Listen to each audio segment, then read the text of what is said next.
Good morning. If you would please introduce yourself and spell your name for us. My name is Corporal Michael Gabbo. Last name is spelled G-A-B-O-T. Thank you. And Corporal, how are you employed? I'm employed with the Hillsborough County Sheriff's Office. And how long have you been working with the Hillsborough County Sheriff's Office? A little bit more than 14 years. And your current position is what? I'm a supervisor in District 4, which is our southern Hillsborough County area. All right. Back in August of 2022, what was your position at that time? I was a detective assigned to the HCSO homicide unit. All right. And at that time, about how long had you been working with the homicide unit? I believe at that point I'd been working with the homicide unit approximately 4 months. Right. And now you're a corporal. Is that considered a promotion within the sheriff's office? It is. Okay. Now, as a homicide detective, what were your general duties at that time? May I explain? Sure.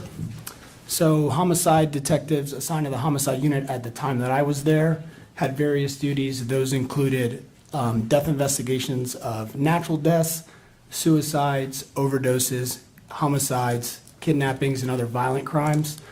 Homicide lead investigators, those were people that were assigned to investigate actual murder investigations or homicides of any kinds. There are typically 3 roles in those sort of incidents. There's a lead investigator who's assigned by a supervisor to oversee an investigation.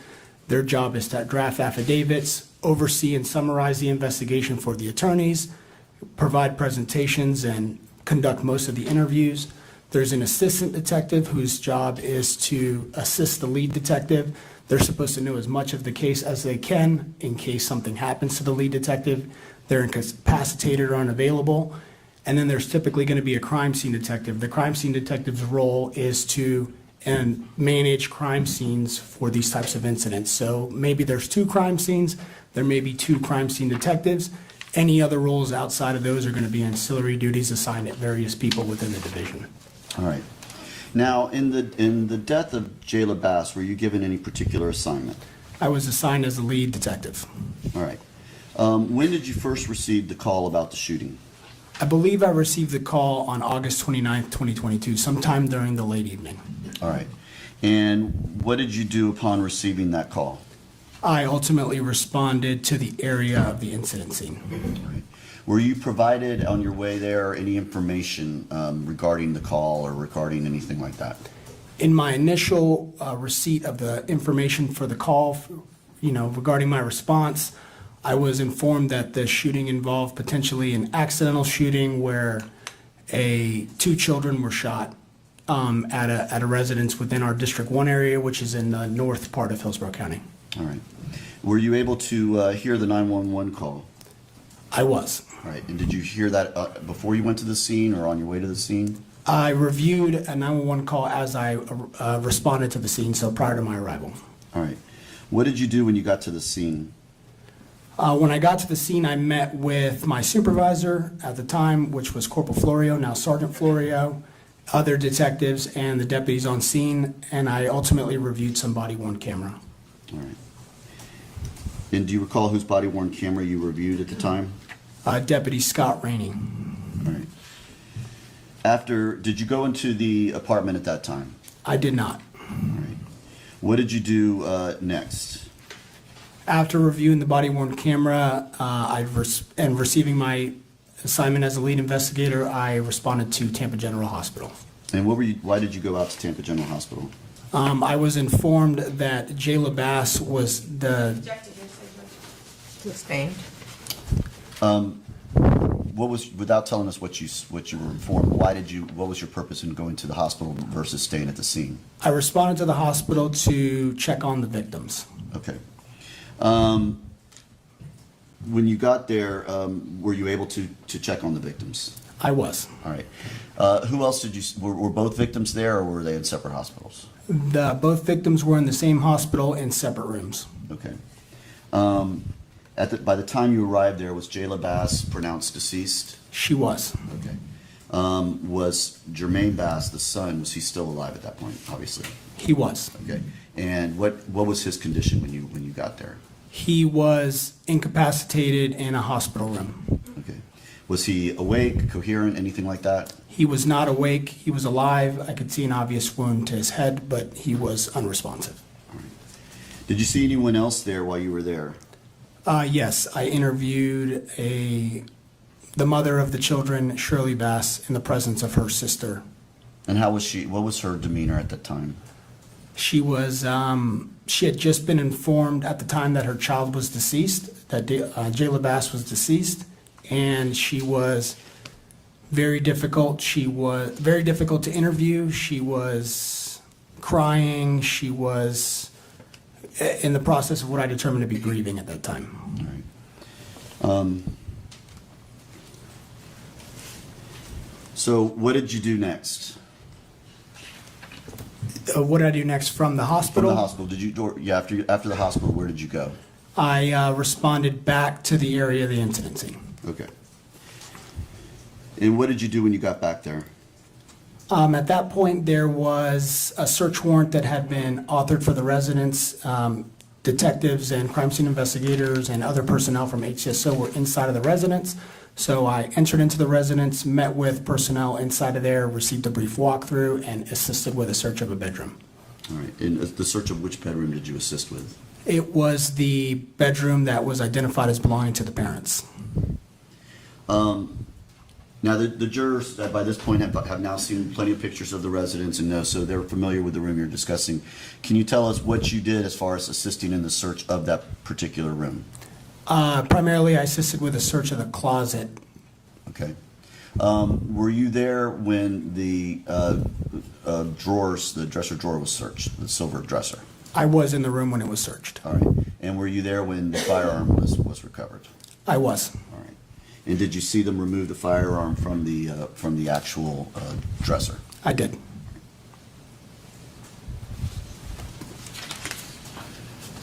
When the firearm was removed, were you able to observe whether or not it was loaded with any bullets? It was not loaded. All right. Was the magazine within the firearm at the time that it was removed from the dresser? I believe it was separate from the firearm. I don't recall specifically. Were there any other live rounds within that magazine? There were not. What type of firearm was this? It was a Glock 42 firearm. And what type of bullets does the Glock 42 take? It fires .380 auto caliber ammunition. Is this a common type of firearm?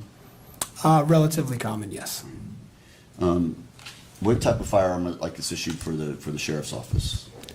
The sheriff's office has issued Glock 45 as the primary duty weapon, which fires 9mm. Okay. Which one is a stronger caliber, or does it matter? Relevance? Overruled. So the 9mm and the .380 caliber use a similar size projectile. It's approximately a .357. But the 9mm has a larger case with more powder in it, and therefore it's a higher charge version of a .380. Now, after searching the home, did you have what was your next involvement with the investigation? I responded to the District 1 office where the defendant was. Okay. Did you obtain a phone while you were at the residence? I was informed that personnel at the scene, conducting the crime scene, handling a documentation and capture of evidence, did recover a phone. Okay. Were you able to determine what the phone number was for that phone? Yes, I was. All right. And after obtaining that number, did you do anything with that information? Yes. Detective Vertu, who was my assistant detective, completed an initial request for call detail records with the phone company, which was T-Mobile.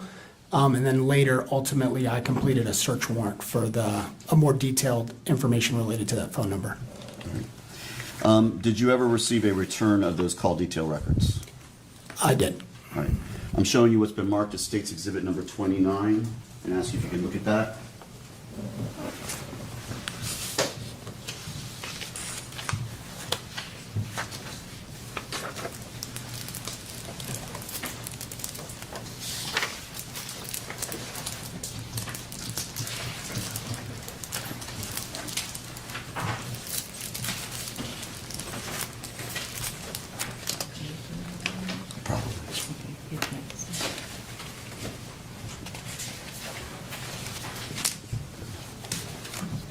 Do you recognize those?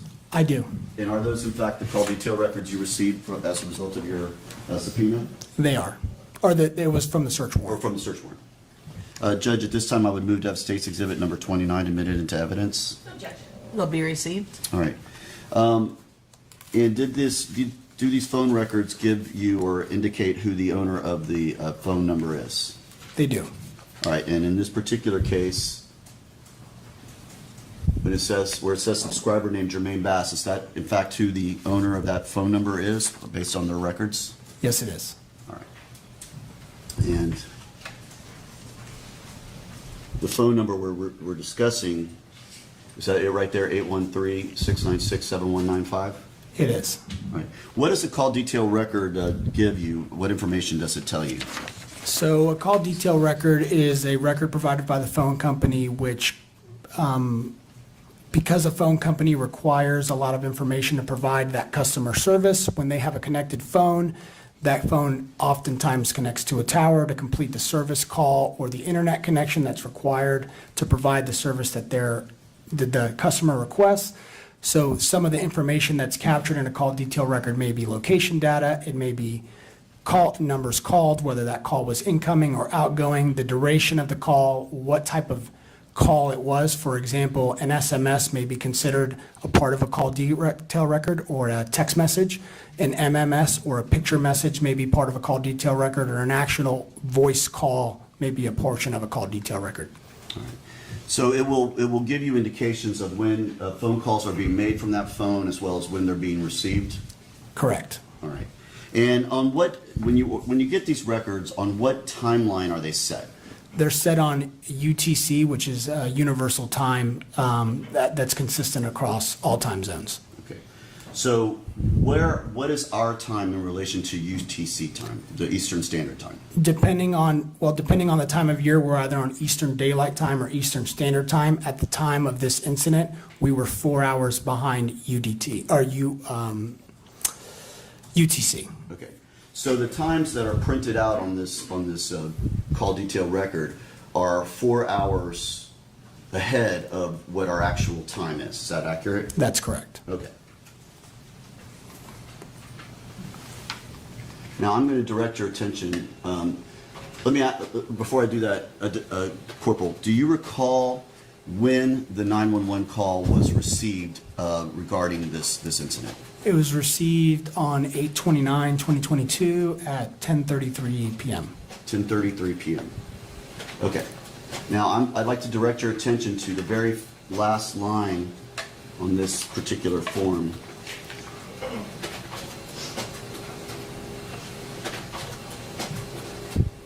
It indicates an outgoing call on August 30th of 2022. Pin here. At 02:34:58. What time is that? Would that time be here in Tampa at that moment? That would have been 8/29/2022 at 10:34 p.m. with 58 seconds. So that would have been approximately 1 to 2 minutes after the 911 call was made in this case. Objection meeting. Sustained. How long after the 911 call would that have been? Sometime between 1 and 2 minutes after the initial 911 call. All right. And what is that call, if you can tell the jury? That is an outgoing call to phone number 813-516-3376. All right. And that is an outgoing call, meaning someone made that call from that phone at that time. That's correct. Now, can you tell whether or not that phone was answered? From the duration of the call being 5 seconds, even though the call says it's completed successfully, in my experience as an investigator, that typically means the call was not answered and it went to voicemail. Okay.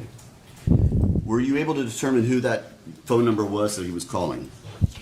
I was. And whose number was that? It was LaQuanza Thomas, who is Jermaine Bass, the defendant's mother.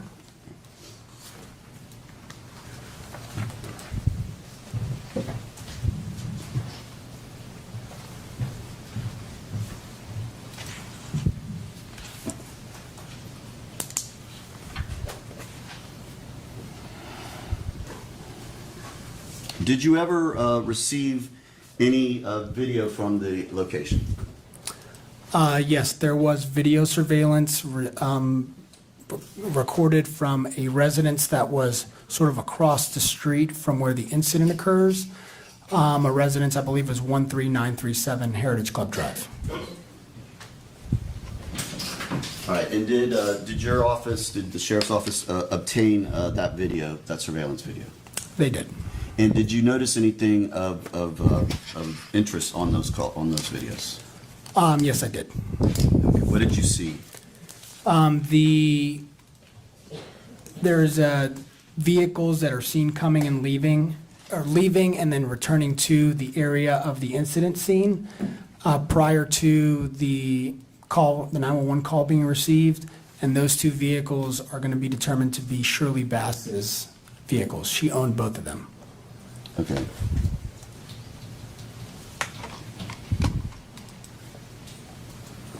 Okay, and so you were, what two vehicles did she own? She owned a Mercedes C300 and a Nissan Titan pickup. Both of them were white. Sorry, Corporal, I got the wrong.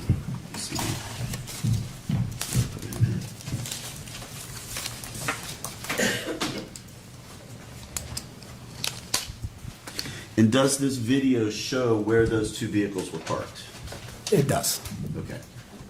And you're able to see, and were you able to determine whether the time was accurate on the videos? Through the other detectives, yes, I was. Okay. And did you in fact learn that it was a minute behind? Yes. Sorry, I got the wrong record.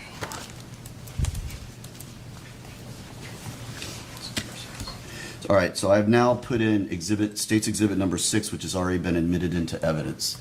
And I'm going to go through some of these with you, some of these videos. So I'm going to start with the first video that is an MP4 file dated 9/1/2022 at 8:07 a.m.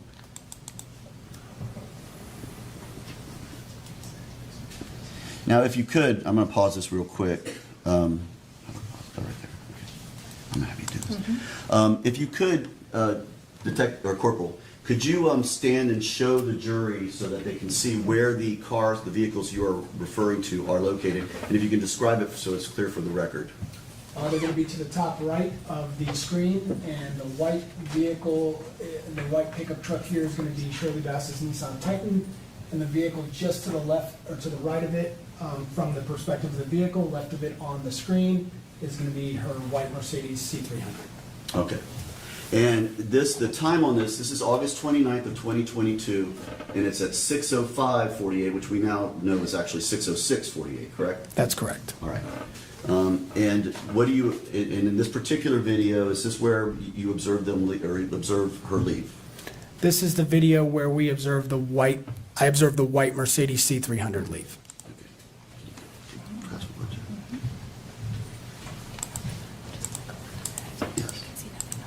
Okay, we're going to move through this because it's somewhat lengthy, but we're going to kind of guide through it until we get to that location.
There's nothing else on this one, right?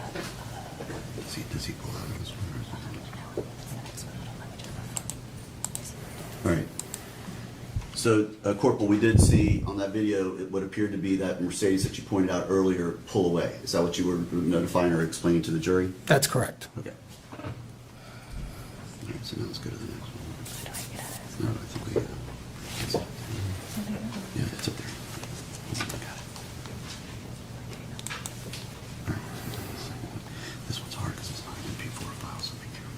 I have trouble with it.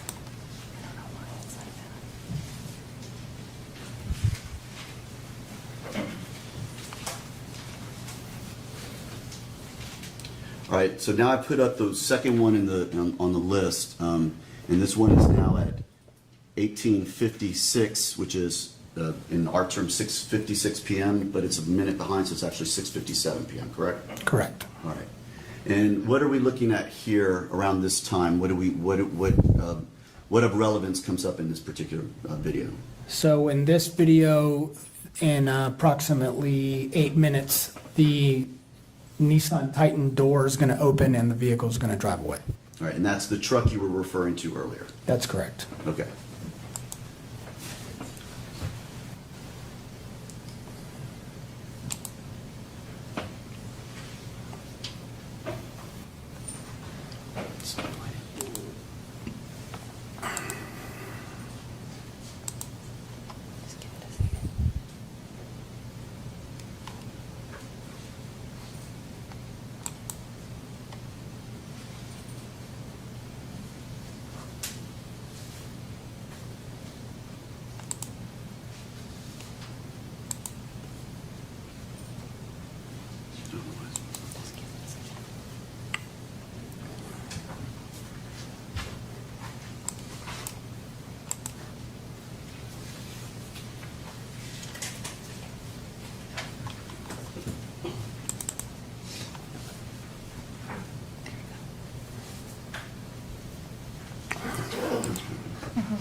All right, so we just observed that Nissan truck, and that is at 19:04:30, correct? That's correct. So that would be 7:04:30 p.m., which we now know is 7:05:30 p.m. That's correct. All right. Detective, real quick, because we just kind of looked through that. You've watched that video before, correct? I have. Do you see anyone get into that in the passenger side of that vehicle? Not that I can see from the video.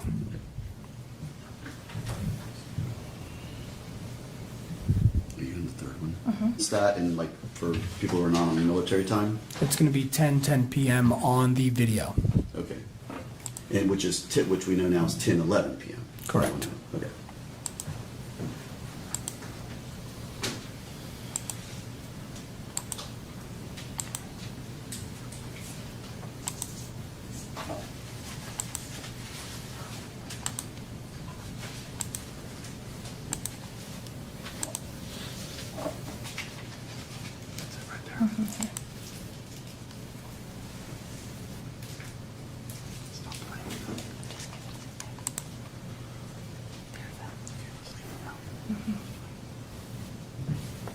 Detective, real quick, what do we see in this video before? Well, hold on, just go ahead.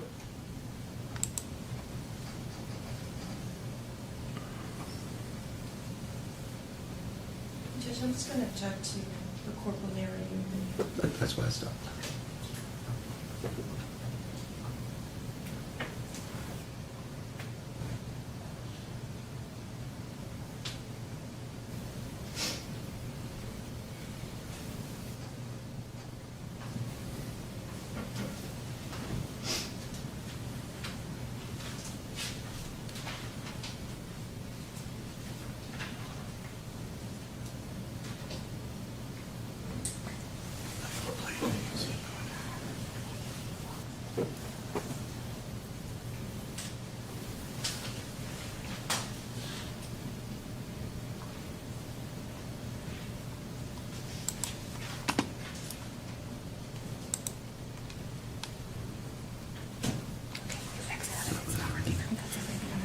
Now, Corporal, in this video, we see that truck that you had described earlier coming in. Was that the significance of this video?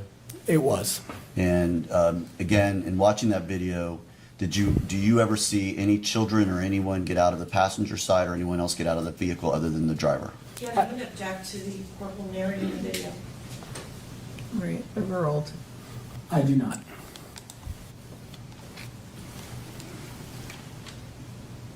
All right, I'm now going to the fourth one. That's labeled 8/30/2022, 9:09 a.m.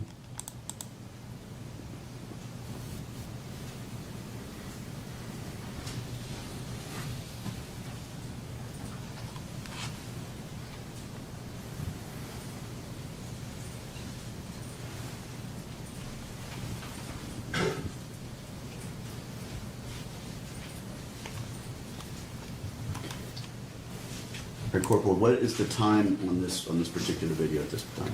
It's going to be 10:18 p.m. with 34 seconds on August 29th, 2022 on the video. Okay. And what's the real time on that? It's going to be 1 minute ahead of that approximately. So it's 10:19 and 34 seconds.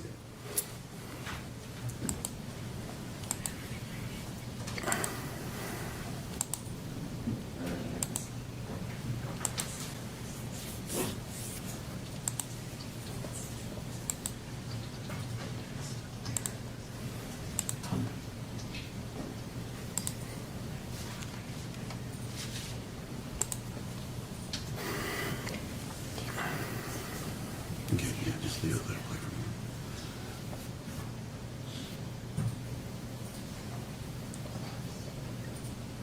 Corporal, just for jury, where are we looking at here?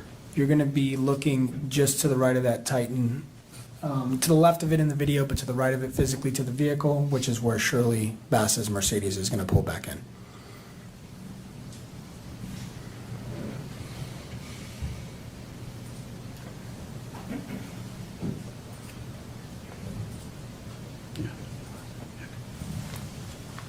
And Corporal, while this is playing, where is their front door in relation to where this video is? It's just off camera to the right. So somewhat behind that Nissan truck on the video? Correct. It's in the video would be in the area behind the truck, sort of obstructed by the leaves of the tree. Yeah, just leave it. Let it play through. Yeah, just leave it.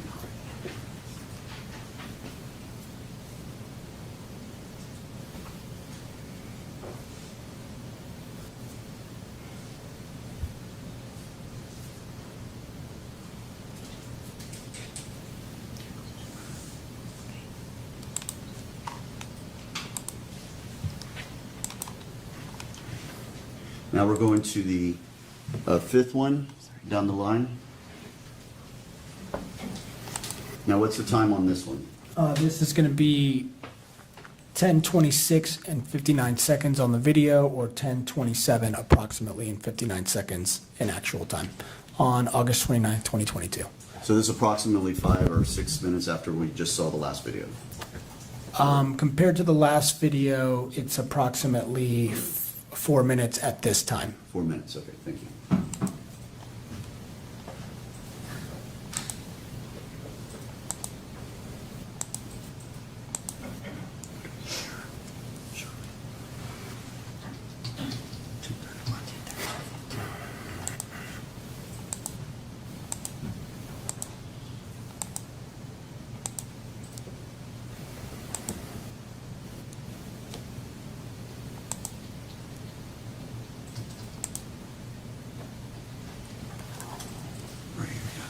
So Detective, we've moved forward a little bit on the video. We're now at what would be 10:30, 37 seconds, or 10:31 in real time. Correct. Okay, thanks.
So Detective, it's now 10:33:10. We see an individual walk past. Did you ever identify who that individual was? I did. And who was that?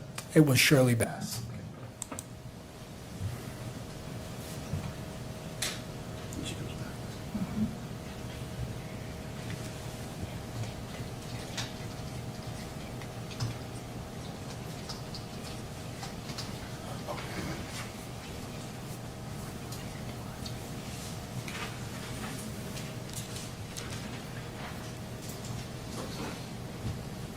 And Corporal, while this is playing, where would the individual you identified as Shirley Bass walk to? The individual known as Daquan Evans who called 911, does he live back in that location where she was walking towards? Yes, he does. Okay.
And Corporal, we're at 10:34:06, and it appears she has something in her hand. Is that correct? That's correct.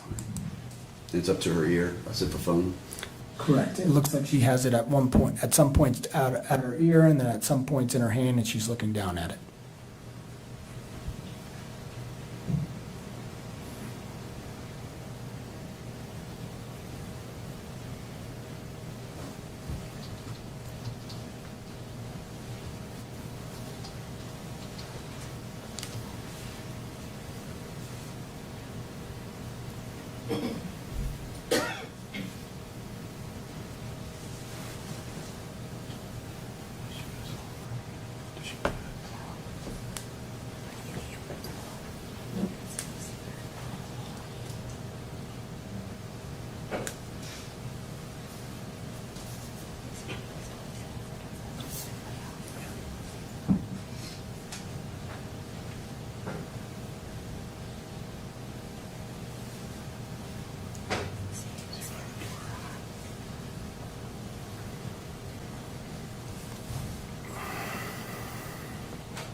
What's the other one for?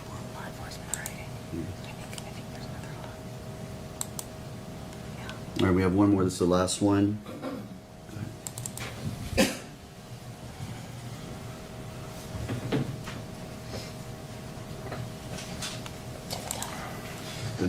What time are we at here?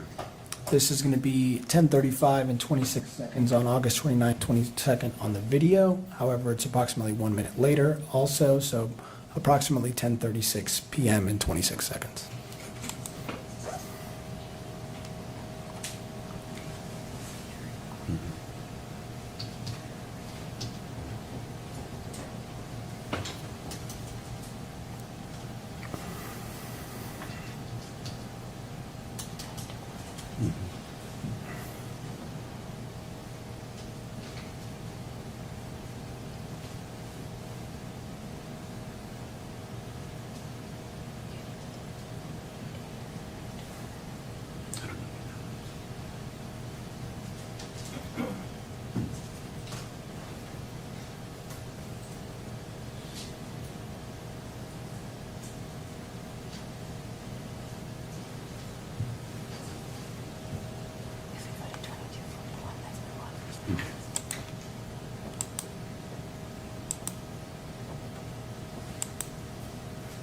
Corporal, we see an individual walking around out there. Were you able to identify who that was? The person at the far end or the person closer to the tree? Closer to the tree right there. I'm not aware if that person was identified personally. And what do you say the person at the far end? There's a person walking around near the area where Shirley Bass's C300 is, and I believe that's Shirley Bass. Okay.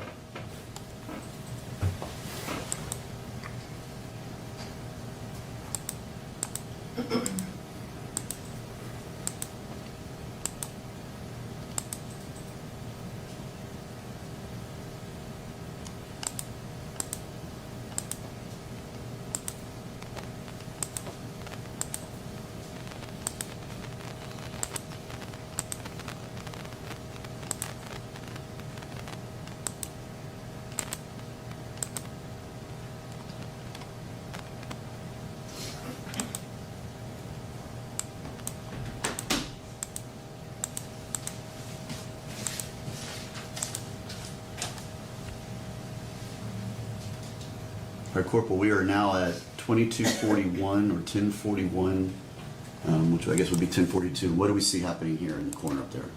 This is capturing the arrival of law enforcement, the first law enforcement officers who arrived to the incident scene.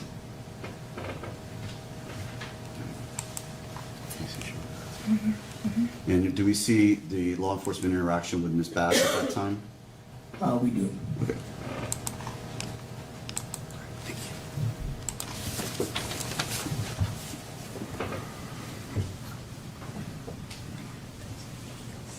Yeah, I just remember. All right, thanks. All right, Corporal, you had reviewed those videos back when you obtained it, correct? Correct. When the sheriff's office obtained the video, I was able to review it. Okay. Now, the person you identified as Shirley Bass, how long would you say, or how long were you able to time how long it was when the Mercedes arrived to when she's observed walking out of the house and walking around in the parking lot? Judge, just again, let me object to the corporal narrating the video. It's up to the jury. All right, overruled. It's approximately 8 minutes. Okay.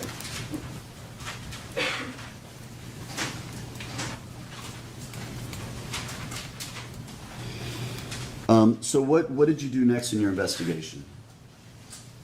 So I forget what our last discussion point was as far as where we were. You had obtained these videos and observed the videos.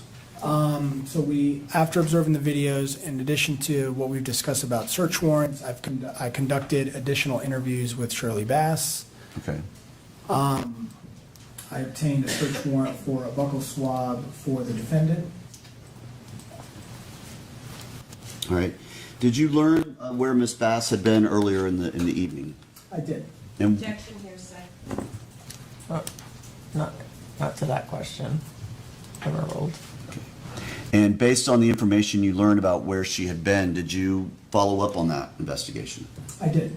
And were you able to confirm that she was at the location that was identified? I did. And did you speak to people who were at that location who were there when Ms. Bass was there? I did. All right.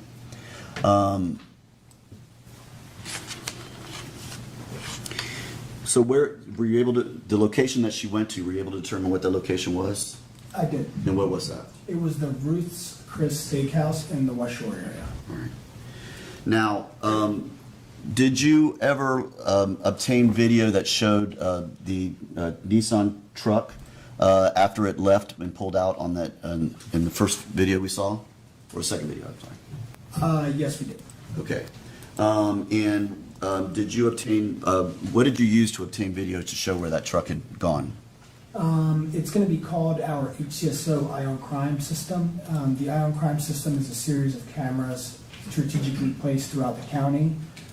Some cameras on the Ion Crime System are just cameras. They just record a feed that is captured for a certain period of time in accordance with the law.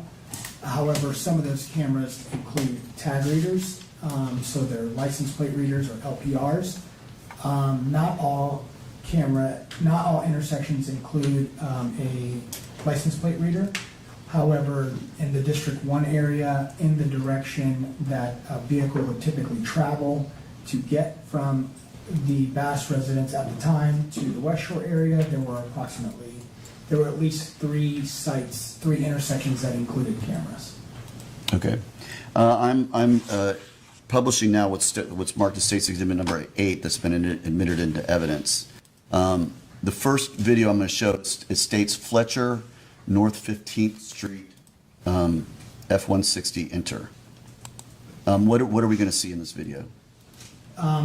This is going to be, if the order is correct, as I recall, this is going to be a daytime video where the sun is out, and you're going to see the white Nissan Titan, which is clearly identifiable via it's lifted, it's got the black wheels, the features match Shirley Bass's vehicle, and it's going to be traveling westbound on Fletcher towards the Interstate 275.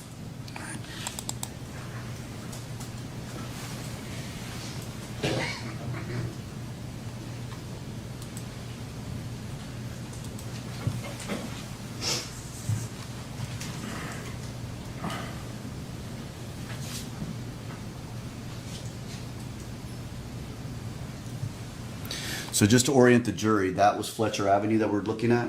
That's correct. Okay.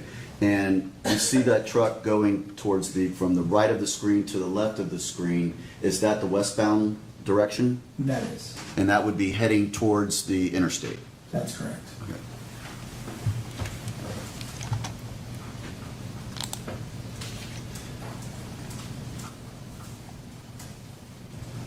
All right, I'm not sure if these are in the exact right order, so I'm going to play the next one. That says 15th Street pole.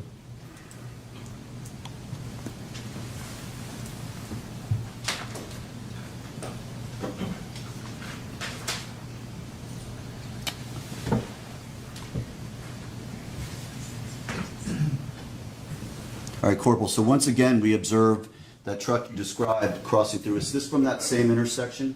It's the same intersection, however, this camera is pointed north on 15th Street. Okay. And so, again, the directionality of that truck on this would be heading west towards the interstate. That's correct.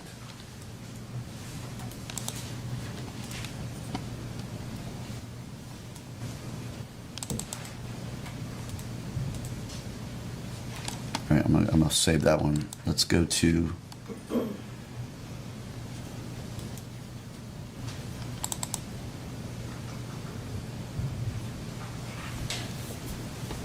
all right, what are we looking at here?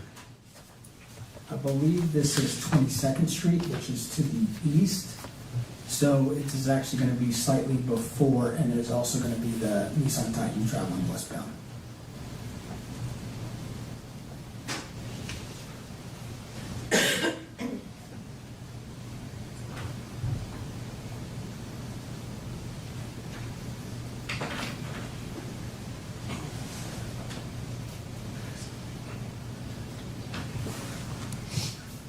All right, let me play it again. So just so for the jury, where is Fletcher Avenue on this? Fletcher Avenue is the main road that's going from left to right, and then 22nd Street is the road that's going sort of, this is Fletcher Avenue going left to right, and this is 22nd Street. In which direction is west for the jury? West is this way towards the left. Okay. I'm gonna replay that one since we didn't know that ahead of time, so.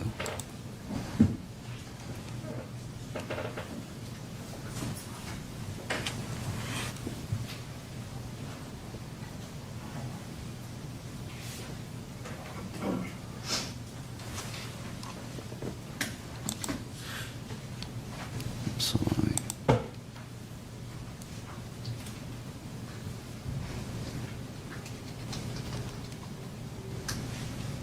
All right, go to the next one.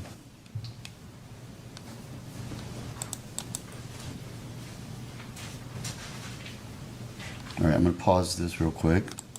And what are we looking at here again? This is just the same intersection, same time, just another camera also pointed northbound. Okay. Actually, I believe this camera may actually be pointed southbound. All right, so I paused it at 22 seconds into this, or I'm sorry, 11 seconds into this video. We see a vehicle near the Exxon. Is that the vehicle in question that we're talking about, the Nissan truck? It is, and I misspoke earlier, this camera is pointing northbound. Okay. And so that Nissan truck would be heading in a westbound direction, That's correct. which would be towards the interstate. That's correct. And this is before the prior video we saw from 15th Street, approximately 1 minute. Okay.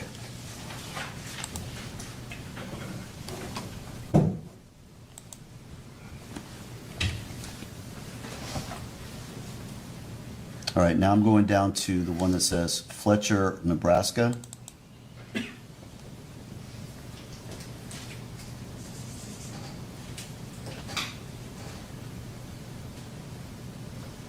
Oh, this didn't load properly.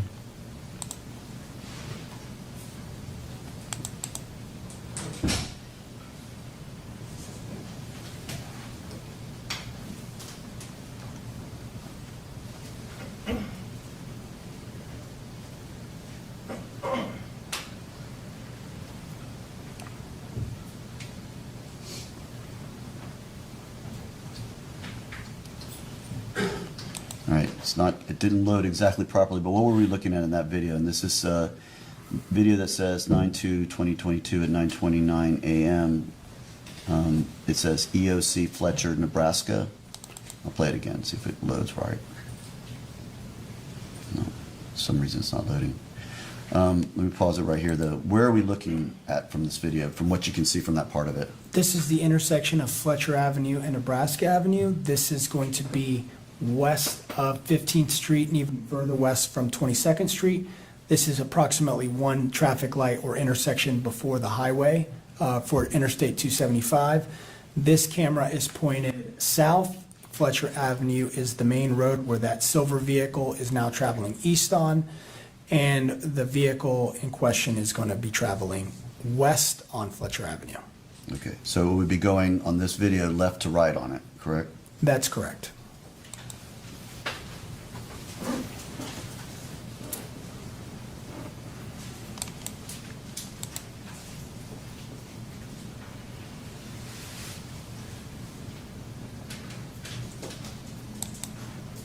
All right, we just saw it. Was that what we saw past, the Nissan truck? That's correct. All right.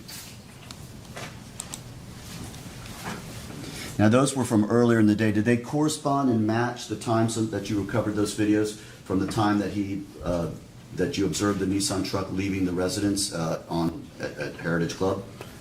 The times that we see the vehicle on the Eye on Crime cameras traveling westbound were consistent with the vehicle leaving from the Heritage Club apartment complex and traveling west towards Interstate 275. All right. Did you obtain video from later in the day showing that vehicle coming in the opposite direction? Yes, we did.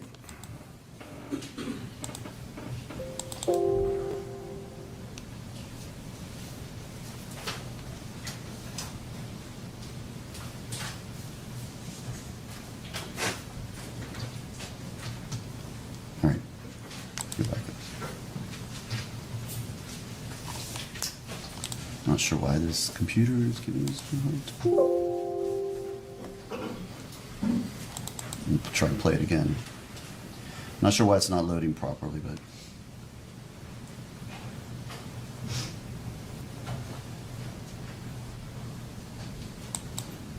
All right, at that point in time, we just see a white Nissan truck go by. Is that the truck that you are identifying as being the defendant's? It is. Okay, and do you recall what time it was that this was taken from the poll camera? This is 22, I believe, 11 hours, so 10:11 p.m. Okay, and in this video, that truck is heading eastbound. Is that accurate? That's correct. And that would be back in the direction of where Heritage Club Apartments is? That's correct. And does that match up with the time that the truck is actually observed coming back into the apartment complex? Yes. As part of my investigation, I conducted a query of the approximate timeline it would take to arrive from the intersections where we see the Nissan Titan during that date and that time and that approximate traffic pattern, and it was consistent with the arrival time that we see the Nissan arrive back to the apartment complex. Finally, the last video, if it loads properly, we'll see. No. All right. right, well, I think the jury understands, and so they'll have this back to look at.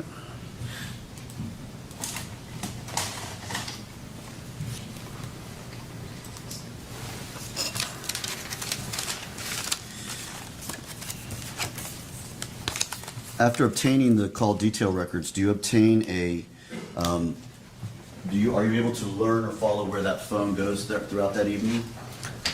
As part of the receipt of the call detail records pursuant to the search warrant that I authored and was sent over to T-Mobile, I received some location data which was for the travel location approximate to the cell phone. Okay, and where did, well, someone else will testify to that, but you, did it confirm that in fact, the vehicle, when the time the vehicle leaves, does it appear that the phone leaves as well? I That- object to lack of predicate, lack of foundation. Sustained. Did you observe the map of the location data from where the phones were on that day? I did. Okay.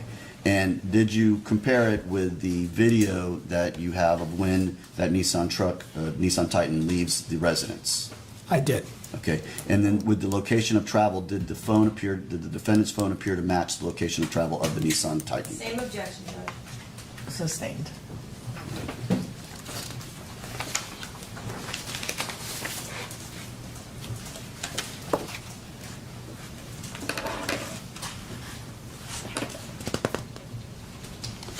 Did the phone in question, the defendant's phone that you obtained those CDR records from, did it appear to ping or be at location or near the location of West Shore? Same objection, lack of foundation.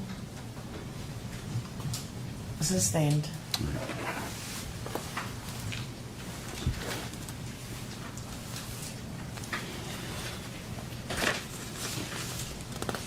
Corporal, did you, what did you do with the firearm that was obtained in this case? That firearm was sent off to FDLE at the time of the initial investigation to FDLE for comparison to the shell casing for carbon incidency. All right. And did you receive a report back on that? I did. All right. Did you submit any swabs to Florida Department of Law Enforcement? We did. Yes, we did. All right. And as the lead detective, you know what evidence is being submitted, what evidence is not being submitted, and so forth, correct? That's correct. And you can make the decision of what evidence to submit as well, correct? That's correct. And did you submit the swabs from the firearm? Yes. Okay. And did you obtain any information back from those swabs? Yes, I did. Okay. Based on that information, what did you do after that? I completed, based on the conversation I had with the FDLE personnel responsible for overseeing that submission and the ultimate report, I completed a search warrant for Jermaine Bass, the defendant's DNA. Okay. And did you submit that? I did. All right. And did you obtain a result back from that? I did. Based on the results you received from FDLE after the submission of the buccal swab of the defendant, Jermaine Bass, what did you do after that? I made a determination that I should also write a search warrant for Shirley Bass's DNA. All right. And did you submit that as well? After receiving the DNA, I did submit that as well. Okay. Did you receive a return from Florida Department of Law Enforcement regarding that submission? I did. What did you do based on the return from that submission? I sought to obtain the DNA from Jermaine Bass, and I also submitted the DNA for Jayla Bass. Okay. Jermaine Bass, when I say Jermaine Bass, I mean Jermaine Bass, the victim in this case, often referred to as JJ.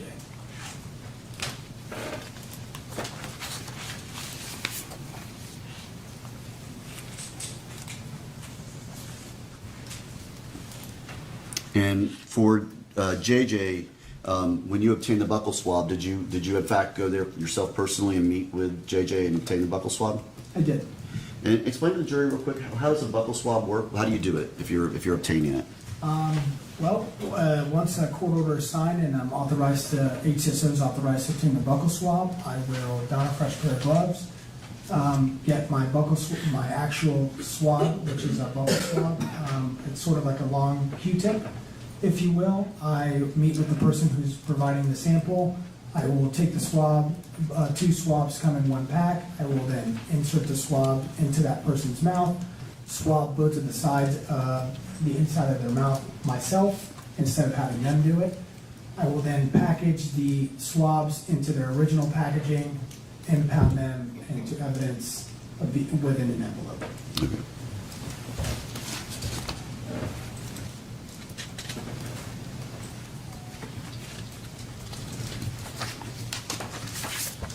Did you do anything else in this investigation?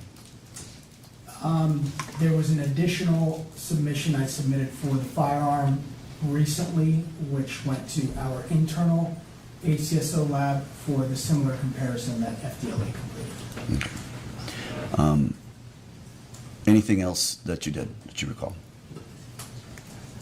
Additional interviews and additional submissions, evidence impounds, and things of that nature, mostly administrative work. All right. Did you ever obtain the defendant's phone? Oh, you did, correct? You testified to that earlier. Were you able to download the phone and to review its contents? The phone was downloaded, however, there was no data of usable data on the download. Okay. Judge, if I may have a moment? Yes. All right, Judge, I'll pass the witness at this time.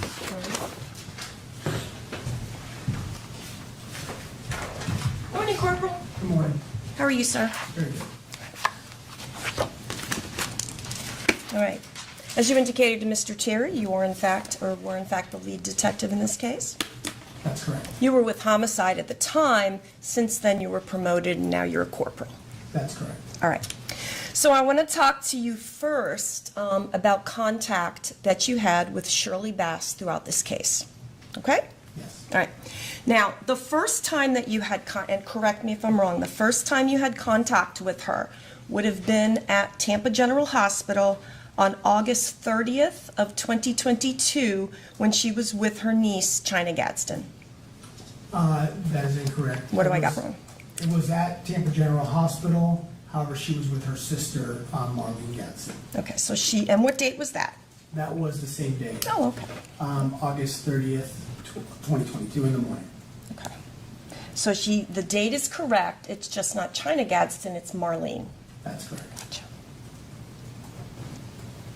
Now, at that time, you took an interview of Shirley and asked her questions about what happened, correct? That's correct. And would you agree with me, you asked pretty extensive questions, and it was not a short interview, correct? Correct. The interview was approximately 1 hour long. Now, is the next contact going to be on August 31st of 2022? You had made some phone contact with her to have her come back to the hospital because you had went to TGH and she wasn't there. Do you remember that? Yes, the next day I responded to Tampa General Hospital in the morning, met with Marlene Gadsden, who advised Shirley Bass had stepped out. I met with hospital staff who confirmed she had stepped out. So I arranged to meet her I responded later in the day, met with her, and conducted a second interview later in the day. Okay. And in fact, hospital staff has Miss Bass leaving the hospital much earlier than what Marlene told you, correct? The hospital staff had her leaving at approximately 9:30 in the morning. Okay, and Marlene gave you a much later time. Marlene, I believe she told me she stepped out for Judge, may we care. approach? Sure. Okay, so that's on August 31st, and then at some point Shirley Bass will return to the hospital. Correct. Okay, and you then, as you've indicated, conduct a second interview with her that day.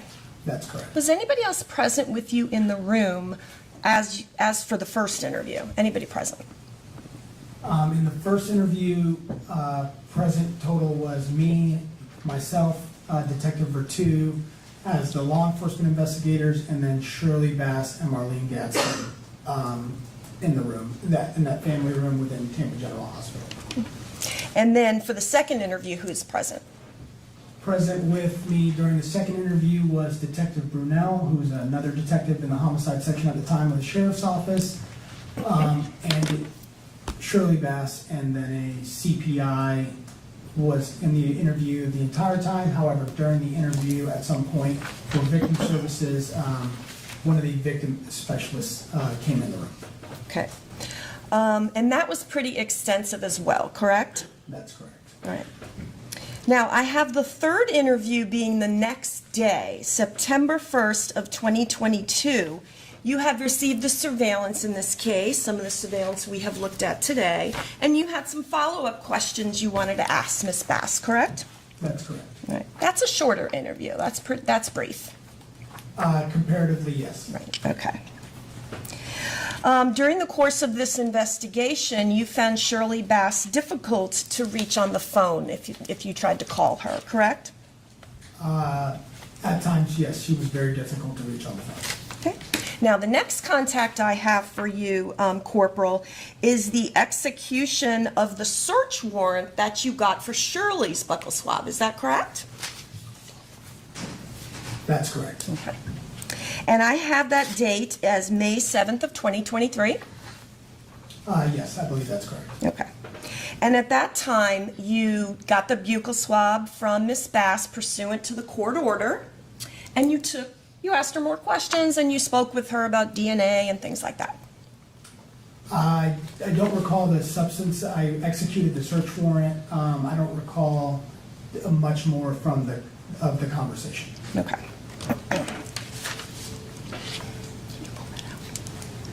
No, it's in the, excuse me. In my folder. Okay.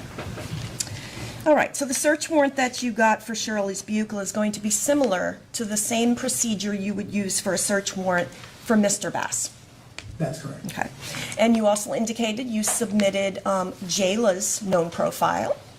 That's correct. Right? And also when it came to JJ, the son, his buccal swab was also submitted to the Florida Department of Law Enforcement. That's correct. All right. Now, did you get a court order search warrant? Was it voluntary for JJ? How did you go about doing his? At the time of my response to, attempts to get a JJ's. May we vote? Yes. You don't.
All right, so we were talking about how you got search warrants and all that for Mr. Bass, Mrs. Bass. The same type of procedure, correct, that you used for JJ? Yes. Okay. All right. All of these interviews, the first interview on the 30th, the second interview on the 31st, the shorter interview on 9/1, and the interview for the search warrant of Shirley to get her buccal, you audio taped all of those, correct? That's correct. All right. All right, I want to talk to you a little bit about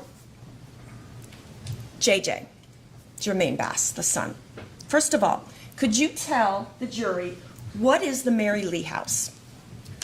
The Mary Lee House is a facility used by law enforcement in the capacity that we use it, it's used by law enforcement to conduct what's called forensic interviews. That's where a group of trained specialists interview children, because children have, their interview procedures are much more delicate and different than an adult interview, or even a teenager interview. Small children are interviewed under a different set of circumstances with a different set of rules and by trained specialists in these types of investigations. So the Mary Lee House facilitates those interviews. Okay. It's kid friendly. It's to make the child feel safe. Yes, I agree. Okay. Now, is uniformed law enforcement ever present in the interview room when a child is being questioned? We are not. Okay. Now, you might be watching via closed caption on video. That's correct. Okay. All right. Well, I want to talk to you about the attempts that you made. Judge, may we approach again? Yes.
All right, back to what we were talking about. All right, so the first appointment was scheduled for September 7th of 2022 in the morning. That's correct. Okay. And who were you with? I believe at the time I was with Detective Ratu. For two, okay. Now, in that situation on that day, you arrived early, did you not? I did. Okay. And Miss Bass, at that point, shows up and refused to allow the interview to take place, correct? Correct. Yeah. And basically left Mary Lee House. Is that fair? She ultimately did leave after a conversation with myself and the detective. Okay. And in fact, since you were there early, you knew that she had arrived late, correct? Yes. Right.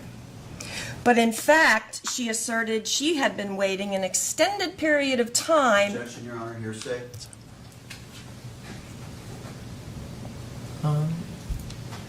Sustained. Okay. Right. All right, so the interview did not take place in the morning of September 7th of 22, that day, correct? Correct. All right. And in fact, on that same day, is it true, Corporal, that you didn't even lay eyes on JJ? That's correct. Okay. Do you know if she had even brought him that morning? I'm unable to confirm that personally. Okay. Now, so when she refused to do the interview, did you take steps then to try to conduct a second interview, or actually a second attempt at an interview, later that day? I did. Okay. So we're on the same day, 9/7 of 22, and do you return to Mary Lee House now with Corporal Royal? I did. Okay. At that point, the interview did not take place either, did it? It did not. Okay. And it did not take place because JJ was uncooperative, correct? That's correct. Right. He was hitting his mother. Correct. He was poorly behaved. That's correct. He was disruptive and refused to speak. That's correct. In addition, JJ was being disrespectful to the adults. That's correct. So no interview is able to be conducted that afternoon. That's correct. All right. Now, at some point, a third attempt at an interview is going to be scheduled for September 12th of 2022. That's correct. Okay. Now, at this point, do you go on military leave? I did. All right. And who takes over for you on September 12th? I believe Detective Brunel and/or Detective Ratu. Okay. All right. And they both work with your agency, correct? That's correct. All right. And as lead detective, are you aware if the interview actually took place on that date? It did not. After that interview, the third attempt on September 12th, did the Sheriff's Department obtain an investigative subpoena and have it served on Shirley Bass? Yes, we did. Okay. Tell the jury, what is an investigative subpoena? An investigative subpoena is an order ultimately issued by the state attorney's office commanding a witness to be present for either an interview, typically for an interview, to provide testimony in relation to a case. Is it voluntary, in other words? Can a person just say, I'm not going to appear? No, it's not voluntary. Okay. What could happen if a person doesn't respond to an investigative subpoena? Potentially, they could face criminal sanctions. Okay. All right. And as lead detective, you're aware that, in fact, was served on Miss Bass? That's correct. Okay. And it is served by, I believe, Detective Ratu and/or Detective Brunel? Correct. All right. Now, then, as lead detective, are you aware that the interview was finally completed on September 23rd of 22? And again, is Detective Ratu in your absence? That's correct. Okay. The interview was then able to be completed with JJ. That's correct. All right, so is it fair to say then, Corporal, that Shirley Bass was uncooperative with the attempts that were made by the Hillsborough County Sheriff's Office to have her son interviewed? May I explain? Well, was she cooperative or not? There were times where Shirley Bass was uncooperative, and then there were other times where I personally spoke with her where she appeared fully cooperative. Oh, okay. So half and half. She's cooperative at times and she's uncooperative. Correct. Right. When it comes specifically to Her trying to bring her son JJ into the Mary Lee house, however, you found her to specifically be uncooperative, did you not? Not fully, because there was the occasion in the afternoon where she brought him in and was cooperative with us as we spoke with her.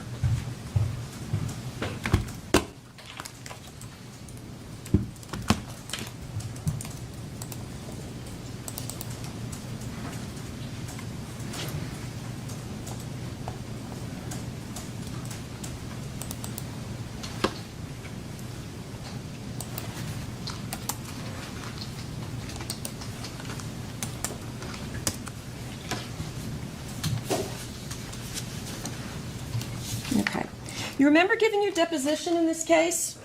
I do. All right, what's a deposition? Just tell the jury. A deposition is where a witness in a matter pertaining to a court proceeding provides testimony to attorneys regarding the case. Okay, and witnesses are under oath, right? That's correct. Okay. And did you in fact testify at that deposition that it is safe to say Shirley Bass was somewhat uncooperative when it came to attempts to interview her son? Yes, that's Okay, correct. all right, thank you.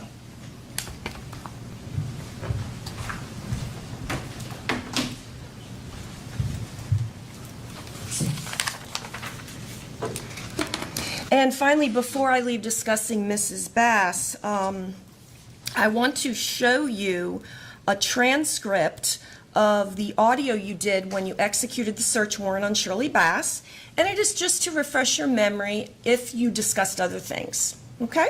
That's all I'm going to ask. When you have this, I sent it to you.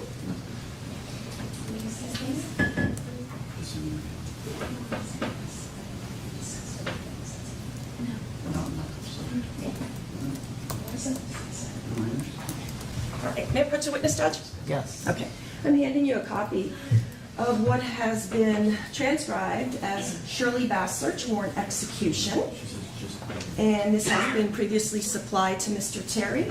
I don't want you to discuss the contents, just look through it. And I'm going to ask you again if that refreshes your memory of when you took the buckle, did you discuss other things with her?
Okay.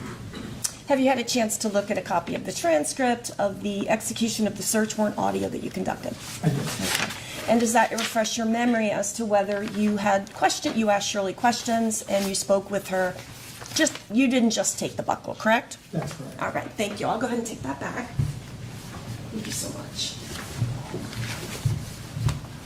Now, you do have two contacts with Mr. Bass, correct? Yes. Do you remember? Okay. And basically, on those two occasions when you had contacts with him, he was cooperative with you and with your crime scene unit, That's correct. right? You had contact with him collecting his clothes, taking photographs on August 30th. Sound correct? That's correct. All right. And then you went back to get his buccal, like we've talked about everybody else's, on October 10th of 2022. That's correct. All right. Now, in this case, there's actually two separate 911 calls. Daquan Evans calls, Shirley gets on the line. At some point, for whatever reason, the call is dropped, and then there's a call back. Correct? That's correct. All right. And it is a true statement to say that you cannot fire 9mm ammo in a .380 automatic, semi-automatic. As I understand from my experience with firearms, that is correct. Okay. All right. Now, did you know anything as lead detective about the brown purse that was located in the children's closet? No. Okay. Were you aware, or are you aware as you sit here today, that there was .380 ammo in a box in a purse in the children's closet? I was made aware shortly or during this trial that Okay. You found out during the trial. like I found out during the trial. 2.5 years after this incident. That- Okay. All right. Now, you had indicated that Mr. Bass's blue iPhone had been collected at the crime scene, correct? That's correct. All right. And you indicated you did looked at it and there was no significant or anything of evidentiary value for you to tell the jury about, correct? That's correct. And in fact, you did a Cellbrite download I or don't, tried to? I don't conduct the downloads, but I believe at the time, Cellbrite was the application used to download the phone. Okay, so that's what Cellbrite is. It's just kind of like you connect it to the phone and it'll shoot out all the data from the phone. Yes. Cellbrite is a program that is, I believe, generates the report for reviewing the phones. Okay. And that's pretty standard and routine that you will do that in cases where you'll have a phone, you get the search warrant, and you're able to attempt to do downloads of the phone. Correct. Photographs, you could get text messages, phone calls, social media, all of that. That's correct. And getting a search warrant for Mr. Bass's phone, that is also fairly routine as part of your job, correct? That's correct. All right. I wanted to ask you what you got in relation to that search warrant that you did for Mr. Bass's iPhone that was in the crime scene. You requested in your search warrant cell site lists. Do you remember that? In the search warrant for the physical phone or the search warrant for the data? The data. Yes. Okay. And in paragraph 7 of your search warrant, do you remember requesting timing advance records? That's correct. Okay. Do you know, as you sit here today, Corporal, what records you received in this case from T-Mobile pursuant to that search warrant? I don't recall all of the records as I sit here right now. However, I do recall receiving call detail records and I believe data sessions, which are related internet connection, location information. Do you know, and if you don't, it's fine, if you received anything above the call detailed record? I don't recall. Okay. And did you, in fact, ask Bethany Ross to do some work concerning Mr. Bass's call detail records? I did. Okay. I want to talk just a little bit about Mr. Bass's call detail records that we looked at here today. You had mentioned something about a phone call. It looks like it was 2234. Mr. Bass's phone makes an outgoing call to a number you believe to belong to his mother. That's correct. Okay. And was that call answered, do you know? Based on the time, the duration of the call, it says completed successfully. However, based on the 5-second duration, Like I stated previously, that is consistent with me to be where the voicemail answered the call. The call was not answered by a person, it went straight to voicemail. Okay, in fact, the CDR lists 5 seconds. That's correct. All right. So, and as lead detective in this case, you're aware that the 911 call was at 22:33. That's correct. Right. So the 911 call is being made at 22:33, and a minute later, Mr. Bass attempts to call his mother, correct? That's correct. Right.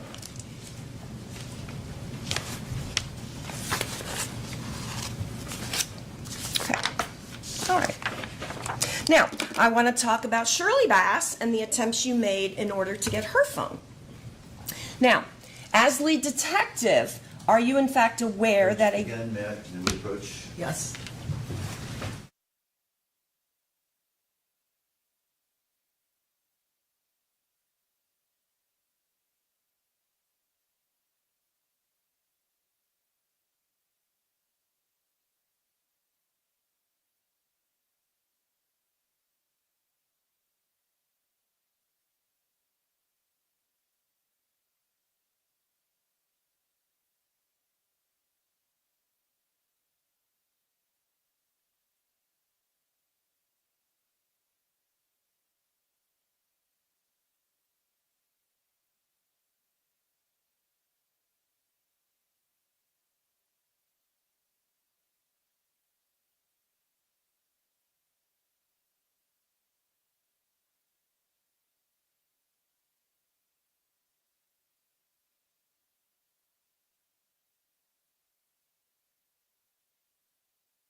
Okay, so you're aware that a deputy, Deputy Creasy, had entered the crime scene and retrieved Miss Bass's phone for her.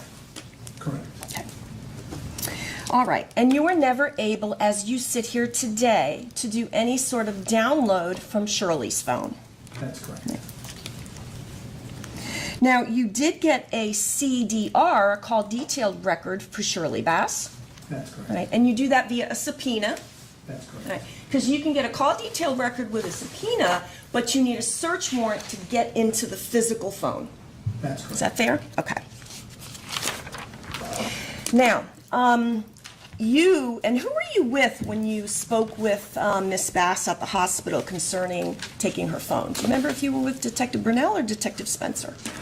I would have been, I believe, with detective number 2 Oh, on sorry. the first time and Detective Brunel on the second time of that day. And when you say that second time, are these multiple attempts to try to ask her to give you the phone to download? I believe it was all on the 31st. So the first time would have been when I spoke, when I attempted to speak with her. However, she wasn't there. I was interested in getting the phone then. And ultimately, I did ask about the phone when I was present with Detective Brunel. Okay. And in fact, you even offered with Detective Brunel, look, stay at the hospital. We'll take your phone. We'll- Objection here, say Judge. Sustained. You offered to take her phone, download it, and return it to her at the... Hearsay. Sustained. You never got Shirley Bass's phone, correct? That's correct. You were never able to download it, correct? That's correct. Okay. All right, I want to ask you a little bit about China Gadsden. I understand that's Mrs. Bass's niece? Yes, it is. Okay. And you conducted an interview of her on October 23rd of 2023. Does that sound accurate? That's correct. All right. And prior to that date, in late 2023, there had never been anything relayed to you about a supposed meetup between Mr. Bass and his wife Shirley and China in their vehicle. That's correct. Okay. And in fact, there were times, and I don't know if it's once or twice, you can tell me, that you tried to call China Gadsden to speak with her, and she would hang up on you. That's correct. Right. You actually audioed that so we could hear it. That's correct. All right. The next topic I want to talk to you just a little bit about is some of the things that were done in this investigation. Did you ever request, or are you aware of any gunshot residue testing done on Mr. Bass's hands? No. Did you request, or are you aware of any gunshot residue testing done on Miss Bass? No. Either child, Jayla or JJ? No. Okay. And you do not attend the autopsy, correct? That's correct. All right. And are you privy, were you the one to have any conversations with the medical examiner's office concerning the issue of potentially getting GSR done on Jayla's hands? No. Okay. And in your situation, when you work for the sheriff's department, you're the lead, Ratu is your assist, Holbelman is the crime scene detective, and you're going to have other detectives that are going to help you out and do things in the investigation. That's correct. You've mentioned some names. We mentioned Brunel, Detective Spencer. Those ladies and other detectives helped in this investigation. That's correct. Okay. Shannon Bader had looked at the Mandalorian comforter and had used an infrared light and a swabbing to see if there was any gunshot residue on that. So I wanted to ask you, what follow-up did you do concerning what she took off the blanket or what she photographed? There was no, I wasn't aware, the Mandalorian blanket, the primary follow-up was done after, later in the investigation related to blood. Right, it's done later. Okay. So as lead detective, are you aware that she used infrared light and looked to see if there was gunshot residue and actually swabbed it? Are you aware of that? Not specifically. Okay.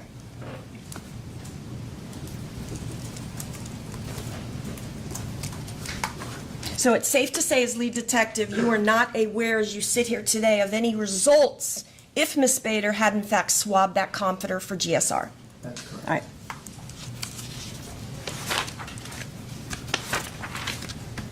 Let's talk to you just a little bit then about the video we looked at.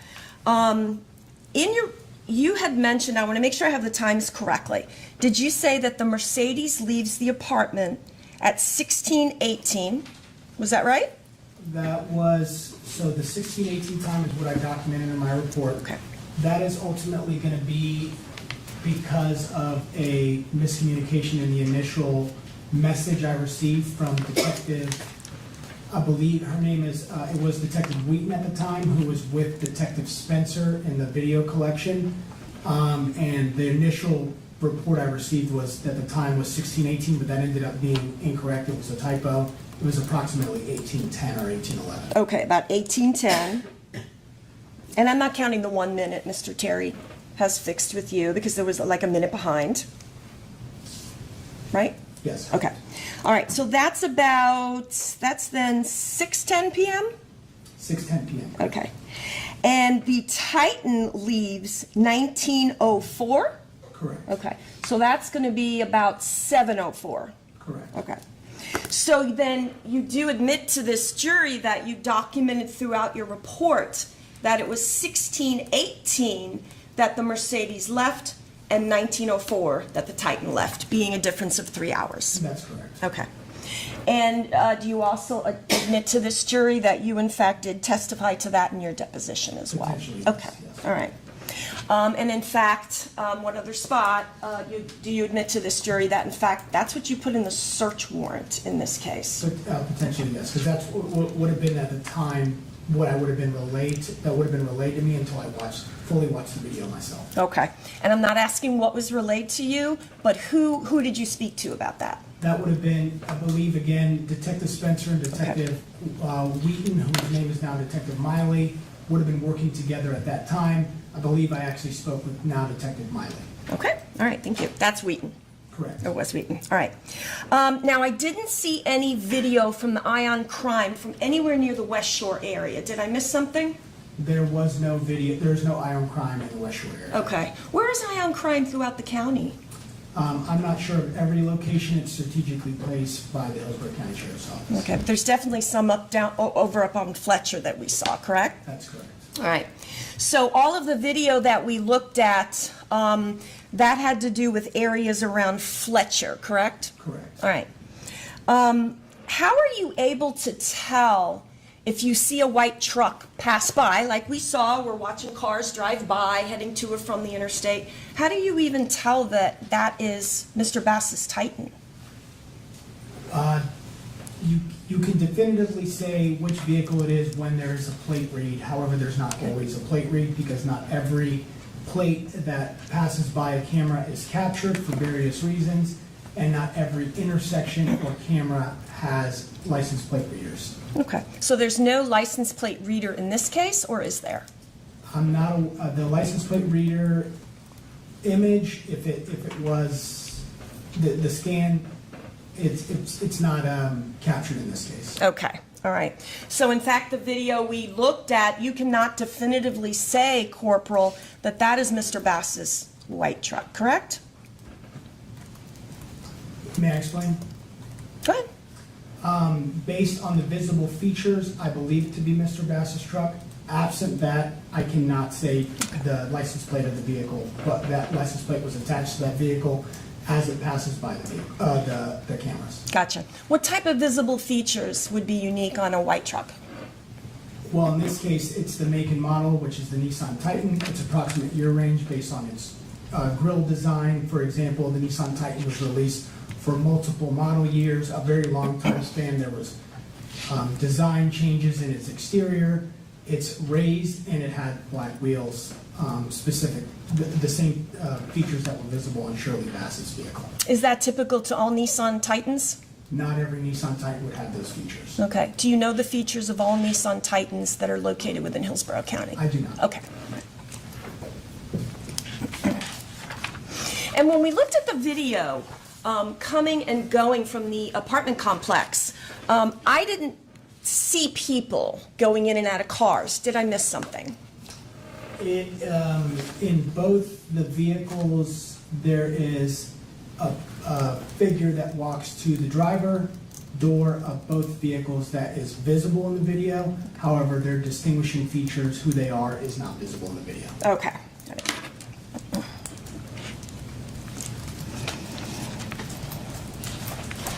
Okay. And may I have a moment?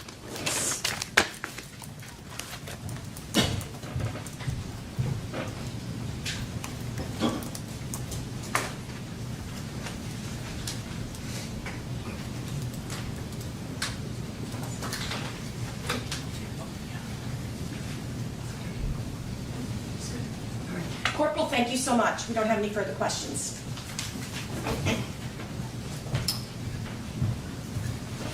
Morning again, Corporal. So, Corporal, you told the jury, when it comes to regards to Shirley Bass, she was cooperative at times, correct? That's correct. Okay. In fact, the day her child was murdered, she spoke with you for over an hour. Objection, leading. Sustained. On the day she was murdered, did you attempt to interview her then? I did. And did she speak with you then? She did. How long did she speak with you? Approximately 1 hour. All right. And the day, was it the day after, or how long after that you spoke with her the second time? Approximately 1 day later. Okay. And she spoke with you then? Yes, she did. And how long did she speak with you then? Even longer, I believe it was approximately 2 hours. Okay. Now, let's go to this attempt to interview JJ. Do you know the reasons why she did not want to have you interview JJ? She specifically told Well, me. without telling you, did she tell you? She did tell me. Okay. Now, let's set the stage for this. This was on September the 7th, correct? Yes, it was. Okay. Her daughter had been killed on August the 30th, so approximately a week before. That's correct. Do you know whether she'd even had the funeral at this time? Objection, relevance? Overruled. I know she was planning a funeral. Okay. Her son had just gotten out of the hospital. Did the son just get out of the hospital? Correct, I believe 1 day prior. And he had been severely injured. That's correct.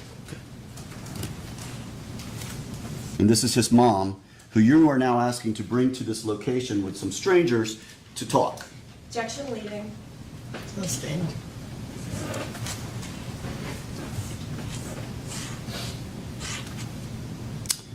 The phone in question, Ms. Bass's phone, she did not give you the phone. Did she give you the phone? She did not. Okay. There are ways you can get a search warrant, right, for a phone? That's correct. But you need, what do you need to get a search warrant for a phone? To get a search warrant for a phone requires probable cause. Did you have any probable cause to get a search warrant for her phone? I did not believe I did, based on the facts known to me at the time of the investigation. And let's go back to the facts known to you at the time of the investigation. She asked, did you test for gunshot residue on the defendant's hand? You didn't do that? Correct, we did not. Did you know at the time that the defendant admitted he fired that gun? I did. Did you think that would add anything to the evidence? I did not. In fact, your understanding when you got there based on his statements was that he fired that gun. Objection, leading. Sustained. Based on your understanding of what the defendant said, based on what the defendant said, what was your understanding of what happened there that day? Objection, improper opinion. Sustained. Did what he tell you affect how you do your investigation? Did what you hear what he said happen affect how you conduct an investigation? It did. Okay. Thank you, Judge. Nothing further. All right. You can step down, sir. Thank you. He released from his subpoena? He is not. Okay. Is he to remain at the courthouse? He is. All right. Thank you. We'll take a quick comfort break, I believe, the jurors.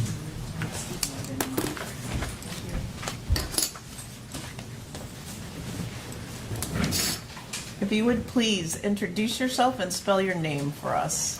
Bethany Ross, Bethanyross. Thank you. Good afternoon, Ms. Ross. Oh, it's still morning. Good morning. Good morning. Please turn to the jury and tell them where you work. The Hillsborough County Sheriff's Office. How long have you worked for the Hillsborough County Sheriff's Office? It'll be 10 years next month. What do you do there? I'm a criminal intelligence analyst in the Criminal Investigations Division. How long have you been a criminal intelligence analyst?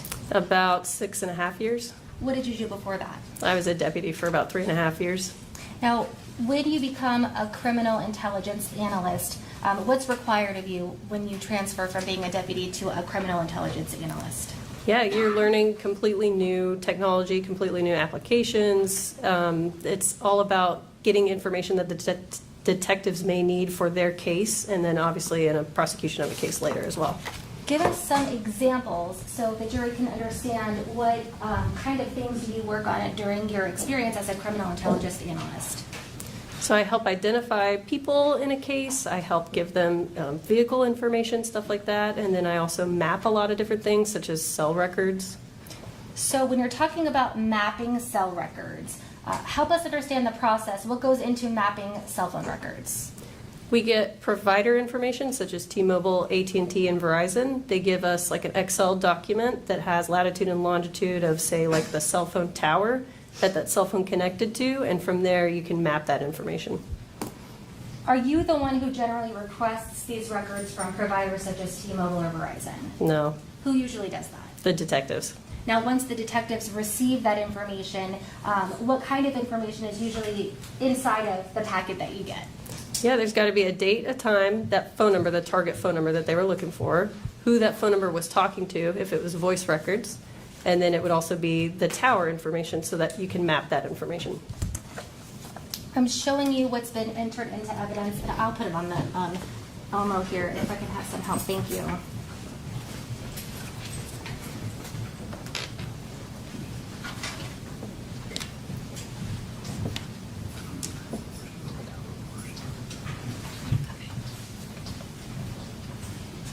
This is what's been entered into evidence as States 29.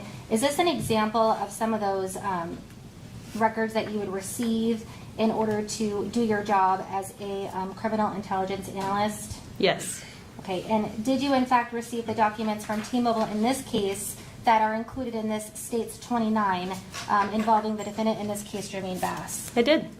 When you receive these documents, help us understand what is the first thing you do when you receive call records from, in this case, for instance, T-Mobile?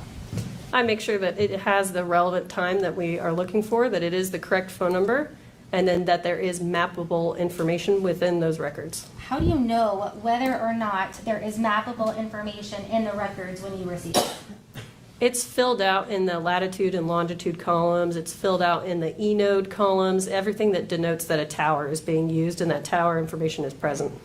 Explain to the jury how you became involved in this investigation involving the defendant, in this case, Jermaine Bass Jr. The lead detective, Detective Gabo, asked me to map a certain time period of these records. Now, tell us the phone number associated with the records that you were asked to map. And if you need your memory refreshed by your report or your map, let me know and I can do that. Yes, I would have to look at the records for that. Okay, I'm showing you what's been entered into evidence as States Exhibit 21. Is this a map you created along with your experience and involvement in this investigation? It is, yeah. Can you read out to the jury the phone number that was used in order to map in this investigation? That's 813-696-7195. Do I have permission to publish to the jury, Your Honor? Yes. To aid in your testimony, before I do that, so you receive these T-Mobile records, you make sure that they have information that is mappable. What do you do after that? From there, we use a program called CellHawk that actually takes that file and creates that map so that it's not like I'm hand drawing it. It can make that map. You told us that you've been a criminal intelligence analyst for, what, 6 years? Yes. During that process of becoming a criminal intelligence analyst, did you receive training in how to use this program that you described as being called CellHawk? Yes. What's the training involved? Just briefly describe it for us. Yeah, they take you through every step of getting the records, looking at the records, and then mapping those records and how to interpret that information. When you put the records into the program, does it map it for you? It does. Then what do you do after it produces, this program produces the map? I take a screenshot of that in order to put it in a document with all of that original information that we got from T-Mobile so that we can see it together. So when you initially become a criminal intelligence analyst and you learn how to use CellHawk, do you maintain any sort of continuing education on the changes that happens with updating technology? I do. I have to keep up to date with that stuff because it changes constantly. So at least once a year, there's webinars and a lot of different information out there that I'll keep up with. And do you maintain that continuing education for the CellHawk process? I do. Tell the jury approximately how many times during your career as a criminal intelligence analyst that you've used this mapping process with this program called CellHawk. Hundreds of times. So in this case, the investigation involving Jermaine Bass Jr., the defendant, you receive his cell phone records from, who's the provider? T-Mobile. And tell the jury what you do next. Once I have that screenshot, then I will put it together in a document to give to detectives and put in the case. So I'm placing on the Elmo what's been entered into evidence as States 21. Is what we're looking at in States 21 an example of the mapping that you just discussed? Yes. So you use the information provided within the T-Mobile records, you put it in this program, and this is what it spits out. The screenshot is, exactly. Okay, so I want to talk about the map.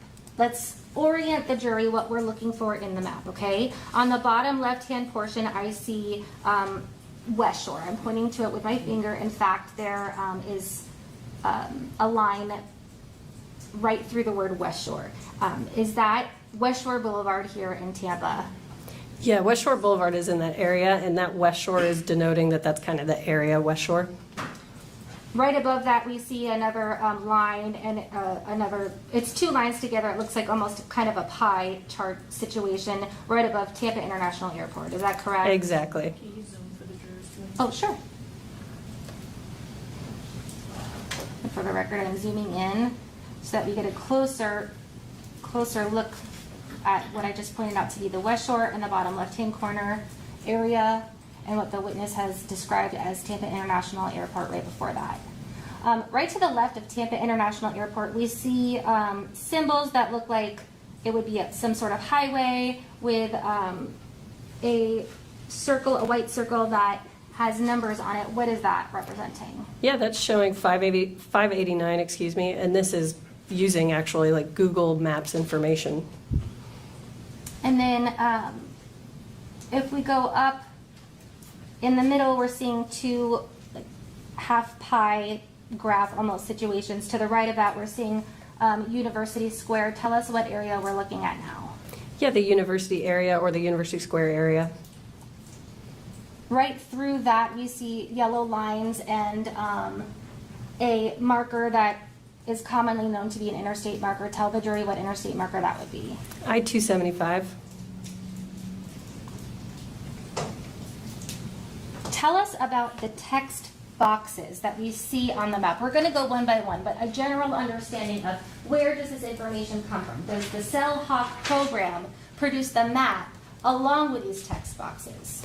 No, the CellHawk program gave me that map, and from there I go back to those records to copy paste this tower information, the date and time, and that incoming or outgoing call information along with the duration into these little text boxes so that I can show exactly how that tower relates to the information that T-Mobile gave us.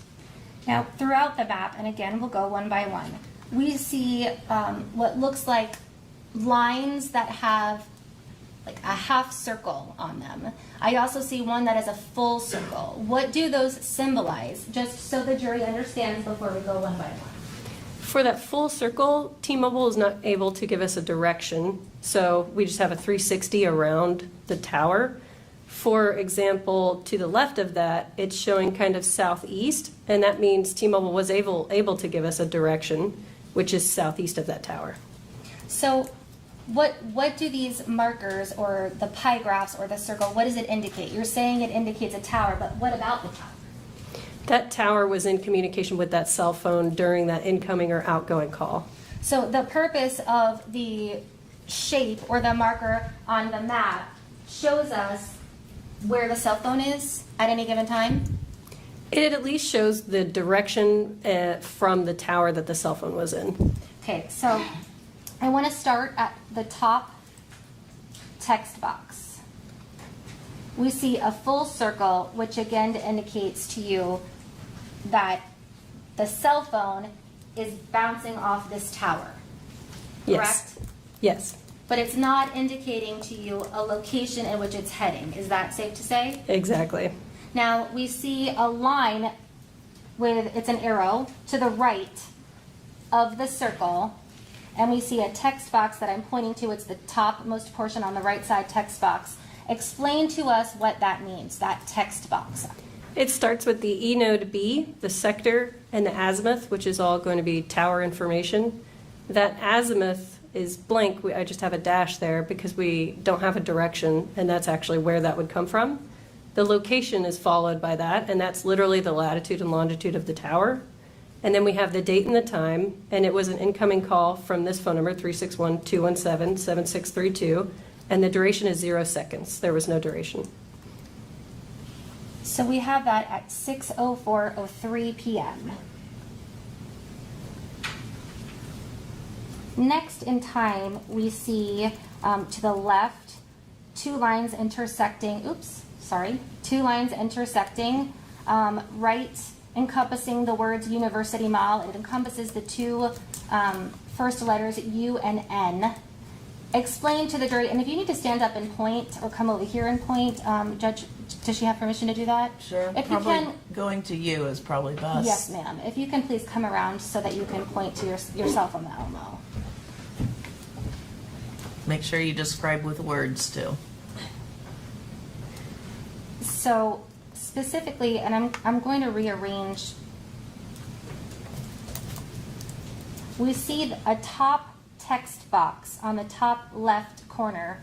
I'm pointing to it right now. From that text box, we see a red or orange arrow pointing to the pie graph encompassing the first two letters of the word University Mall. Now, I noticed that this graph we're looking at, the symbol is different than the circle. And if you don't mind, can you come around this way instead right there to point so that we're just not blocking the jurors? Can you point to the University Mall one and explain to the jury the difference between the circle we just saw and the information that it provides to you and this pie graph that we're looking at that's kind of like a semicircle with two lines? What's the difference? So in the original one, the circle, right in the middle of that is going to be where that tower is, where that line is inside that circle. Instead, on this one, it's where these two lines meet. The tower is actually going to be right there. And we get that southeast direction because it's kind of facing southeast. The semicircle that we see shaded in connecting those two lines, what does the semicircle symbolize to you? This is just a display. It's half a mile out from the tower. That does not mean that the cell phone was half a mile out from the tower. It's a traditional kind of display for this type of information. And let's talk about the text box that's associated. We pointed out before the top most left one. We see it says the E node B, the sector, and explain to us, the one before didn't have an azimuth. What is an azimuth? Yeah, this azimuth is 120, and that's a degree out of 360 of a circle. So that 120 gives us the southeast. That's what the azimuth is. So the 120 or the numbers next to the word azimuth indicate to you a directionality Exactly. of the cell phone itself or of the tower. That's the direction the cell phone was in from the tower. So the cell phone in relation to the tower, you can tell to a certain degree. Yes. Okay, so in this one we see 120. Now we see the location, which you indicated before is latitude and longitude, is that correct? Exactly. We see the date 8/29/2022 at 7:15:21 p.m. Tell us what the outgoing call number is.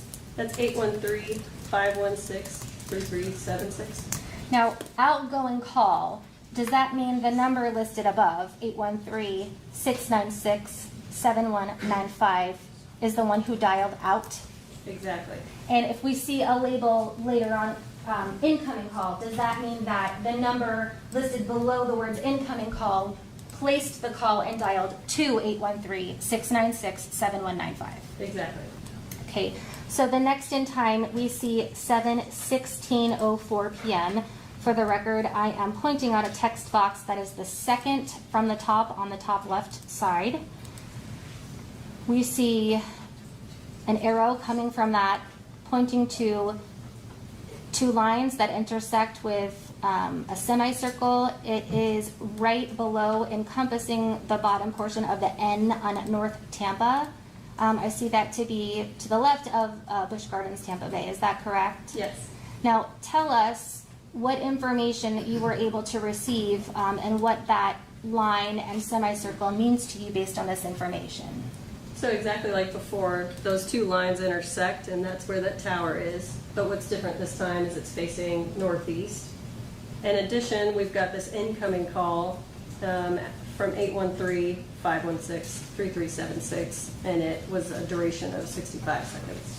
So this number, 813-516-3376, placed a call that was answered by 813-696-7195, and we previously identified that the 696-7195 belongs to the defendant. So let's talk about the next call in time. We see, let me get it on the map correctly, 8:37 p.m., we see it's the third text box on the left side touching the left portion of the map. We see arrow coming below, and we see two lines with a semicircle right above the words Tampa International Airport. Tell us what information you were able to gather during your investigation about this specific time, August 29th, 2022 at 8:37:56 p.m. There's actually another one that's at 8:20, which was just before it. Oh, thank you. Okay, so 8:20, here we go. 8:20 and 43 seconds. We see this one almost looks like a straight line with more of a semicircle than we've seen before, right below the words West Shore, with an arrow coming out the bottom corner of a text box. If you're looking at the graph, it would be second from the bottom text box to the left. We see at 8:29:22, at 8:20:43 p.m. Tell us what that symbol is, because it looks a little different than the other ones that we've seen so far. I had to divide this one into the left sector and the right sector because that tower is used multiple times, but with different sectors. So this one in particular, 8:20, is the left sector, this one right here. Okay. And that's going to be an incoming call from the 727-315-3379 number. And the duration. It's 3329. Oh, I'm sorry about Well, that. you are backwards, so it's okay. It's upside down. Yes. And that duration is 0 seconds on that one. Okay, so what does the 0 seconds indicate to you? It most likely was not answered, or it didn't complete. Okay, so that's 8:20 and 43 seconds. Then we have 8:37 and 56 seconds. This is the one that we were talking about before, where there is a symbols above Tampa International Airport. Tell us what you know from your investigation of this specific symbol at 8:29 on August 29th of 2022 at 8:37:56 p.m. So this one is facing practically north, and it's an incoming call from 727. Let me not mess this up. 315-3329, and that duration is 0.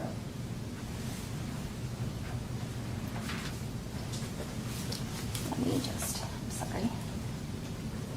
Let me make sure this is in the correct position. So then we see a text box on the right, it's the right bottom quarter, and we see at 8:29:22 at 10 o'clock with 30 seconds p.m. Tell us what information that you were able to gather during your investigation about this specific area. So we are now on the right side of this tower that we talked about before, that's just in this West Shore area. And this is an outgoing call to 727-315-3329, and it was a duration of 15 seconds. Right below that, included in the same text box, we see 8:29:22 at 10 p.m. and 54 seconds. Tell us what you were able to learn about that specific hit off the cell tower. Yep, same. It's the same right sector here, and it's going to be the outgoing call to 727-315-3329 for 5 seconds. Let's move below the bottommost portion. We have, there we go, it's centered now. A text box on the bottom. And we see at 8:29 of 2022, 10:01 p.m. and 43 seconds, an outgoing call to 727-315-3329 with a duration of 43 seconds. Show the jury where that cell tower pinged.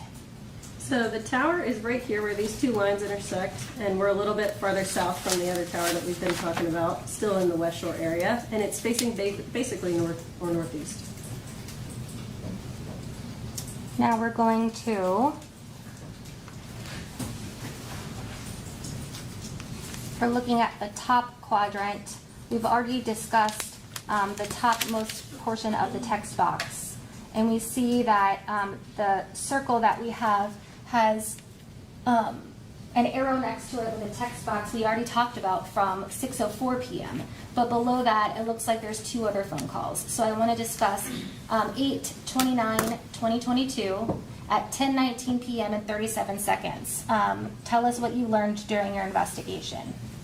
So it is this one with the full circle here, and it is an incoming call from 727-315-3329. Below that, oh, sorry, go ahead. Okay. Below that, we see it's within the same text box, August 29th of 2022. We see at 10:34 p.m. and 58 seconds. Tell the jury what you found out during your investigation. That one is an outgoing call, and it is to 813-516-3379, and that duration is 5 seconds. And that information indicates to you that this phone number belonging to the defendant called out at 10:34 p.m. and 58 seconds, correct? Yes. May I have just a moment, Judge? I don't have any further questions. All right. Do you want this? Cross. Good morning. Good morning. All right, so you are not here today testifying as an expert in cell phone mapping, correct? I don't know if they've listed me as an expert, or I don't know. All right. Have you ever been in court before and you are declared an expert? Are you aware of anything like that? There was one time during a federal trial, yes. Oh, okay. All right. All right. So basically, let me get the gist of what you do. You receive a CDR, correct? Yes. In this case, you received a CDR of Jermaine Bass, our client. Yes. Right. You took that CDR, you plug it into CellHawk, which is the program. Yes. All right. And in your own words, CellHawk spits out the data, right? It creates the map, yes. Creates the map, right? And you said something about a screenshot. So CellHawk creates the map. Is it going to create exactly what we're looking at besides your additional boxes? Exactly. Okay. You take a screenshot of it, and then you're going to go, what, back to the CDR, the same CDR you used, and make your little boxes? Exactly. Got it. Okay. What else do you do? After that, I need to put it all together in this document, and this is a header that we typically use on all of these documents, so I add that header, and I'll like add my signature and the date. Okay. Like prepared by Exactly. CIA Ross, and then up here HCO case. Okay. What do you do to validate what CellHawk has told you? So what's good is with latitude and longitude, you're able to throw that into Google Earth, Google Map, whatever, and that is able to show the exact pinpoint that CellHawk has made where that tower is. That's how you can verify those records. Okay. So is that your testimony that that's how you're verifying the CDR? Yes. Okay. But that again is going to come, the latitude and longitude, from that CDR. From T-Mobile, yes. Okay. Now, in terms of where a tower is located, did you do any verification of what CellHawk spit out by doing a drive test? No, that's not typical for us. Were you ever requested to do a drive test? No. All right. This CDR that you were given it by Detective Gabot, correct? Yes. All right. He gave you a specific date and a specific time. Yes. All right. You did not receive CDRs from any other individuals, correct? No, not that I recall. Okay. I wanted to ask you a little bit about, for example, when we see a 0 duration in the map you made, you agree with me that T-Mobile doesn't really give you in very plain, simple English if a specific call with a 0, if it was answered or not, correct? Exactly. You have to, yeah, you don't know. You don't know. Okay. And in fact, isn't it true that there could actually be other calls as well that are not mapped? CellHawk doesn't map them because, for example, there are some reasons it just didn't connect. That call didn't connect to the tower. It was iPhone to iPhone, or there could be signal issues. So there might be other calls, and for some of those reasons, they won't get spit out by CellHawk.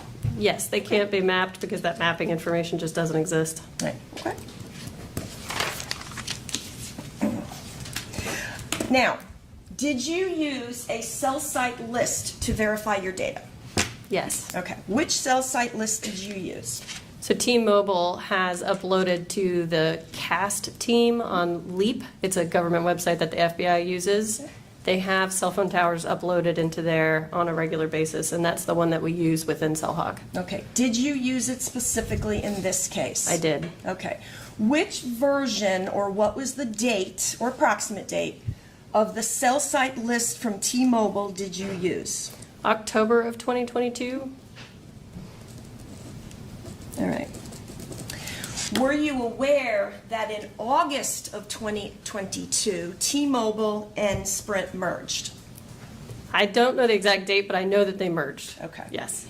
And you used October. Is there another one also in December of 2022? There should be, yes. Okay. Now, when you're on CellHawk, you get a little box that even pops up and tells you, you better use that cell site list because that's the best practice, right? Exactly. All right. And it's your testimony you did that in this case. Yes. I wanted to ask you and just clarify a little bit about this azimuth. So let's look at the one from 715. For example, we have it as upper left-hand corner of your map, 71521, pointing over to that very first, what do you call that? With the lines in the shaded circle. Right here. What do you call that? This is like a sector. Sector. Okay. And so that's that first sector, correct? Yes. All right. So now, what is the azimuth for that sector? That one's 120. What does that mean? It's 120 degrees of that 360 degree of a full circle. So they choose 120 to be that southeast portion. Southeast portion. All right. So you're not telling us that that phone is in that shaded portion, correct? Exactly. That is not the case. Right. What's the radius? Can you tell us what the radius would be of where that phone may be? No, these towers, this information does not have like a radius and a distance from the tower, just the direction. Right. So in fact, all you can tell us is what you have plotted, that that cell phone is in that direction from that tower. Exactly. Okay. It doesn't mean it's in that shaded area at the time. Right, exactly. It just means it's in the direction from the tower. So in this case, we would have, I think you said, is it southeast, or for that first one at 715? Southeast. Southeast, okay. So we don't know how far, it's not in the shaded area, but somewhere that phone is in that direction, southeast, from that area. Exactly. Okay. Simple as that, right? Yes. All right. So you're not telling this jury you can place an exact location of a phone. I cannot. Okay, you cannot give us a location if it's at a restaurant or sitting on the interstate. You can't give us any of that, correct? Right. Okay. And you cannot, with the records you received in this case, give us any idea how close to the tower itself that phone may be. Right. Okay. Did you ever receive timing advance records in this case? I don't recall if I did or not. Are those a little bit more accurate in? So they may have that distance from the tower that we talked about before. Gotcha. Are you aware that when Detective Gabot did his search warrant in this case, and he just talked about it, that he requested timing advance records? I don't know. You use timing advance records pretty commonly in this, Yes, when we do get them. and you're going to get better information. Sometimes, yeah. Okay. So in this specific case, the only thing you had was the CDR data, not any sort of more accurate timing advance records. As far as I remember, yeah. Okay. All right. Besides the CDR itself, and we have it in evidence here, what else do you recall actually receiving from T-Mobile, if anything? It comes with possibly data information. It depends on how they package it and give it to us, but I used just the voice records on this one. All right, we're not talking about data, use of data. No. Okay. All right.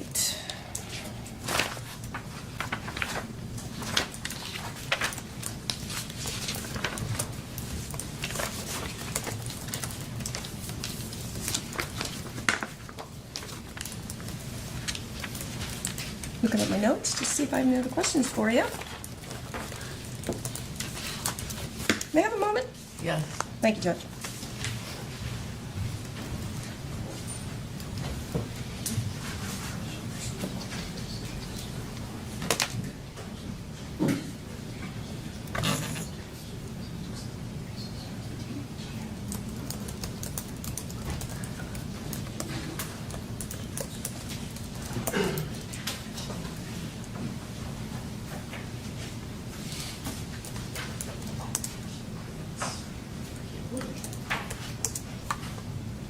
counsel has reminded me, please just tell the jury what a drive test is. A drive test is, you use a device, this sort of like box that goes with you in the car when you physically drive by a cell phone tower, and that's how you can also confirm these azimuths and these latitudes and longitudes and stuff of the tower. And you cannot testify to the accuracy of these actual CDR records you received. You're just relying on that data. I rely on the data that T-Mobile provided, yeah. Thank you so much, Ms. Ross. I don't have any other questions.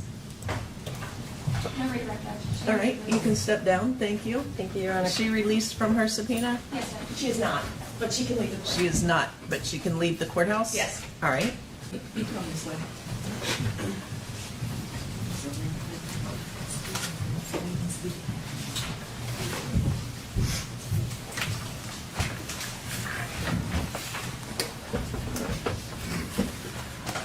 Good afternoon. Good afternoon. If you would please introduce yourself and spell your name for us. My name is Jennifer Michelon, Jennifer, Michelon, Michelon. Good afternoon. Good afternoon. Tell the jury, where do you work? I work for the Hillsborough County Sheriff's Office in the firearms section of the Forensic Service Bureau. How long have you worked with HDSO in the firearms section? I've worked there for 2 years. What's your title? I'm a forensic laboratory firearms analyst. I'm writing that down so I don't get it wrong. Forensic Laboratory Firearms Analyst. What does a forensic laboratory firearms analyst do? My main duties are to determine whether or not ammunition components, such as a fired bullet or a fired cartridge case, were fired in the same firearm or from a specific firearm, firearm function and safety testing, serial number restoration, and database entry.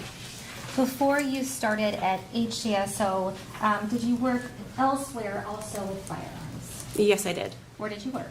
I worked for the Florida Department of Law Enforcement in the firearms section of the Tampa Crime Lab. What was your title when you worked for the Florida Department of Law Enforcement? We also call it FDLE in the firearms department. My title when I left was Senior Crime Laboratory Analyst. What did you do at Florida Department of Law Enforcement as a senior crime laboratory analyst? I did the same thing that I'm doing at Hillsborough County Sheriff's Office. So let's go back to your education and your background in firearms. Tell the jury what your training and your education background is in firearms.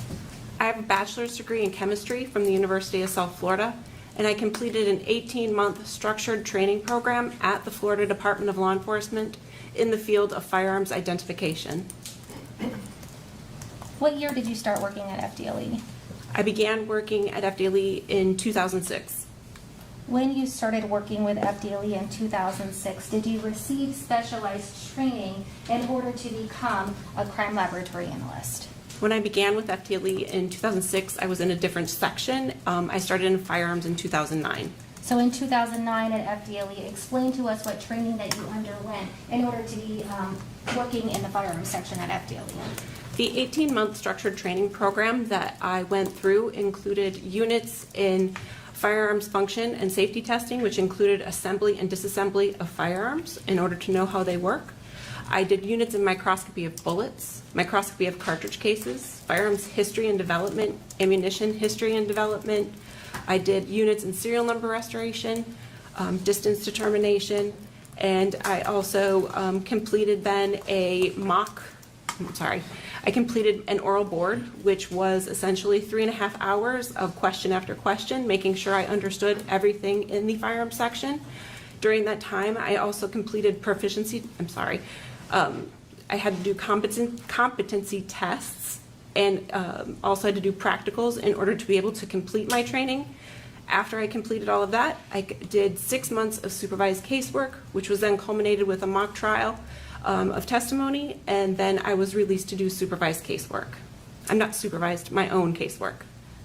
Do you have to have an official certification in order to be completely done with all of this training to do your own casework?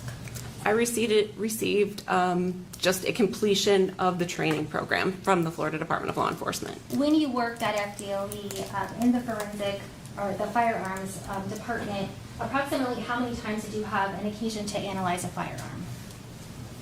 I did not count how many times I had an opportunity to analyze a firearm, but at this point, it's in the thousands. When you started at HDSO, approximately how many times since you've joined HDSO have you had an occasion to analyze a firearm? Hundreds. Have you testified in court as a firearms expert before? Yes, I have. Approximately how many times? More than 60. Your Honor, at this time, I tender the witness as an expert in the area of firearms to Any questions? No questions. All right, you can proceed. help us understand. We have, during the course of this trial, heard terms such as projectile and casing. Are those things that you analyze in your capacity as a forensic lab firearms analyst at HDSO? Yes. Let's start with a projectile. Walk us through, what is a projectile? A projectile is the portion, it is also called a bullet, that is the part of a cartridge that will go down the barrel of a firearm when it is fired. What about a casing? What is a casing? A cartridge case is the Tupperware container of the cartridge itself. It will hold the bullet at the top. The cartridge case holds inside of it the gunpowder, and at the very head stamp or the bottom of the cartridge case, you will see the primer. On the head stamp of that cartridge case is usually the brand and the caliber. So a projectile, is that word synonymous with or the same as a bullet in layman's terms? Yes. You refer to the cartridge casing. We've heard the term casing. Are those two words or terms synonymous, the same thing? Yes, I call it a cartridge case. I will hear the word casing. Now, when you are analyzing a firearm, what is the purpose of analyzing a firearm?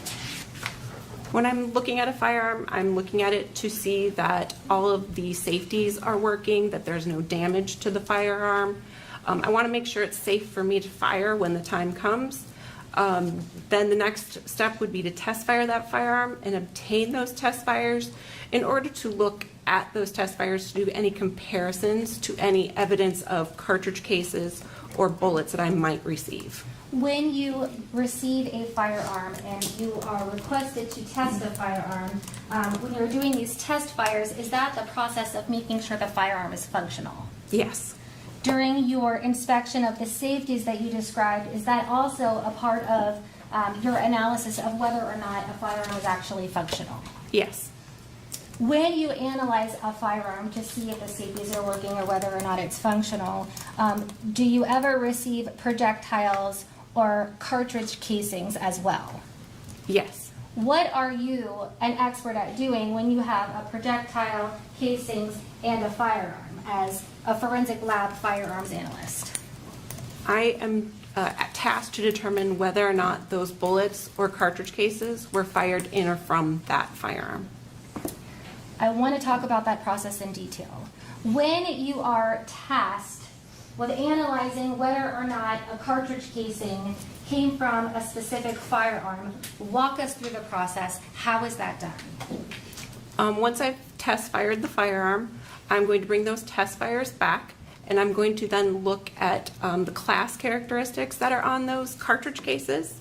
I'm going to document them on the firearm worksheet, and then I'm going to take out each of the evidence cartridge cases that I receive, and I'm going to document each one of those. I'm going to look to see what the class characteristics are on that particular cartridge case. So a class characteristic is something that's predetermined by the manufacturer, and it could be typical of other guns, not just that particular gun. An example would be the shape of the firing pin, the shape of the firing pin aperture, that's the hole that the firing pin sticks out of, and what type of marks I see on that cartridge case. In order for me to do that, I use a comparison microscope, which allows me to see two things at the same time at the same magnification.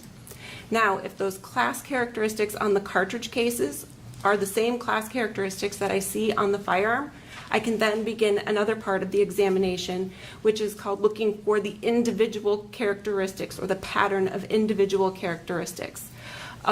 the pattern of individual characteristics is unique to that firearm, and it's caused by the manufacturing process itself, and it also can come from the use, abuse, erosion, corrosion of the firearm. So when I'm looking, I want to see if those individual characteristics that I see on the cartridge case are the same individual characteristics that are on the test fire or the other cartridge cases that I've received. That was a lot of information. Let's go back. Class characteristics. When you are test firing a firearm, and for instance, looking at the casing that comes out during the test fire, help us understand, how do those class characteristics get there? So when the firearm is fired, the cartridge case, the first thing that's going to happen is the firing pin is going to strike that primer, and it's going to leave an impression of the shape of that firing pin on the primer of the cartridge case. If I can stop you right there, I apologize. You've used the term firing pin and primer. Yes. What are those, and where are they located within a firearm? The firing pin is located inside the slide, in the center of the slide, back portion of it, in the firearm. It's the portion that will be released forward when you are ready to fire the firearm. And a primer is that circle that you see on the back of a cartridge case, and that is where the spark comes from on a cartridge. Okay, so the firing pin and the primer, you were explaining the process of how those class characteristics get on the actual casing that is expelled. Please continue, I'm sorry. So the firing pin will make an impression onto that primer, which will then cause an explosion. The light that, or I'm sorry, the spark that comes from the primer will ignite the gunpowder that's inside the cartridge, which in turn will make the bullet go down the barrel, but it will also force that cartridge case back against the back portion of the slide, and it will also leave marks in the on the back or the primer of that cartridge case. At that point, then the cartridge case gets expelled from the firearm.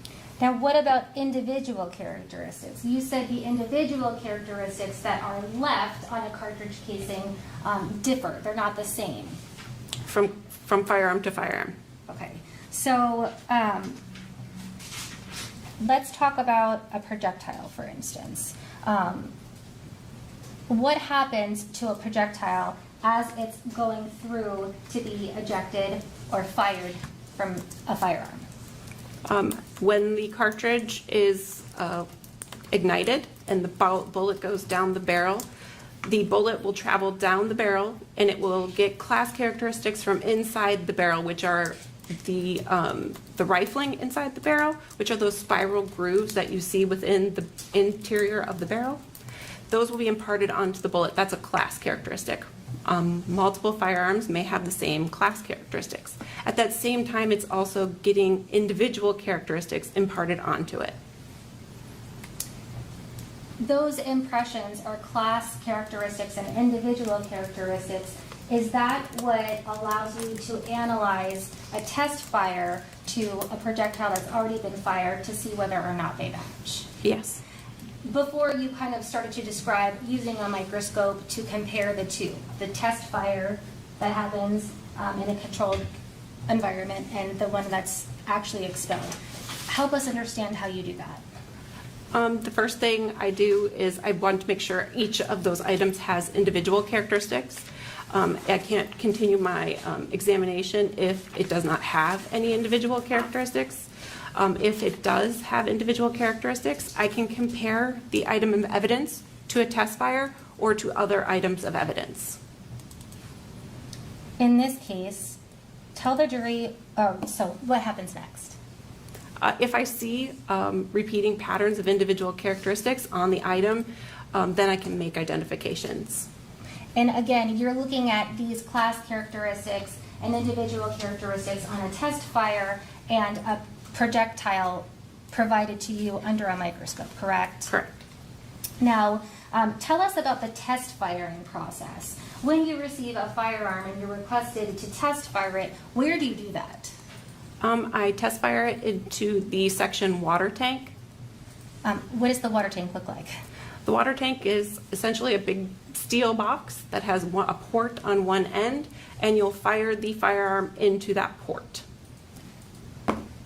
Is it just like a big open area that you aim at and fire in, or is it a defined area? There is a small port at the front of the tank. The tank is filled with water. I aim the firearm into that port, and then the bullets will be collected from the water. How many times do you think in your career as a firearms analyst have you done this process of firing a firearm into this water tank with this port at the front? I haven't counted, but I would assume at this point in the thousands. When you're test firing firearms, are they all of the same type or are they different types?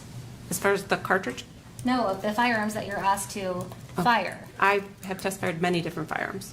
Have you test fired a Glock 43 as the same as the one that was involved in this case and provided to you? 43 or 42? 42. Yes, I have. And for reference, I'll show you what's been entered into evidence as State Exhibit 16. I'm going to place it in front of you. Where you provided State's Exhibit, was it 16? 16 to test fire. May I check the box?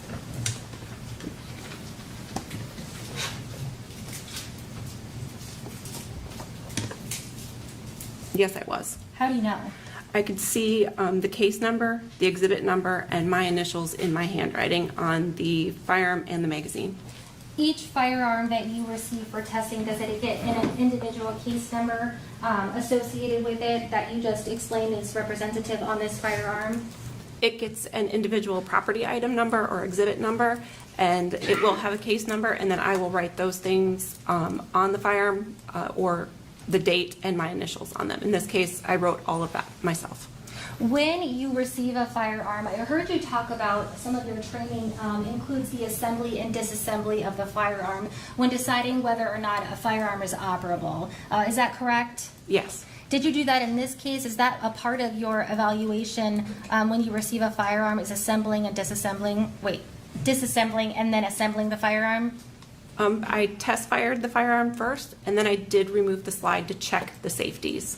Okay, so how many occasions have you had in your career to fire a Glock 42 specifically? I don't have a specific number. I've fired many Glocks, though. Do you think over 100 times in your career is safe to say, approximately? Yes. Now, let's talk about your understanding and your education or background in the brand of Glock. What do you know about the brand of Glock? I did take a Glock Armorer's course when I began my training at the Florida Department of Law Enforcement, and I'm very aware of how the Glock operates.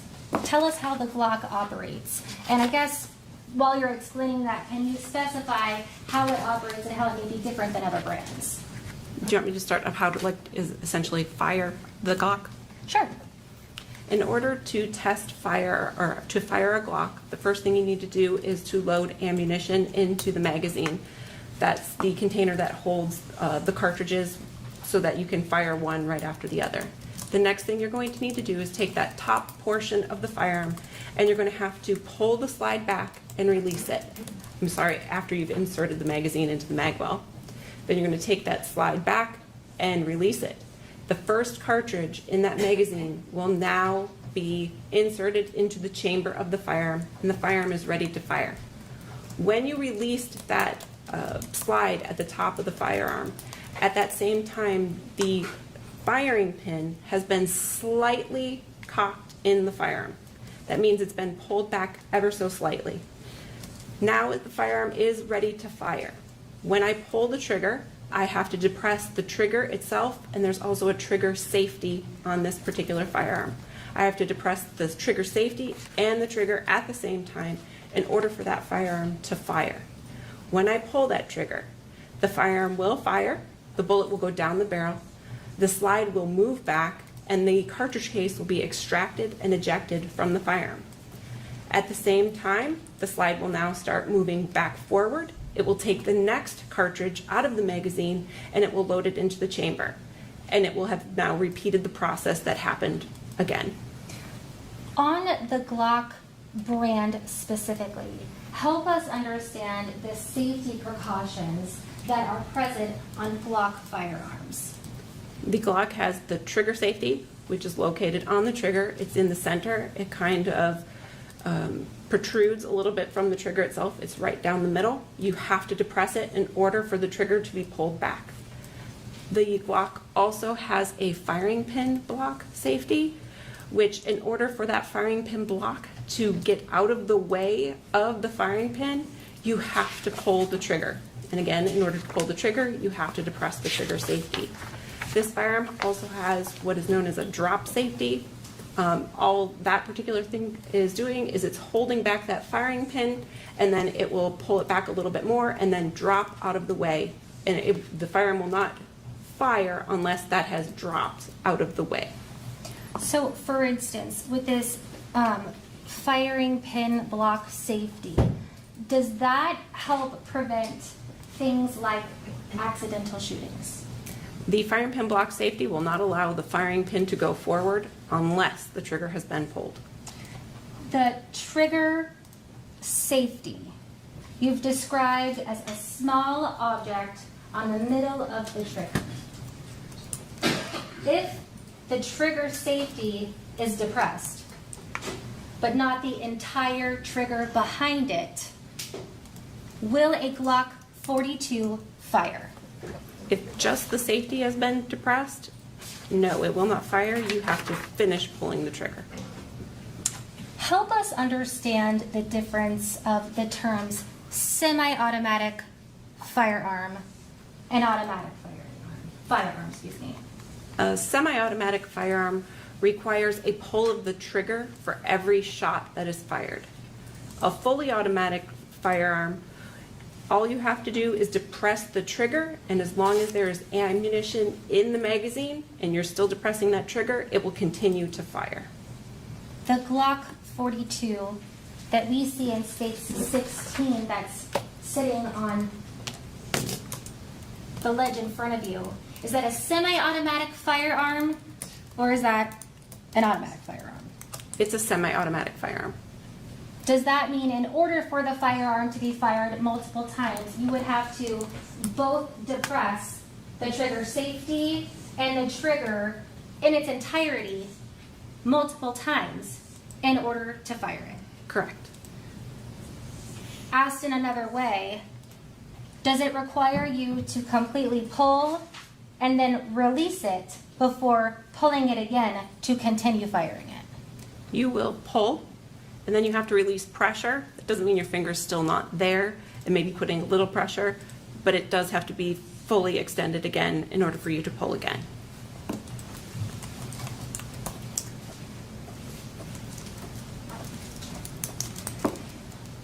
If a Glock 42 with these safety features, which you've described on the Glock 42 in front of you, were to, for instance, be dropped, would it be able to go off? With the firing pin block safety, it would not go off. I want to talk about the process of test firing again. You described to us the water tank that you fire into. Using your hands, can you raise your hands up and show the jury exactly how big is that, I forget what you called it, oh, the port that you fire into? It's approximately 6 inches wide. Approximately 6 inches wide. And is that standard for you? You've done that in every case where you've fired firearms into this water tank? Not every firearm will get fired into the water tank, but most do. Okay, so when you test fired this firearm into a water tank that had a 6-inch wide port, how many hands did it require you to use on the firearm to point and aim it correctly in the hole? I used to. Overruled. You can answer it. I used 2 hands. Why did you use 2 hands? I want to make sure I'm holding the firearm firmly so it will cycle properly. We sometimes hear in conjunction with firearms terms such as recoil. What is recoil? Recoil is the amount of force that's going to come back at you after you have test fired a firearm or fired a firearm. It causes a little bit of force into your hand. A Glock 42, or I guess maybe even the Glock brand in general, what is the recoil based on your training and your experience firing Glocks? What is the recoil like in firearms? Depends on the firearm. For Glock, I do have some recoil when I'm firing the firearm. It's not the same as other firearms. Does the recoil depend on the caliber and type of firearm? It can. So when you're holding a firearm and you're firing, for instance, into your water tank, or you're trying to aim, how do you combat the recoil that you would experience of the firearm after it, or as it's firing, excuse me? I am using two hands when I test fire, and then I just wait in between shots to make sure I can aim and make sure I am aimed properly into the port. May I have just a moment, Judge? Yes.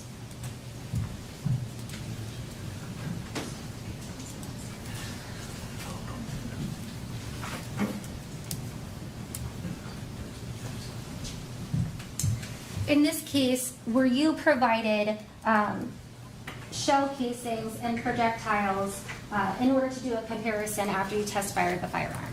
Yes. Tell us about that process. I received bullets and cartridge cases in this case, and I obtained them from the evidence section, and then I brought them back in order to compare them to my test fires of this firearm. How many test fires did you have when you test fired this firearm? I test fired this firearm twice. How many do you use of the? How many of the test fires do you use when you're placing it on the microscope and you're looking at it in comparison to the ones that you're provided from the scene? I used one bullet, one cartridge case. Is that standard? You could use multiple test fires if needed, or multiple bullets or cartridge cases. It depends on the scenario. Did you need to do that in this case? In this particular case, I did not. Why? They were well marked.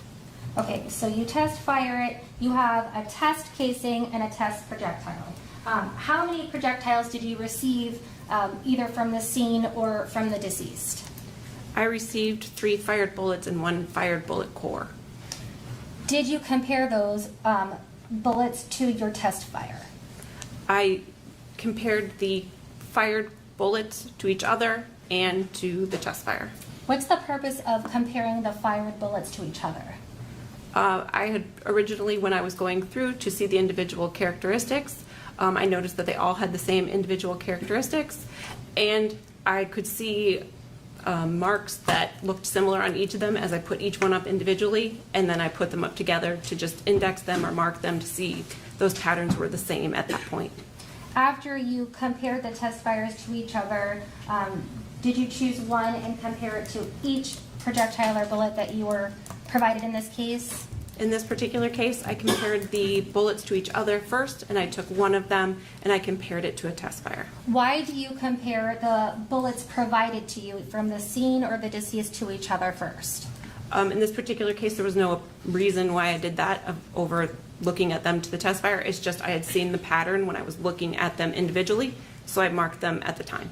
What is your expert opinion about the projectiles that you were provided associated with this case that you received from either the scene or the deceased? I identified them to the firearm. Are you talking the firearm in front of you, State's Exhibit 16? Yes. Does that mean that the projectiles that you were provided and used during your analysis came from State's Exhibit 16, a Glock 42 that's in front of you? Yes. What about the cartridge casings? Were you provided cartridge casings and asked to compare them in this case? Yes. How did you do that? I took those cartridge cases, I looked at them each individually and made sure they had individual characteristics, and then I compared them. In this particular instance, I compared each cartridge case to a test fire. when you compared each cartridge case that was found at the scene of this event to the test fire, tell the jury what your results were. I determined that they were identified to the firearm here in front of me. Does that mean that those cartridge casings were expelled from the firearm that's sitting in front of you? Yes. Judge, may I have just a moment? Yes. I don't have any further questions. I will take just one moment to return.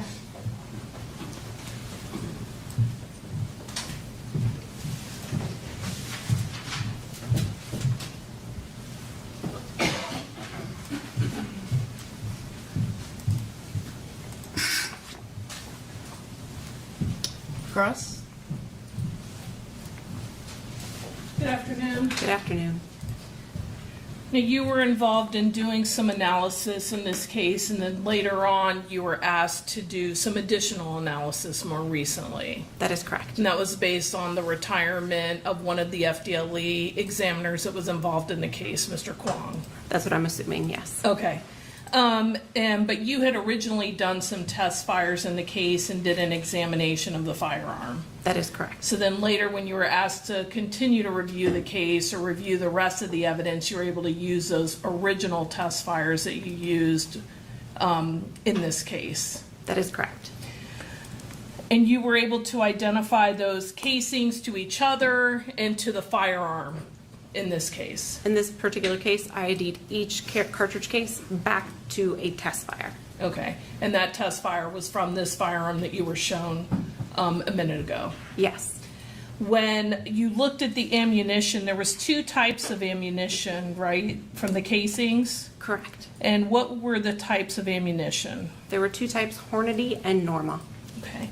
And both of those are obviously 380. Correct. Now, Ms. Reeder was asking you about the safety features on the Glock, on the firearm in this case, and you said that there's the trigger and the trigger safety, and then there's the firing pin block safety, correct? There's the trigger safety, the firing pin block safety, and the drop safety. Okay.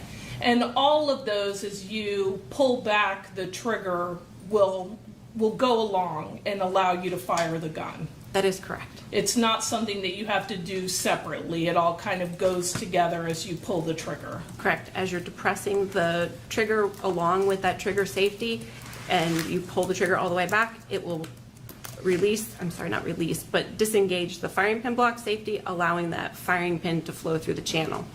Adults could fire this firearm, correct? I would assume so. Okay. And children could fire this type of firearm. I can't determine whether or not anybody particularly could fire a firearm, but is it possible? Yes. Okay. And in fact, you're able to test for trigger pull. Is that correct?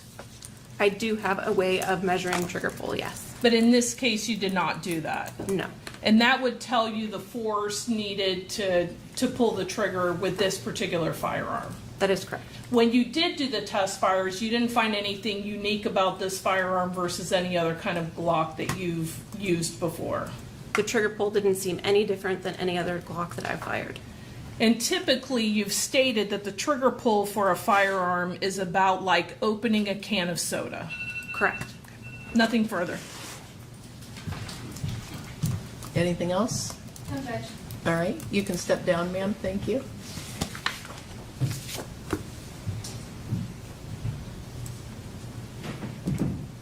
Members of the jury, we end right where we began. It was an accidental discharge.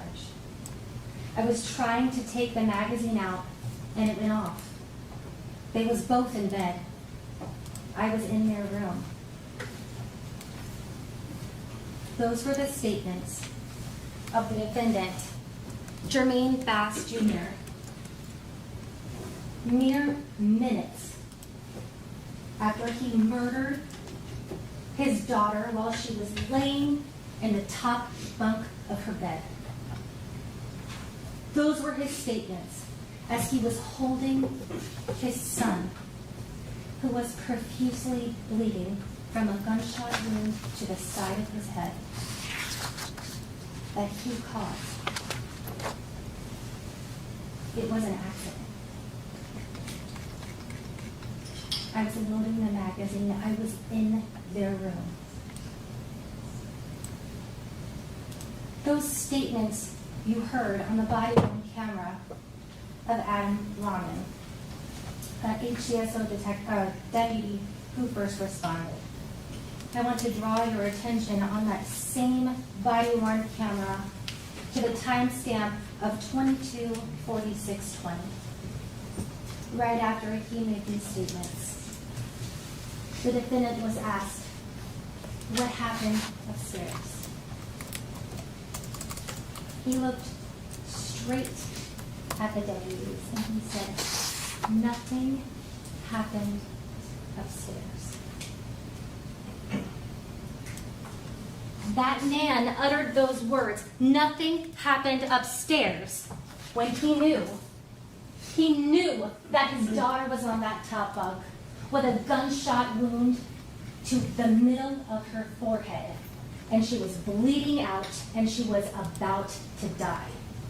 He said nothing happened upstairs. He didn't beg them to go save her. He didn't beg them to help her.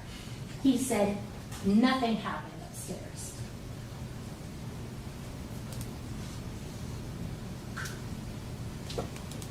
We end right where we began. Right where we began. Where defense counsel in their opening statement to you said, "My client did not shoot Jayla Bass or JJ." We know that's not true. We know he did it. We know that forensic evidence points to him. And I want you to recall when our blood spatter expert was on the stand. She said to you, "The scene will guide you to collect the evidence that is relevant so that you can piece together what happened." And members of the jury, that's exactly what happened throughout the duration of this trial. The testimony and evidence are pieces that, when laid together, form an arrow that point to the guilt of only one person in this case. The defendant murdered his 5-year-old daughter as she was sleeping, and he tried to murder his 8-year-old son, JJ.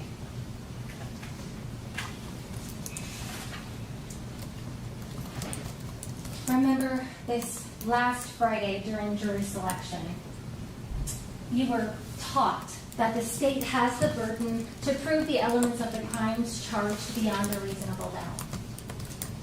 The judge explained that to you, and in fact, she just read it in this packet.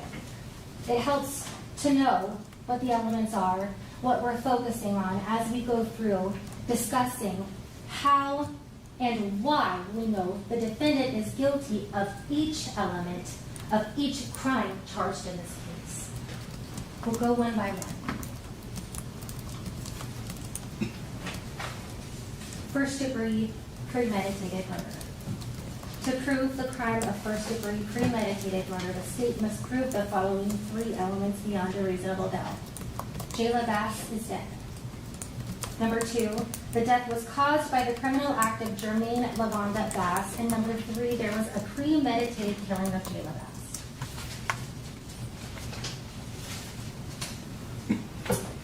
He's also charged with 2 counts of aggravated child abuse. There we talk about number 1, Jermaine LaVonda Bass committed aggravated battery upon Jayla Bass or Jermaine Bass. That's counts 2 and 3. Jayla Bass or Jermaine Bass were under the age of 18. We know that. Jermaine LaVonda Bass actually and intentionally caused bodily harm to Jayla Bass or Jermaine Bass, counts 2 and 3. In doing so, Jermaine LaVonda Bass intentionally or knowingly caused great bodily harm.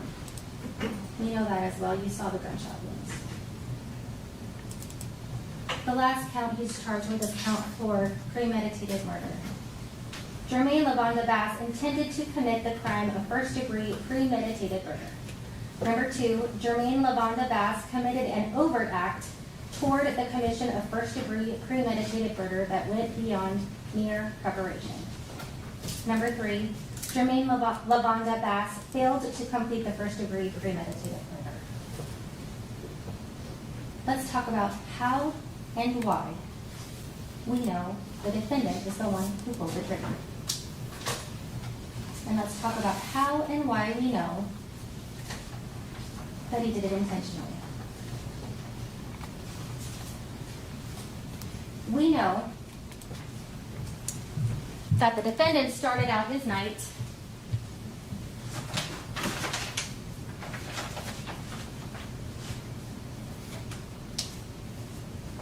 by leaving his 5-year-old and his 7-year-old home alone in their beds.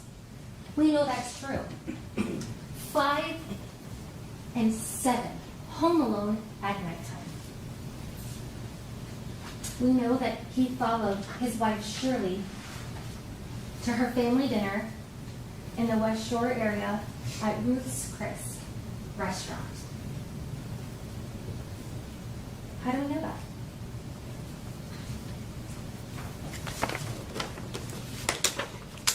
State's Exhibit 21. We can track his cell phone records. He leaves the children home alone by at least 7:15 p.m. We know that's true because of the video surveillance shows him leaving before that time.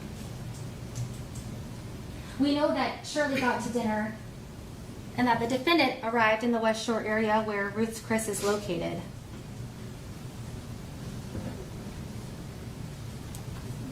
And around 10 o'clock, we know that he's calling Shirley and he's leaving by 10:01.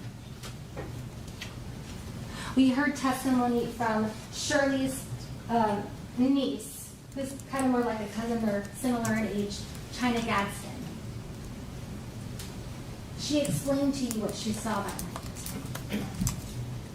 She saw the defendant in his Nissan truck pull in front of Shirley's car that she was driving, stop, get out, walk up to the vehicle, and confront Shirley for going to a family dinner.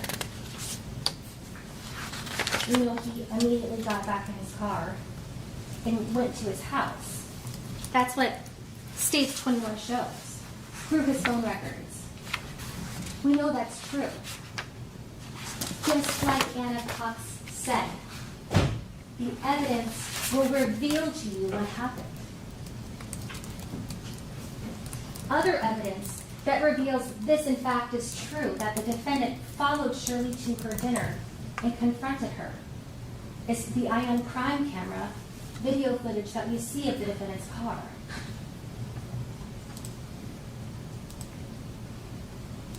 We can read between the lines of the evidence we have as to the way the defendant was feeling at the time he arrived back home and went inside where 5-year-old Jayla Bass was sleeping in the top bunk and 8-year-old Jermaine Bass, JJ, was laying right next to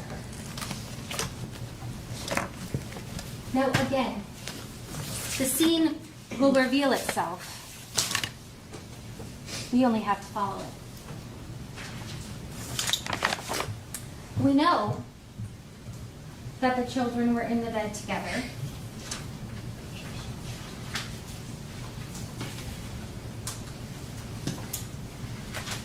Laying side by side.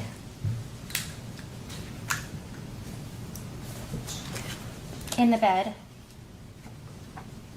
I'm putting up States 24A because the forensic evidence tells us so. We know that Jayla Bass was laying closest to the wall, her head where this pooling of blood is seen. and that JJ's head was right next to her, either touching the mattress or slightly above. At the point in time that the firearm was pointed at their heads and the trigger was pulled. Remember last Friday when we discussed premeditation, Mr. Terry was talking to you about there's no specific time frame when you're trying to decide whether or not an act was premeditated. It can happen in an instant. Recall that today, Hillsborough County Sheriff's Office firearm expert Jennifer Michaelon took the stand and explained to you what would have to take place in order for that Glock 42 to fire. She explained you first have to take the magazine. You have to load it with bullets. You have to put that filled magazine inside the bottom well of the firearm. You then have to slide the top of the firearm back in order for it to fire. Then, like she explained, when she's firing these firearms regularly during the course of her investigations as a firearm expert, she uses two hands to be able to safely and precisely point and aim within a 6-inch area. Loading the magazine with bullets, putting the magazine inside of the firearm, sliding the top back to make it ready. And then she further explained, not only do you have to point it and aim it, each time you pull the trigger, you have to pull it hard enough to first compress the trigger pull, safety, and then the trigger itself. And she explained to you that because it is not an automatic firearm, that each time you pull the trigger, you have to pull it and let it go, and pull it and let it go, and pull it and let it go, and pull it and let it go, and pull it and let it go. And members of the jury, that evidence is the scene itself, the evidence revealing to you what premeditation is. All of those steps is the scene revealing to you through evidence what premeditation is.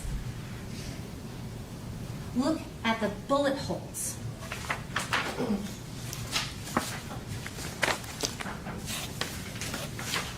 On these precious children's face. Look at that. Objection, Your Honor, improper Sustained. argument. I would Look. ask the jury be disregarded. Right. The jury's to disregard the last statement by the prosecutor. Speak facts. Let's talk about the facts. Look where the bullet holes are located on Jayla Bass's head. Those are aimed, precise, deliberate bullet holes. That is not an accident. That is not loading the firearm and it going off. Those are aimed, precise, deliberate shots. Shots that require some sort of control over the firearm.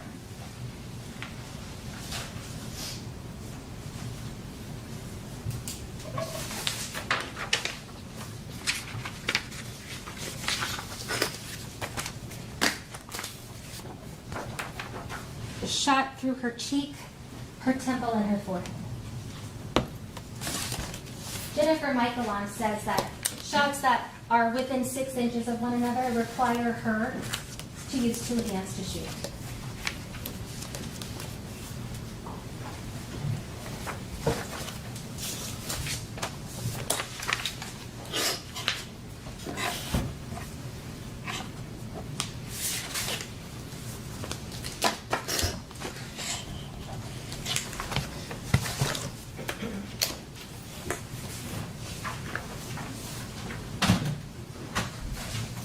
This is the shot on the son, JJ's head.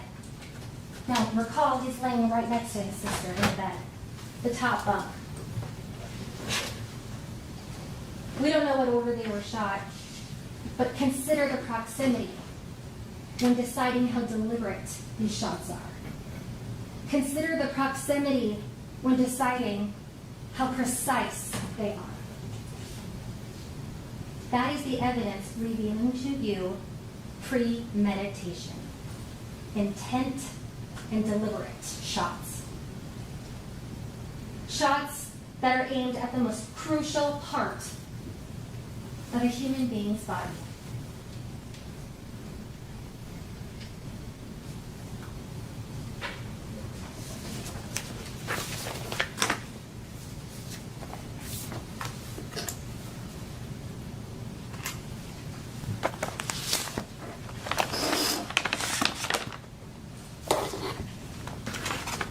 Recall, the scene will reveal to you the evidence necessary for you to come to a conclusion as to what happened. We know from the defendant's wallet that was seized, states 15.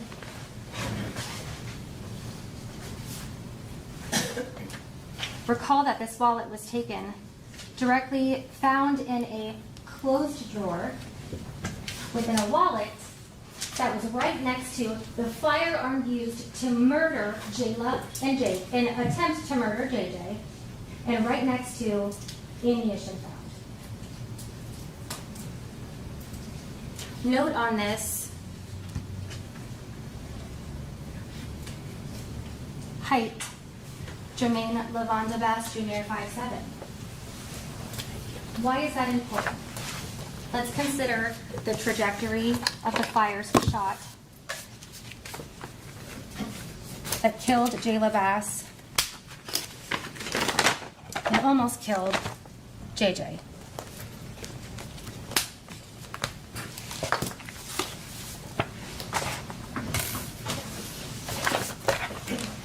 We know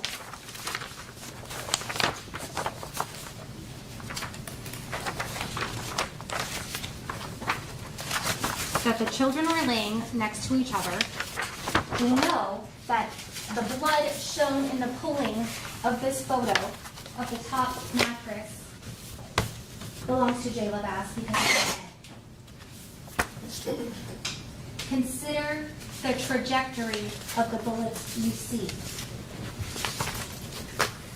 Knowing the bunk bed is topmost portion of the bunk bed is 5 feet 5 inches tall. The defendant is taller than that.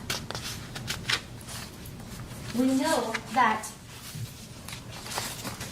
damage A is at a downward trajectory, meaning that when the gun was fired, it has to be angled upward, downward to cause that downward trajectory.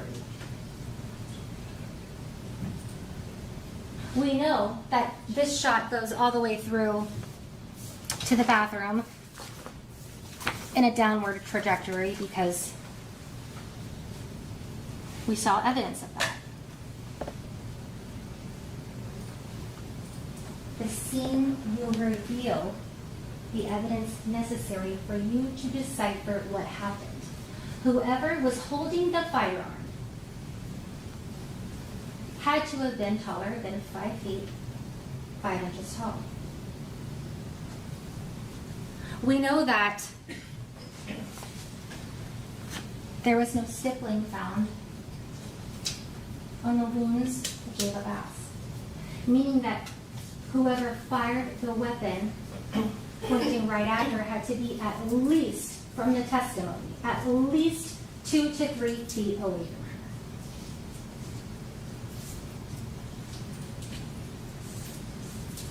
If you follow the trajectory of the bullet holes that you see here, take them out 2 to 3 feet, that takes you off the bed. At a height consistent with the defendant holding his hands above the rail and pointing it downward.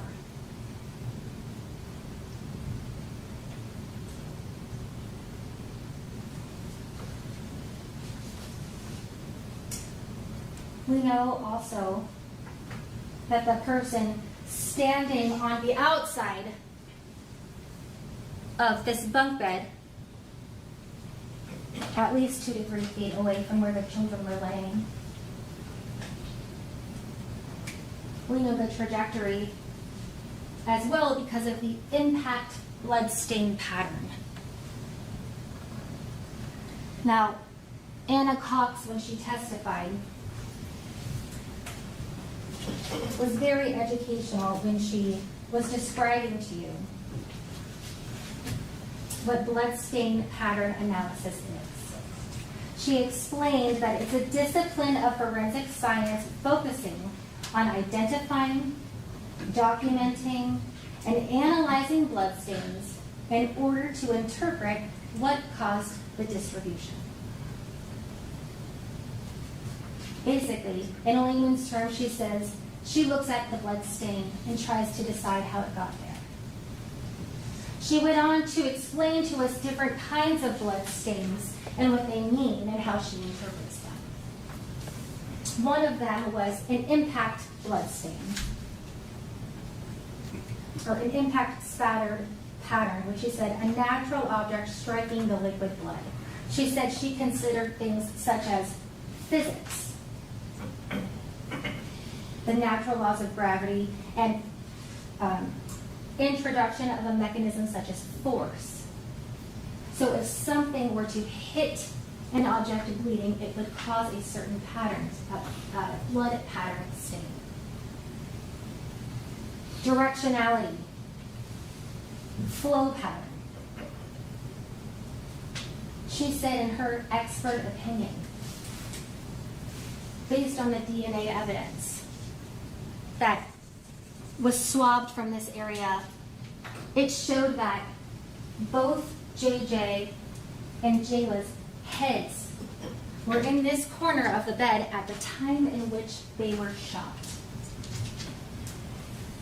That's an important piece of evidence because, remember, we end where it began. When defense mentioned in their opening statement to you that their client didn't pull the trigger. Well, members of the jury, it's one thing to make a statement like that and then move on. But it requires you to pull the thread, to follow the analysis, to let the scene reveal to you what happened. And you have to follow it until the end.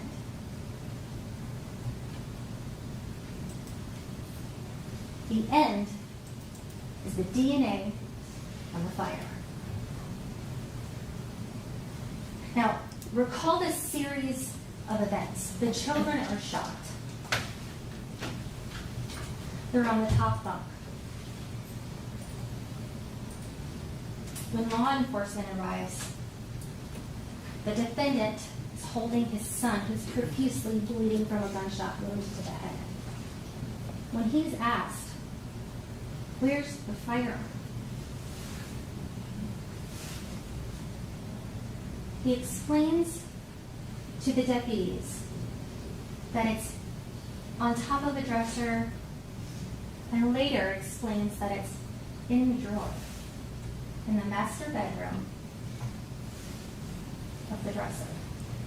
So let's keep pulling the thread, because what does that mean? It means that after he murdered his daughter Jayla, and after he shot his son in the temple, that he left them there, walked all the way past 2 bathrooms into the master bedroom, and he opened up that silver drawer. He put the gun and the magazine inside, and he closed that dresser drawer before doing anything else. That's significant. The gun was in a closed dresser drawer. If an accident happened in the room with his children, would not a reasonable parent render aid immediately? Objection, Your Honor, improper argument. Overruled. It's not reasonable to believe that it was an accident. It's not reasonable to believe that after this firearm accidentally discharged 5 times, that someone would then walk past 2 bedrooms into a different room, open a drawer, place the firearm inside of that drawer, and close it before doing anything else. It is not reasonable to believe.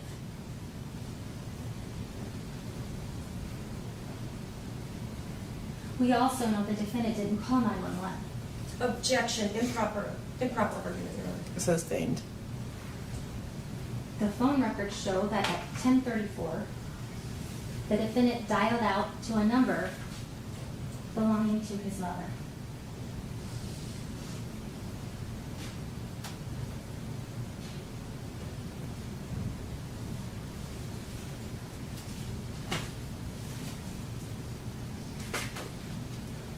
Anna Cox was right. The scene reveals the evidence necessary for you to come to a conclusion as to what happened. The defendant loaded his firearm with a magazine. He slid it back to load it. He then stood on the outside of that gray bunk bed, put his arm up and over the railing, and fired at his children as they lay sleeping in the top bunk of the bed. The evidence reveals that he shot his daughter Jayla 3 times, and she died. The evidence reveals that he shot his son JJ in the temple, causing severe injuries that he still suffers from. The DNA puts the firearm in his hands. The trajectory puts the firearm in his hands. And members of the jury, the evidence, when put together, forms an arrow pointing at the guilt of only one person in this case. The defendant, Jermaine Bass, murdered his daughter, Jayla Bass, who was 5 years old. And he did it with intention, he did it with precision, and he did it with premeditation. The defendant tried to kill his son, JJ. And he did it with intention, he did it with precision, and he did it with premeditation. And the law and the evidence demand that you find him guilty.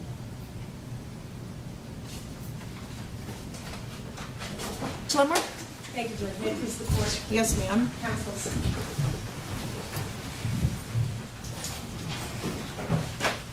I was going to start talking about everything Mr. Terry talked about in opening statement and what he did or didn't show. But I want to first go ahead and respond to Ms. Reeder, if I can. First of all, she said, these are things we know. These are things we know are true. She said that Mr. Bass left the children home alone in their beds. So they're in their beds when he leaves. There's no evidence of that. You didn't hear any evidence that they were in their beds when he left. He followed Shirley Bass. We have an hour later with his car supposedly leaving, a Nissan Titan design, but he followed her. There's not one shred of evidence of that. To confront Shirley for going to a family dinner is why he supposedly stopped them along on the way onto 275 at the West Shore exit. You heard not one piece of evidence that he stopped the vehicle. We're going to talk more about that later. But that it was to confront Shirley for going to the dinner? No, we didn't hear any evidence whatsoever about why or why not Mr. Bass did not go to the dinner. The children were laying down, we know that. Well, then why do we have bullet holes higher up? We don't know that. Miss Reeder actually said, quote, read between the lines. Do you remember when she just said that in her argument? Read between the lines. Let's forget about evidence. Let's forget about burden of proof. Let's throw it all out the window, folks. Just read between the lines and convict a person of murder.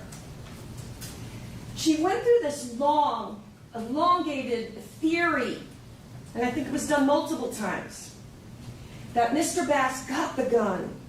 He put bullets in it. He put the magazine in. He racked it. He took it into the kid's room. What evidence did you hear about any of that? You heard not one piece of evidence of where that gun was prior to the shooting of the children. You heard nothing. We do not know. You don't read between the lines in a case such as this or in any case. There is absolutely no evidence that the state has presented where that gun was prior to the shooting, who loaded it, was the net. We know nothing. And they have to have evidence. Ms. Michelin told you that they didn't do a trigger pull. They could have done a trigger pull on that gun and given you a poundage of how much force. I think Ms. Spradley had asked her, it's about just 5 pounds. But what did she tell Ms. Spradley? The trigger pull on that gun is as easy as popping off a soda cap. Popping off a soda cap is enough force to pull the trigger on that gun. So the state wants you to believe that Mr. Bass did all these things. Well, because that's their theory, that's what they want you to believe. He got the gun, he racked it, he put the magazine in, he pulled the slide back, all of that. But you gotta look at the evidence, not their theory. Remember, the judge will tell you the evidence is where you look, the exhibits and the testimony. Not one piece of evidence about that. Ms. Reeder talked about the wallet being found next to ammo. I guess to presume that that's an important factor. Not any ammo that could have been used in this case for certain, because there's not one thing found in the master bedroom that had anything to do with a .380. Detective Hobelman and Corporal Gaveau both told you that. How do I know? How do I know that Mr. Bass's driver's license height is even correct? Not one shred of evidence presented as to that. They want you to read between the lines and assume. Whoever is holding the firearm had to be taller than 5'5". We know that, said Ms. Reeder. Where did you hear that evidence? What witness said that? Nobody did.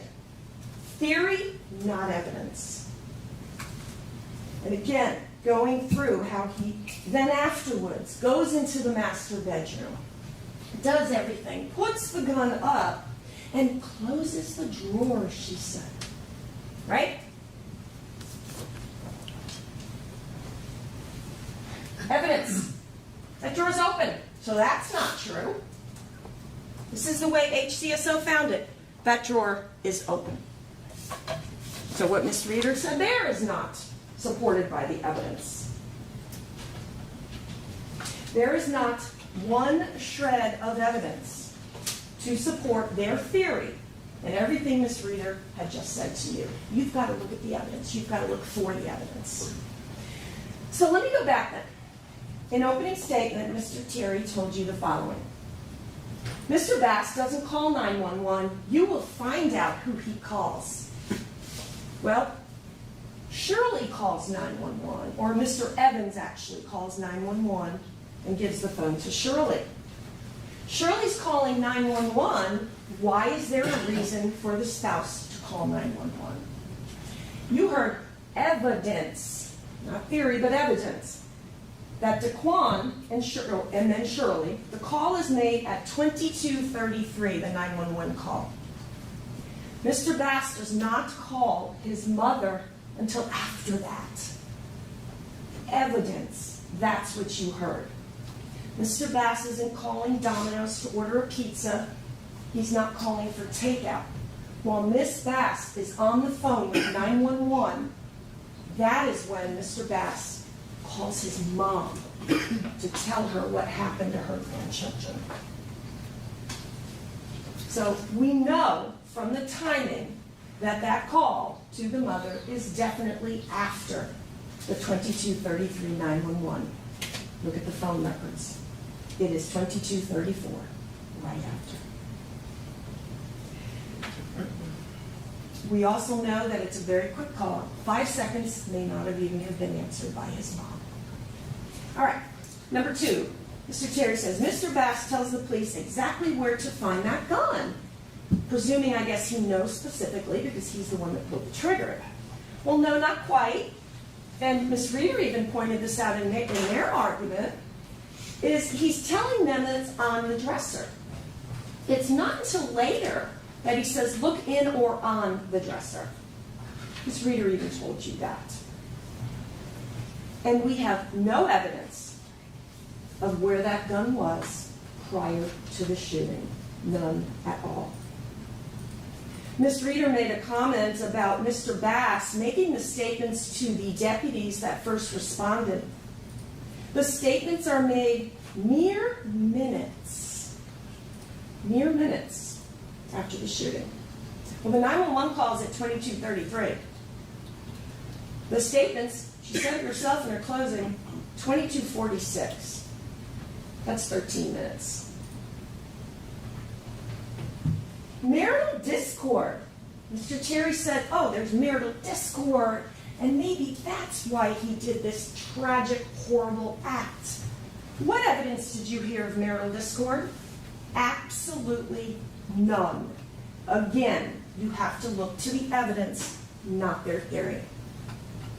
Because they have the burden of proof to prove beyond and to the exclusion of a reasonable doubt.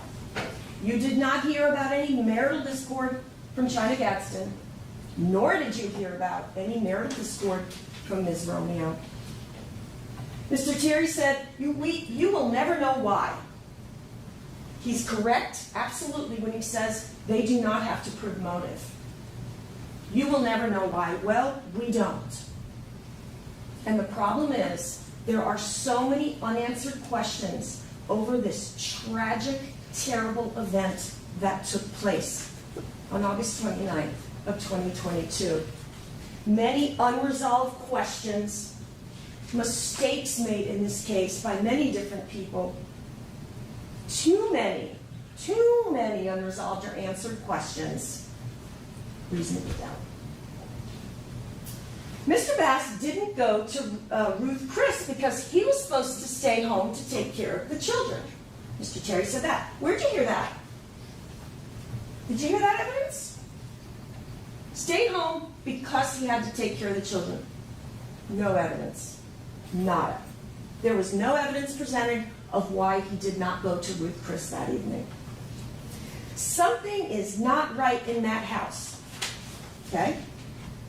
What evidence did you hear that there were any problems in the house?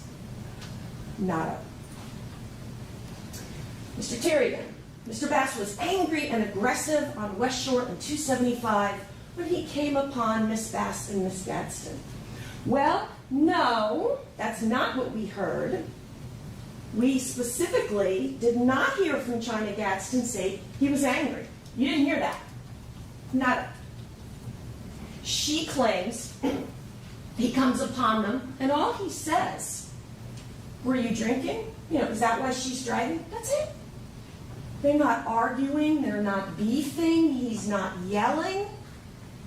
Shirley wasn't fazed by it, China said. And that's it. And, folks, that's if you believe this story. Okay, we have China Gadsden, the one, she is related to Shirley. And one of the most critical things is, if this was a big deal, and this somehow is their great motive, theory, that's what they want you to believe to convict somebody of first-degree murder, why is it not talked about earlier? China Gadsden never says a word until over 14 months later that this allegedly took place. Corporal Gabeau even told you there would be times he would call China. She'd hang up on him. I don't want to talk to you. I'm not going to talk to you. All of the behavior of everybody in this case, Mr. Bass, Mrs. Bass, the witnesses, you can consider. And their behavior and everything that got done that evening. And China Gadsden never at any time said Shirley was upset. Now, I just want to make this comment.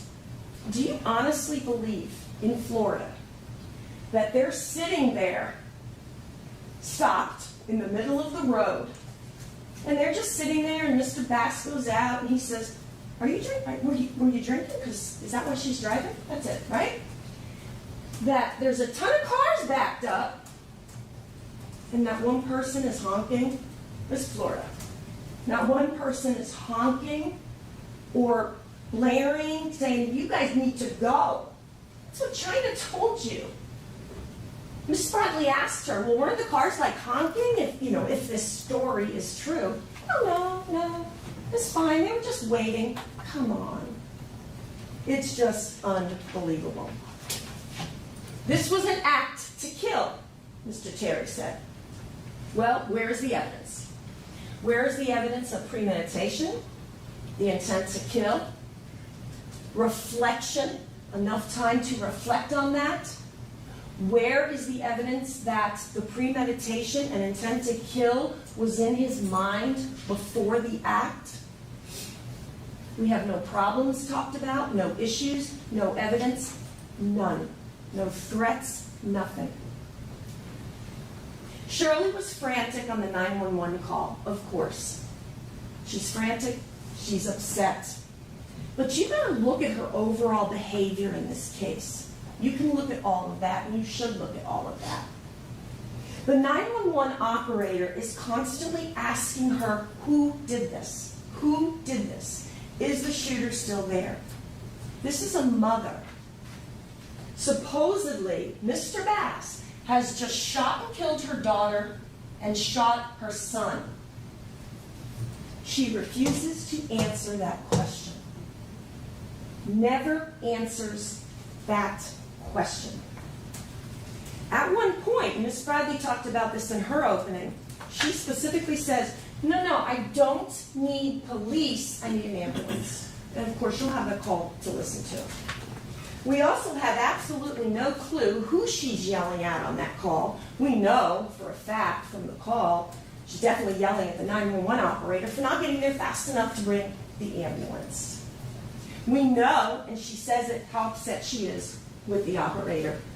Look at when the call comes back. She even says, I got the same person. I got you again.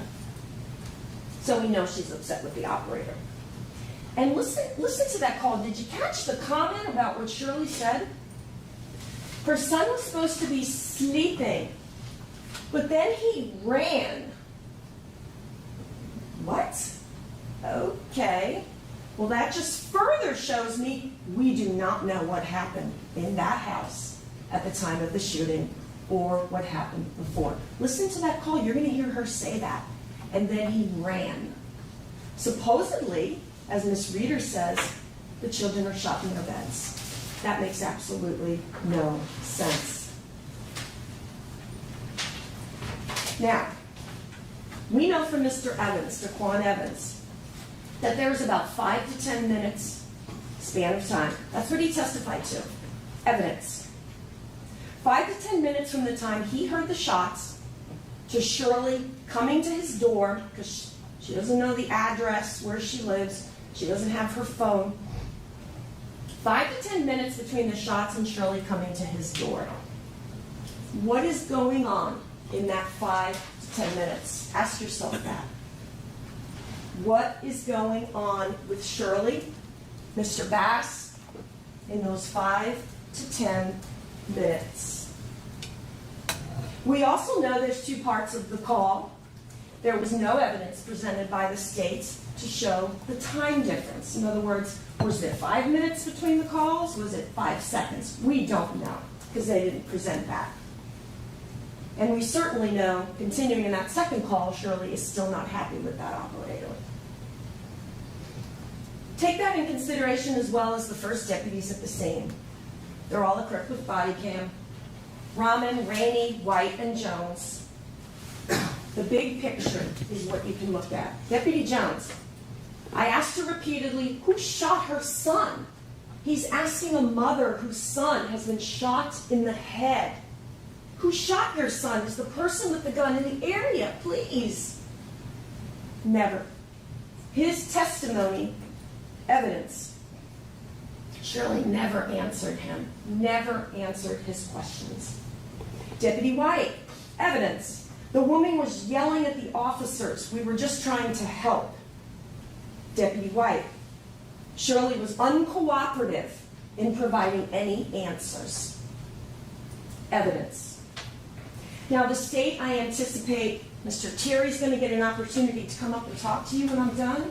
Please keep in mind what he says and think what I might say in rebuttal to that, and keep in mind he has the burden of proof. But I anticipate, since this is my only time to talk to you, he's going to say, well, she was traumatized, right? She's traumatized. So you got to look at that whole big picture about her uncooperativeness, and we'll talk more about that. But it doesn't explain this case and not answering simple questions posed to her by a 911 operator or the deputies. Who shot your son? My husband. Never, nada, never says that. Deputy Jones, the lady wasn't very helpful. That's it. Not helpful at all. Now, Mr. Bass, another comment from opening statement by Mr. Terry. Mr. Bass never tells the police his daughter is upstairs. Not true. Evidence. You heard from Deputy White. Body cams, you got beeping going on, they're difficult to hear. Deputy White said that Mr. Bass did say something about a little girl, and he documented it in his report.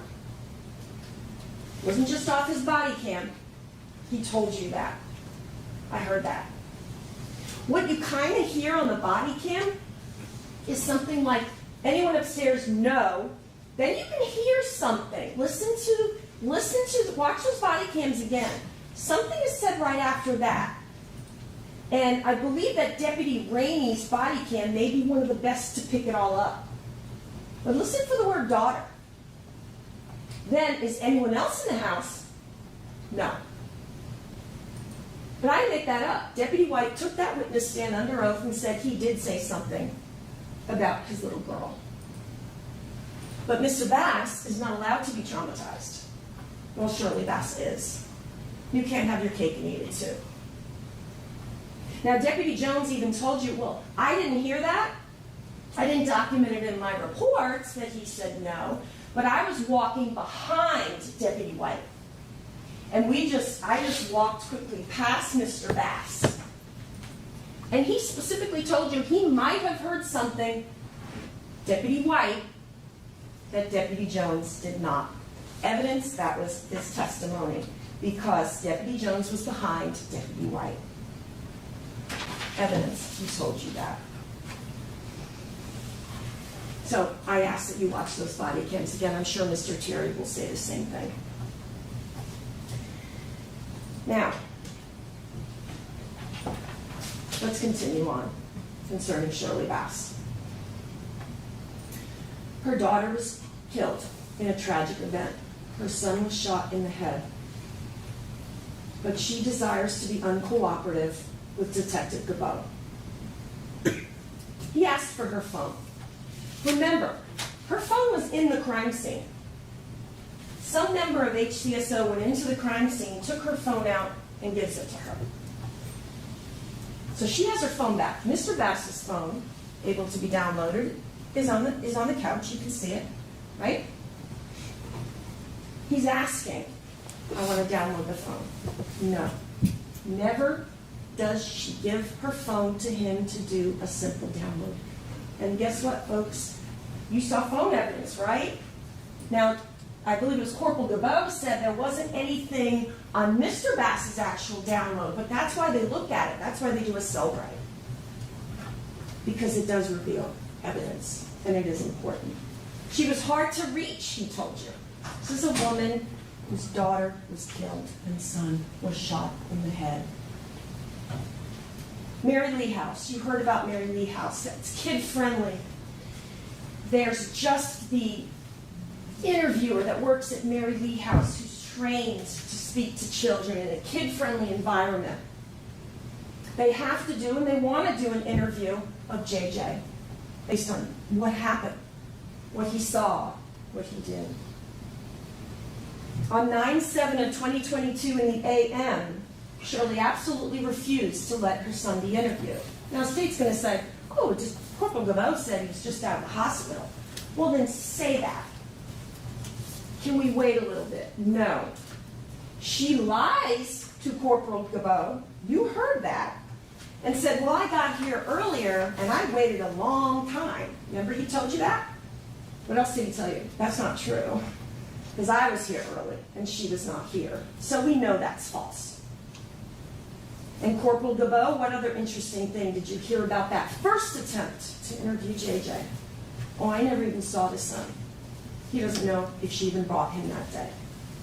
So he says, okay, let's reset it for the afternoon. Same day, September 7th of 2022, for the PM. Now at this point, JJ's uncooperative.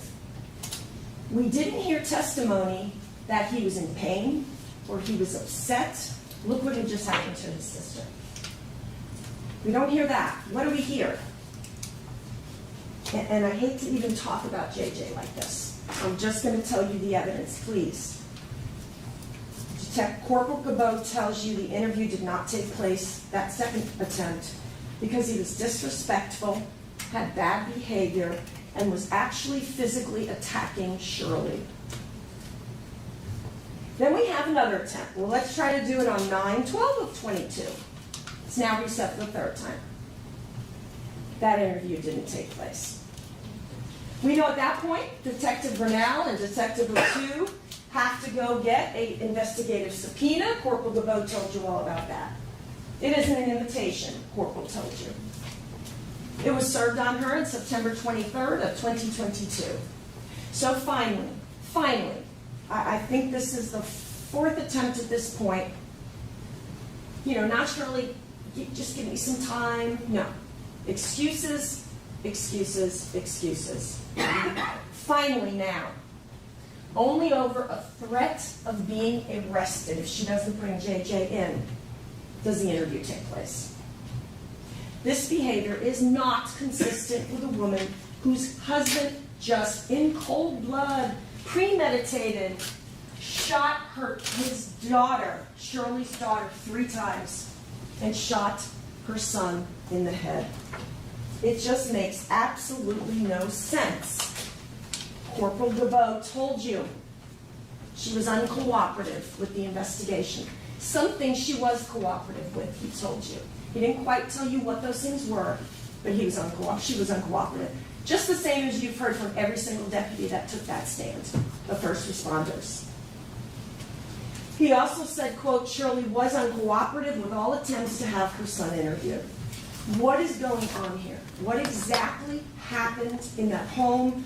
What is going on? Do you really know, beyond and to the exclusion of all reasonable doubt, what happened in that apartment, that townhouse, for that gun to be shot and the children to be injured? Mr. Terry, in opening, Shirley was very frantic. He also seems to imply in his opening, but Mr. Bass wasn't, right? Shirley is frantic on the body cams. We see her. But nobody has met Shirley before and doesn't know how she acts. Nobody has met Mr. Bass before and see how he acts. Not Mr. Evans, not the deputies. We talked in voir dire, if you remember this. Do people act differently to trauma? You guys agreed, yes, you can. No 2 people are alike. You can be frantic, or you can be like a blank slate and in shock. It sounds like Mr. Bass and Shirley as well. So people react differently to traumatic events. And certainly being, quote, blank and quiet, the words of Mr. Evans to describe Shirley Bass, the stripes, Mr. Bass. In addition, you can consider what everyone else told you from the Sheriff's Department concerning Mr. Bass. Unlike Shirley Bass, he was cooperative with the investigation in all stages. Now, we also know that we hear Mr. Bass tells the deputies, come in, come in. You can literally see, watch the body cam, he's all sweaty. You can see the shine because he sweat from trauma. Just help my child, please. I believe Ms. Reeder just said in her closing that he never asks for help or to help his children. Absolutely false. Just help my child, please, please get the paramedics. Again, evidence from the body cams. Mr. Terry, in his opening, Mr. Bass said it was an accident. This was no accident. Did y'all notice that when Mr. Bass is first asked by the deputies how this happened, what does he say? He says accidental discharge. That's what he says to me first. He doesn't say, I did it, I shot it. He says accidental discharge. It's a period of time.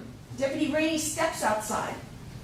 He notifies that they have found Jayla. And then the house is clear. Comes back in the house. They're frantically taking care of the children. Fire rescue is coming in. Later, when Deputy Rainey is asking more specific questions, then, and only then, does Mr. Bass says, it was me, I was cleaning the gun. Common sense dictates no one's going to be cleaning a gun in the kids' room. What is going on in that house? What happened in that house that tragic evening? We don't know. You didn't see any cleaning supplies out, did you? I submit to you, he was not in the kids' room cleaning the gun.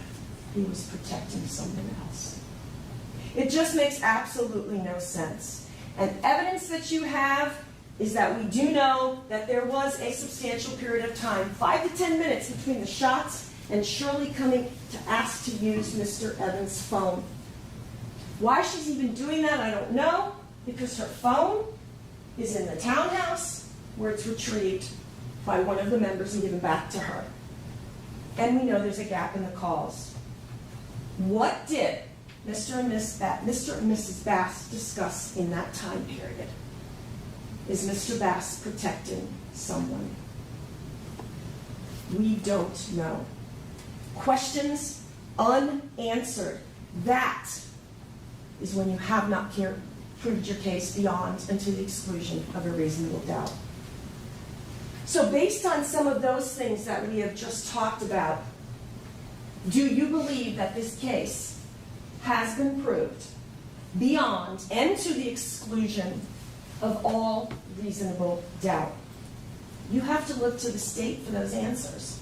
You have come away, or we submit you kind of have come away with more questions than anything else.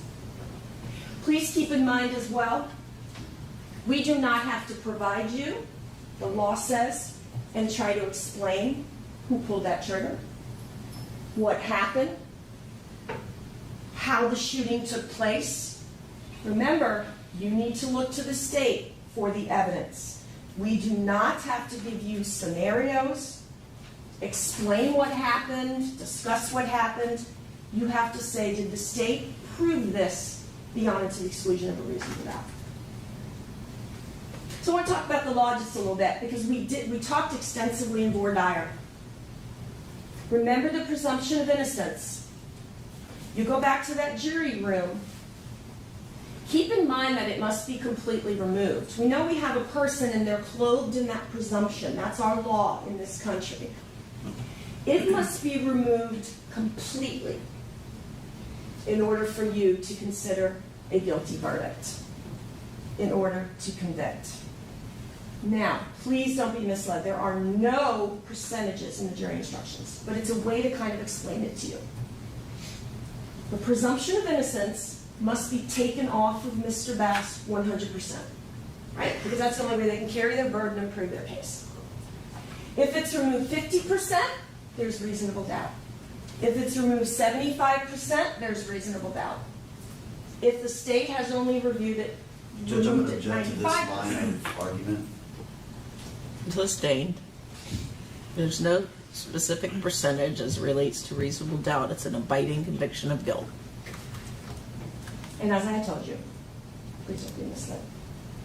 Now, what is reasonable doubt? The judge gave you the definition of it. She talked in voir dire about it and told you it's basically a doubt you can attach a reason to. It comes from the evidence, a conflict, or lack of evidence. Now, like Ms. Bradley told you in opening, this was tragic. Members of the jury had to see the photographs, listen to the evidence. Tragic. That was a tragedy, what happened that evening to those children. But you cannot let sympathy affect your verdict. I know it's hard. You cannot. The judge instructed you of that. You cannot let sympathy or bias affect your verdict. You must follow the law. And the question you need to answer is, has the state removed that presumption of innocence completely? And if they have not, the verdict has to be not guilty. That's our law. Ms. Reeder and Mr. Terry have done their jobs. And because they've done their jobs and presented evidence does not mean they are able, through the evidence, to remove that presumption. That's going to be that's up to you guys. As the judge told you in the jury instructions, I believe you have the copies, you get to go back there, the presumption of innocence must be overcome by the evidence beyond and to the exclusion of a reasonable doubt. And also remember, the abiding conviction of guilt and conviction of guilt. Judge gave you the instruction, we talked about it in voir dire, you have the instruction. That part of the instruction starts off talking what reasonable doubt, which is a concept sometimes hard to define, is what we talked in voir dire about. It's not a possible or speculative doubt. She told you that. However, if after carefully, or on the other hand, I believe it says, on the other hand, after carefully considering and weighing the evidence, there is not an abiding conviction of guilt. Or, if you have a conviction of guilt, but it is not stable, it wavers and vacillates. That means, and shows you the charge has not been proven beyond and to the exclusion of all reasonable doubt, and the law requires, it's tough in a case like this, but the law requires a not guilty verdict. That was what we were talking about. Mr. Terry, I stole from him in voir dire when he used the waver and vacillating to talk about premeditation. Same thing. You go into your closet that morning and you're trying to decide what to wear, and you can't quite decide. It's waver and vacillating, going back and forth. And if you can even have a conviction of guilt. No abiding conviction of guilt or conviction of guilt, but not wavers or vacillates. It has to be by law, not guilty. So if you go back in the jury room and you're thinking to yourself, well, he's possibly guilty. He may be guilty. He could very well be guilty. He's probably guilty. Then you're having a reasonable doubt. And please keep in mind that we do not have to have proved Mr. Bass's innocence, rebutted anything that was said. I think we showed you quite a bit, and a lot of the problems and errors in this case. But at this point now, we're at Wednesday, there's just too many questions in this case to overcome that presumption of innocence. And those questions have not been answered. You cannot look at Ms. Reeder or Mr. Terry's theory. Evidence, evidence, evidence.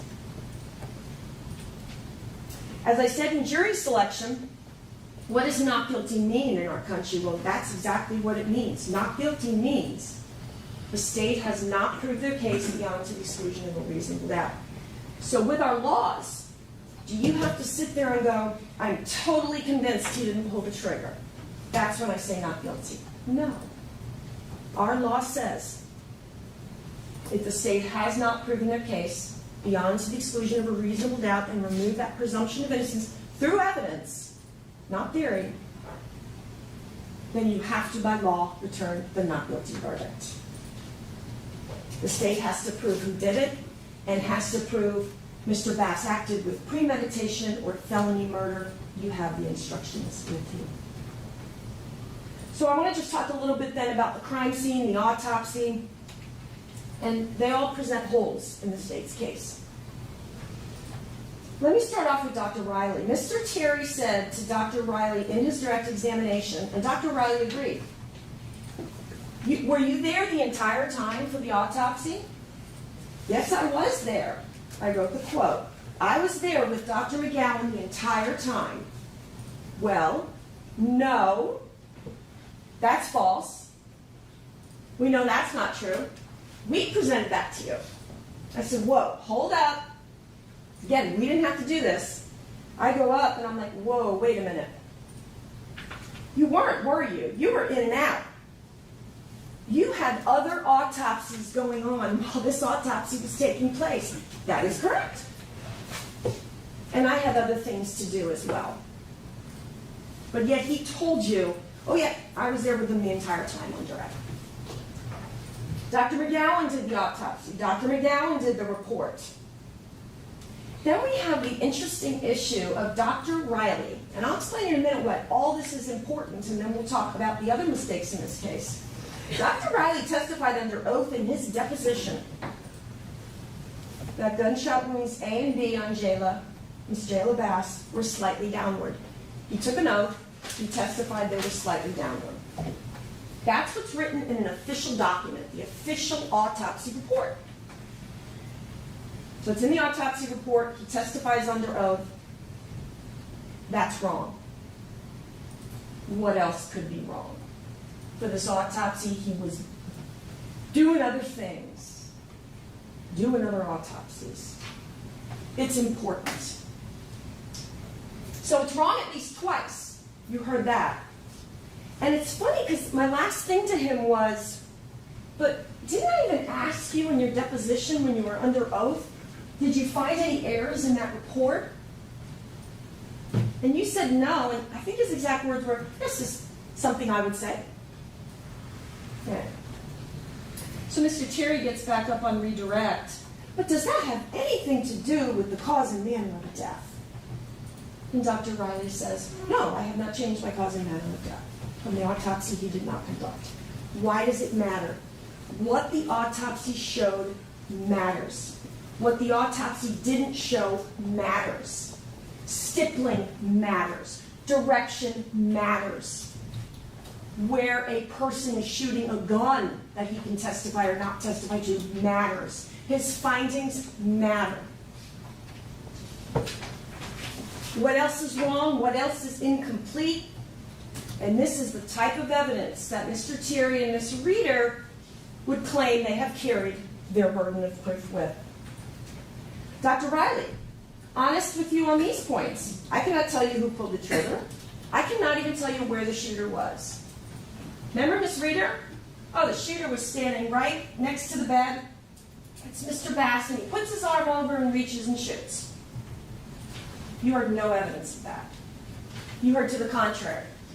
Dr. Riley says, I cannot tell you where the shooter was. Who else said that? Anna Cox. I can't tell you where the shooter was. I can't tell you any of that. So what is all this? Theory, not evidence. Now, this is very important when it comes to the stippling, because they're talking about there's no stippling on Jayla's wounds. Dr. Riley said, there's no evidence based on what he sees for close range firing. And he told you that is the only thing that indeterminate range means. What else did he tell you, though? There are many variables and numerous factors that can affect the leaving of stippling. Number one, the type of firearm itself, which, by the way, he wasn't even aware of what type of firearm. Number two, the type of the firearm. So the firearm itself and how it works, and then the type, 38, 9, 57. And it depends on how much gunpowder is in the cartridge of the ammo. So these are all factors that he is telling you, evidence affects whether you can see stippling or not. no further testing was done by HCSO to fire the gun and see that gun with that specific ammo where you see stippling or if you see stippling. Now, state wants to also talk about distance. Ms. Reeder, I think, said something about Mr. Bass puts the gun right up to them or to their heads, something like that. I specifically asked him, are you able to give us an opinion on how far, in this case, the end of the muzzle, so where obviously a lot of you guys know about firearms, where it ejects, was to Jayla's gunshot wounds. That's your distance. In this case, I cannot tell you that. I have no opinion. Remember that? Evidence. When he's talking about, well, generally you'll see stippling under 3 feet or under 2 feet. Generally. Typically. But I need the firearm. I need the ammo. And he, of course, he doesn't do that kind of stuff. HCSO would be responsible for actually testing that firearm. So, and of course, we have no evidence concerning little JJ in that field. So, keep all of that with a grain of salt and remember what Dr. Riley really said. Shannon Bader and Clay Hogelman. What other errors did we have? Why is it important? Guarantee you, Mr. Terry's going to get up here, and anything I said about what about this, what about this, what about this, you have questions not answered. It's going to say, that doesn't matter. I have to prove that Jayla is dead, and we've agreed to that. Clearly, it was Jayla Bass. He's got to prove the elements of the crime. But you look at the whole big picture. How was the evidence collected from the scene? They relied very heavily on Ms. Cox's opinion. I'll get to her in just a minute. But here's something pretty critical. Shannon Bader made a mistake. She puts in her report, she puts on property receipts, and she says in her deposition under oath that projectile was taken from the bottom bunk mattress. So what would that make that look like then, right? It makes it almost look like she's telling you, or the evidence at the time, is that one of the shots or 2 of the shots, what have you, are on the bottom bunk as well. So that's her mistake and what her mistake led to. That's important. That's important. Because we know that's not the case. But yet when you look at this, wait, what is their scene saying? I think Ms. Reeder said it 5 or 6 times. What is the scene telling you? What is the scene telling you? The Sheriff's Department collects a metal clip, evidence marker 1, for like gauze when a person has a wrapped up arm or something like that, a little metal clip. And they collect, or they document it. I wasn't sure if they collected it or just documented a piece of gauze on the top of the staircase. That was important enough to do. Well, what wasn't important enough? Let's go over that. Gunshot residue testing. You have the kits, you can do it, and then send it off for testing, which they told you they can do, but they did not do. Now, I believe Ms. Reeder or Mr. Terry was talking to, I think, Corporal Gabot today. And he says, well, you wouldn't bother to do that on Mr. Bass because he admitted he shot the firearm. And he said, well, yeah, that's why I didn't bother with him. What about everybody else? Everybody else was at the scene. The medical examiner's office had some sort of question concerning, you heard about this, whether they should swab poor little Jayla's hands, because her hands are bagged to protect it. What did Clay Hogelman say when he spoke to somebody at the medical examiner? Nah, we don't need any special processing. We're not worried about that. So there's a lot more to that picture. There's only one swab done on that entire top mattress, and that's the swab over towards the pillow that came back as little JJ.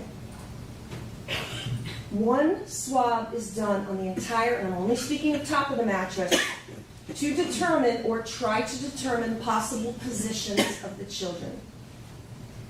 I asked Detective Hobelman, well, why wouldn't you do, look at all that blood. Why wouldn't you do some other swabs? I'm not talking about the frame, I'm not talking about the wall. I'm not talking about the staircase, where we know we have little JJ's blood. Why would you not send out some more swabs? You have blood on the east end, in the middle, and on the west end. We can tell from the evidence Jayla is clearly somewhere near the pillow, yes. But I asked him, why did you only send swabs from the magazine, the trigger grip, the slide, and the one swab that Anna Cox wanted done on the comforter?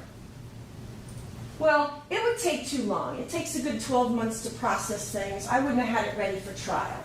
So that's why I didn't bother. That was his answer. I don't make this stuff up. That was his answer. What did I talk with Ms. Weinstein? I hope it is. I'm not mispronouncing that. We talked about her reports, right? 3 months. And that's 3 months from the evidence coming into FDLE, being in their evidence vault, eventually making its way to her area, being processed, filing a report, and authoring a written report. 3 months on pretty much everything she did.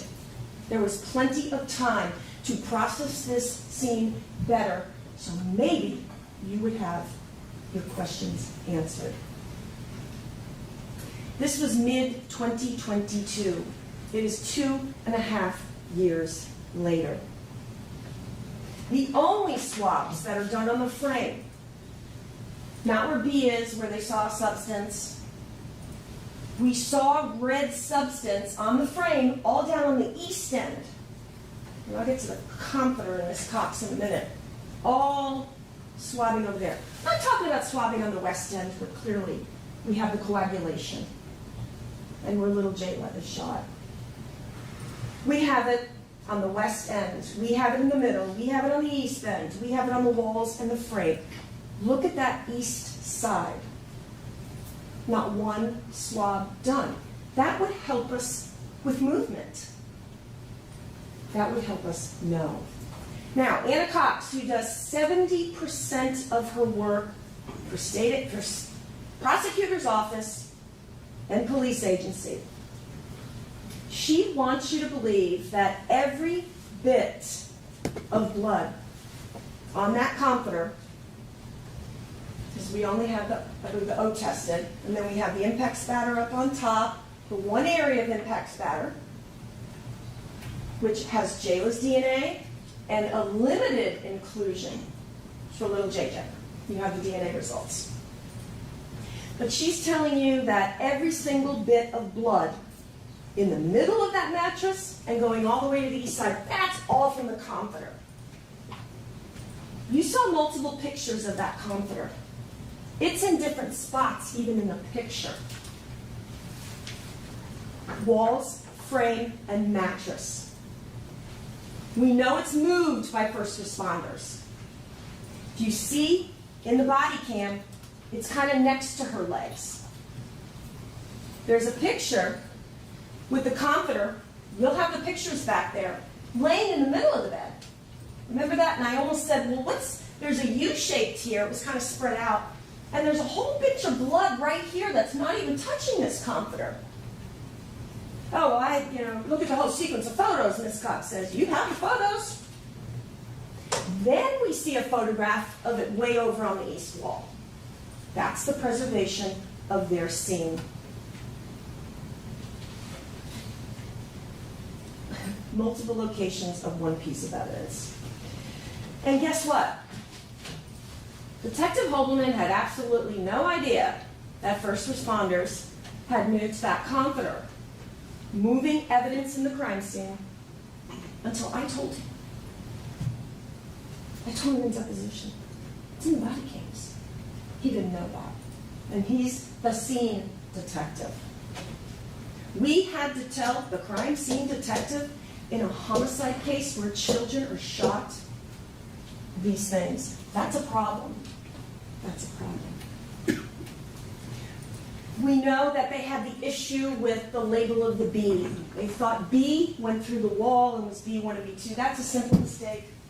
They moved the bunk bed away, and they could tell that B is not related to B1 and B2. Right? Yet Anna Cox sounded very sure of herself. In fact, I think Miss Reeder used the term, she taught you.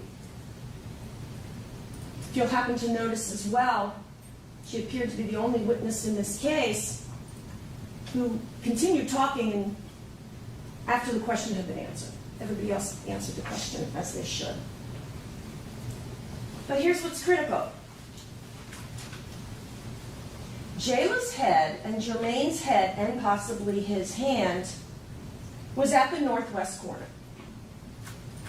Why? Why are you so convinced of that? Because of that one area, P, the impact spatter. That's why she's convinced. He said, well, all gunshot wounds aren't going to leave impact spatter. Oh, yes, they will. Generally, in my... You're going to leave the common sense at the door. You don't have to leave it at the door. She was even aware that P, the impact spatter spot, was a limited... Little Jermaine was included in a limited capacity, and you have the stipulation on that.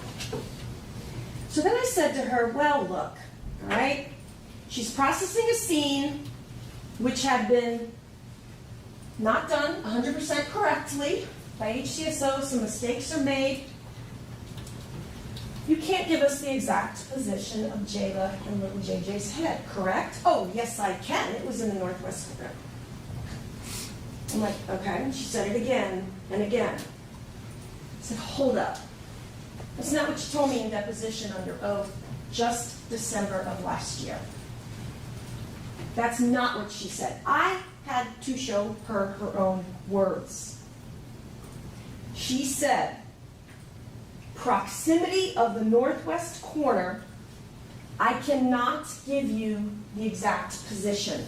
Just somewhere in the proximity of the northwest corner. So she said in December, under oath, she comes in, teaches you, shows you her PowerPoint. Oh no, yeah, no, their heads are definitely there. You can consider that. And of course, none of this that we're even talking about so far about the crime scene and the autopsy is telling you to pull the trigger. So you can consider all of that. Talking about Ms. Cox, don't you think if the sheriff's department had seen biological material, that somebody would have mentioned it, somebody would have put it in a report, somebody would have had that tested? She looks at some pictures, photos only, and says, oh, that's biological material there. Well, do we know? Was there DNA done? Do we have any idea? Just a picture. Well, no, that's what it looks like to me in my experience. It was also interesting because she said something about drips of blood by the couch. I guess away from the couch, because we know Mr. Bass is sitting there cradling his son. The officers all told you there's blood coming down. She said something about some drops. That's not documented by Bader or Holberman. The green scale marker on the ground there shows what you decide. It looks like a little footprint. We know that's the area in which Mr. Bass brings his son down and sits down on the couch.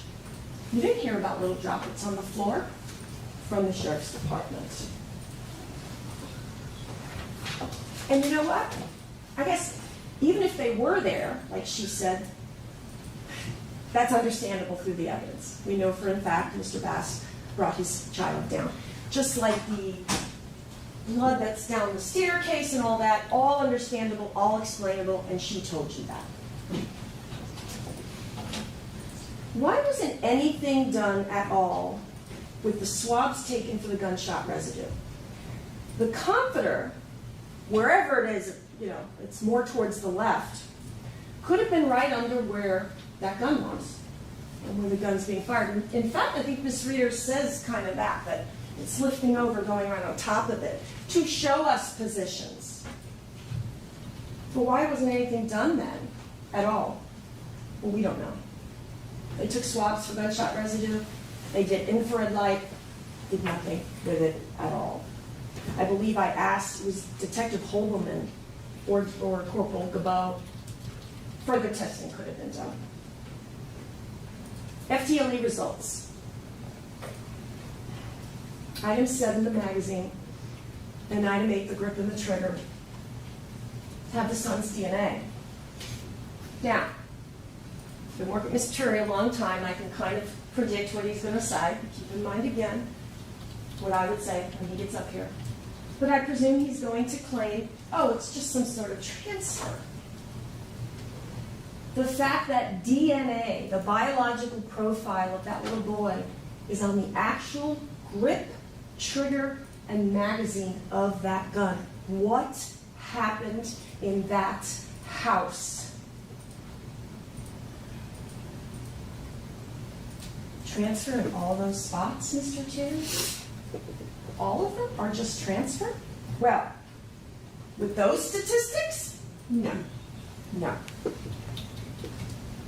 I even asked Ms. Weinstein what the actual statistic was for little JJ's DNA on the grip trigger and the magazine, because she capped it at the 700 billion, which understandable, it's greater than 700 billion. They don't bother reporting in their report, they put it in their notes, what the actual statistic is. So I asked her, what is the actual statistic for the trigger for the son's DNA?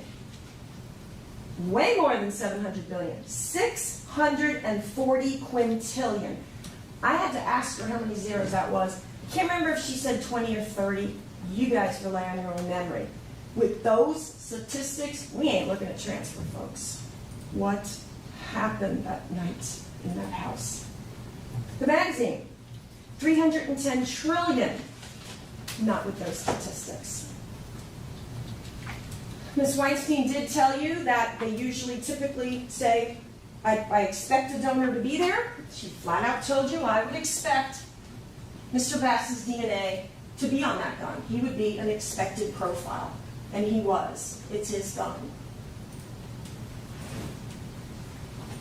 So the state wants to focus you on that. Well, his DNA's on the gun. That means he committed this crime. Absolutely not. What did FDLE also say about the magazine? Mr. Terry, when he was questioning Ms. Weinstein, said, so Shirley's DNA is not even on the magazine, right? I objected. On cross, I asked, no, I can't include or exclude her. I'm not saying her DNA wasn't there. On the magazine, Shirley cannot be included as being a donor or excluded as being a source of the DNA on the magazine. And the FDLE analysts cannot tell you anyone did not touch that gun that evening. But what else is important that she told you? There are actually ways to do statistics, because we heard the statistics, 1 in 600 trillion, 1 in 700 billion, for it to be some other unrelated person. I said, wait a minute. We keep saying unrelated when we know this is a biological family. Are there statistics that can be done when it involves related persons? Oh, absolutely. Yeah, there can be a way to do the statistics when we have related people involved. But we didn't do it in this case. FDLE's not doing that. Everyone's related. Why didn't they do it? We don't know what the statistics may have been. On the magazine, we had little Jayla included when running the program in StarMix. She uses StarMix, she puts the profile in, it helps her sort out the contributors. She ran it as a 2-person mixture. And Jayla at that point was included, 25,000. That's a much lower statistic. But she told you, and I had to ask her this, wait a minute. Couldn't you have chosen to run item 7, the profile on the magazine, as a 3-person mixture and StarMixed? And I showed her, we talked about her correspondence. She questioned whether she should have done that. She ran it. She chose to run it in the Star Mix program as a two-person mixture. That is her subjective doing. I'm running it as a two-person mixture, and now in the end, we only have JJ and Mr. Bass. So we talked about her correspondence with her supervisor, and she said, yeah, we did discuss this, and I made the decision I'm going to keep it as a two-person mixture. Ms. Michelin was our last witness. The gun that ejected the casings was that gun located in the master bedroom. And according to Ms. Michelin, to pull the trigger on that gun is like opening a soda cap with a little metal clip. Now, Ms. Reeder, in her closing, is like, well, you have to do this, and you have to do this, and you have to load the gun, and you have to rack the slide, and you have to do all this. There's no way a child could have done all that. I'm presuming that's what they're saying. All three safety mechanisms on that gun are joint. That's what you heard. So when you pull that trigger, the three safety mechanisms on that gun in different areas disengage. The only thing you have to do is you pull that little thing that's in front of the trigger, but right by each other, and you pull it. You don't have to keep racking the slide. You just pull it back, like popping a can of soda. And remember, we don't have to show you scenarios. We don't have to say we believe this is what happened or we believe this isn't what happened. You have to look to the state and say, did you prove that Mr. Bass pulled that trigger and did it with premeditation or felony murder?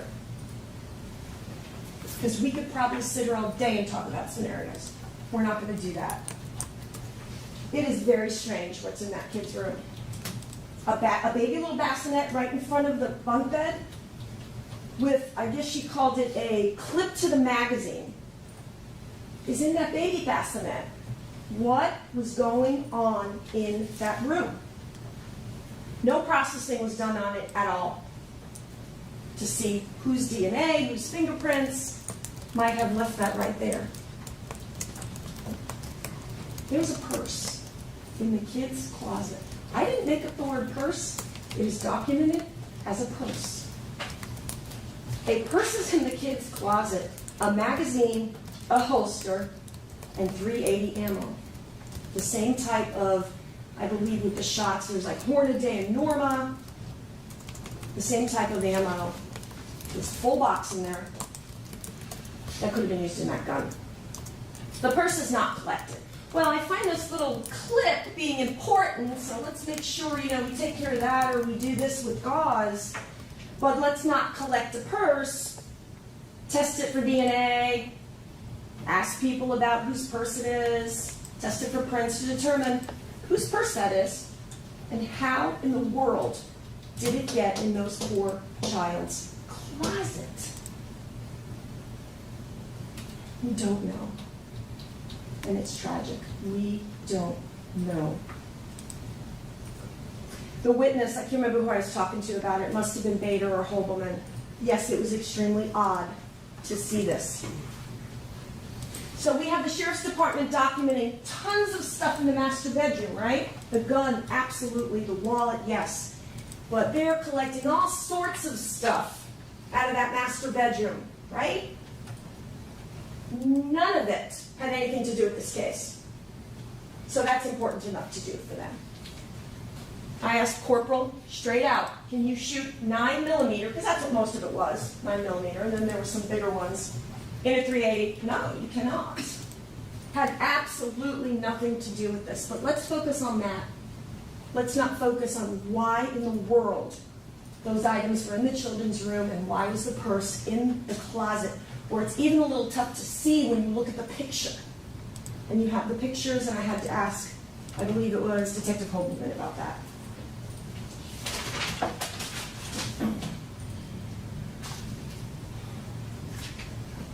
The only .380 items, which is what goes in this gun, were in that purse in the kids' room. That ammo box In the purse? The holster, the clip? Did you swab it? Did you print it? Why is it in the kids' room? Who does it belong to see who touched those items? No. Didn't do that. We were more concerned about all this non-related stuff in the master bedroom.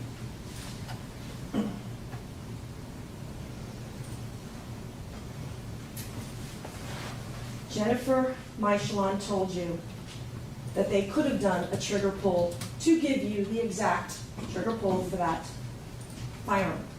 Because all firearms are specific and different, and you've got to look at that firearm.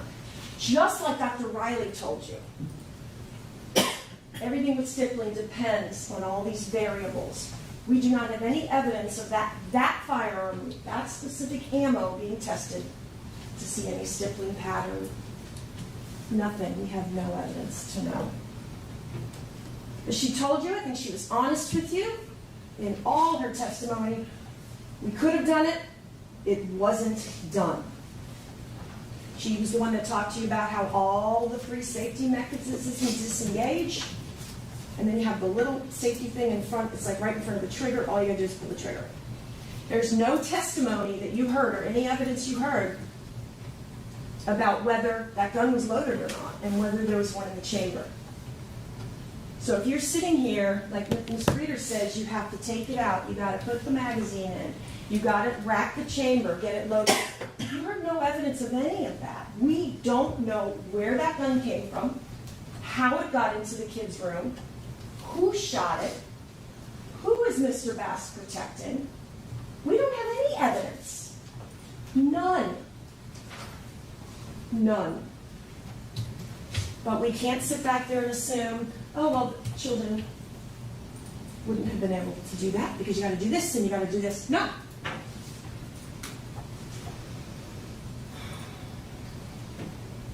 The lead detective in this case did not even know there was a box of .380 ammo in that kid's room. He found out during trial. Somebody told him. And that's fine. That's no problem if somebody told him that. He didn't even know. He had no idea. He also testified, Corporal Gaveau, under oath in his search warrant, under oath in his depot, and made another mistake concerning the timing on the video. And he talked to you about that. And he admitted all that he had made a mistake, and his testimony under oath was not accurate. But Ms. Michelon told you it is like opening a can of soda. An adult can fire that firearm. A child can fire that firearm. And it's so funny, Ms. Reeder made a big deal in her closing about how Jennifer Michelon used both hands to hold that gun. She's a firearms expert. She's a grown adult woman. She has to be safe too when she's at the sheriff's department. That's not what we're talking about here.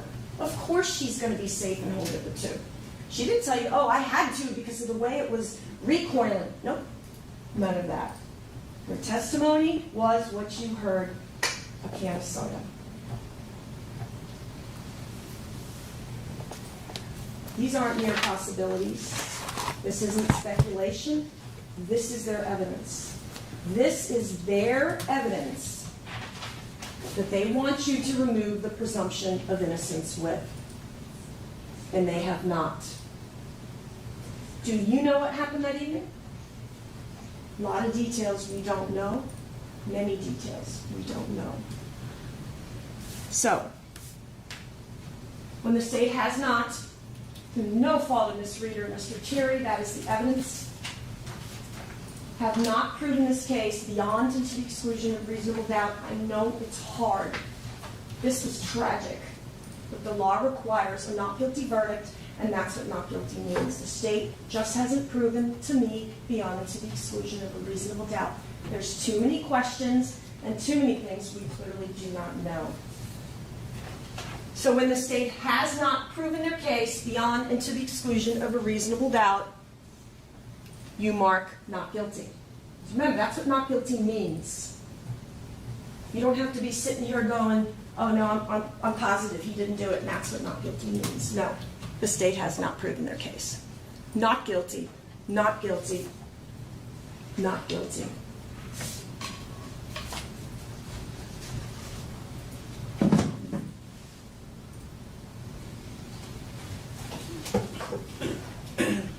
almost over. Mr. Cherry's going to get an opportunity to come back and talk to you. Please give him the attention you've given me as well. Remember what he says and what I might say in rebuttal to that. You got to ask yourself, did they prove to you that you know what happened in that house, that tragic evening? And I wish that they proved it hadn't. And on behalf of Ms. Bradley, and most importantly, Mr. Jermaine Bass, we want to thank you for being with us last Friday and all of this week. Thank you, Judge. Thank you. Mr. Terry? Yes, Your Honor.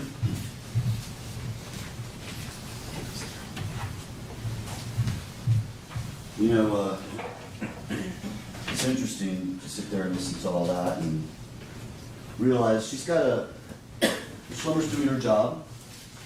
She's trying to find anything she can pick apart in the state's case, of course.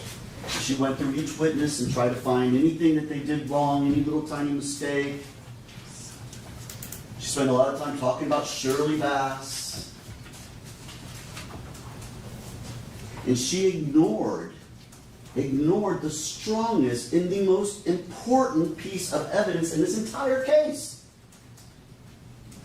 The words of her own client. The words of her own client. The first words that came out of his mouth when the deputies come in there to this horrific scene. She completely ignored that, ladies and gentlemen. She completely did. And in fact, I guess because she's ignoring it so hard, she didn't even get right what he said. He never said he was cleaning the gun. He said he was removing the magazine. That's how much she's ignored it, is that she didn't even get the words he said right. Listen to the tape. Listen to what he says. I was trying to take out the magazine and it went off. I wrote down the quote exactly. I never said anything about cleaning a gun. But she's not listening to those words because she doesn't want you to listen to those words. Objection, Your Honor. Improper argument. Sustained. Those words are the strongest and most compelling piece of evidence in this entire case. She wants to tell you, well, that doesn't tell you who shot that gun. You know who tells you who shot that gun? He tells you who shot that gun. Jermaine Bass tells you who shot that gun. He said, I did it. And those deputies and those detectives began an investigation believing that man said it was an accident. So they want to look and see what's going on. And then it comes to light, this couldn't possibly be an accident with 5 shots. But he admitted it was him. And one of the last things Mr. Schlemmer said, something to the effect of, who is he protecting? Well, where's there any evidence he's protecting anybody? Oh, I can tell you who he's protecting. He's protecting himself. Those words, that lie, was protecting himself. He's caught. Hand in the cookie jar. Children shot. He's in the house. Murder weapons in his drawer. He's holding the baby. What does he say? It was an accident. That's the first lie he could come up with, right? You couldn't blame Shirley. We don't even know Shirley was outside. He said Shirley was in her room. Shirley wasn't in that room, for sure. And why would he protect Shirley? Why would he protect Shirley Bass if she shot her children? He wouldn't do that. You know, earlier in the night, he was over there confronting her about whether she'd been drinking. You think he would protect her? That common sense says to you, ladies and gentlemen, that is not going to happen. No. He came up, he knew he was caught, he came up with the first lie he could think of. It was an accidental discharge. And they're like, wow, for both of them? Yeah. Yeah. I was taking out my magazine and it went off. But she wants you to ignore that. She barely even talked about it. Objection, Your Honor. Improper argument and shifting the burden. Improper argument sustained. That is the strongest piece of evidence in this case. You can rely on that evidence and that evidence alone. That's an admission, ladies and gentlemen. He admitted to those deputies that he fired that weapon. came up with a ridiculous excuse, but he admitted it. But he admitted it, leaving just enough truthful nuggets in it because he couldn't quite figure out the right way to lie. So listen what he says. Accidental discharge. Okay, that's the first thing he says. I was trying to take out the magazine and it went off, right? They was both in bed. He said that. They was both in bed.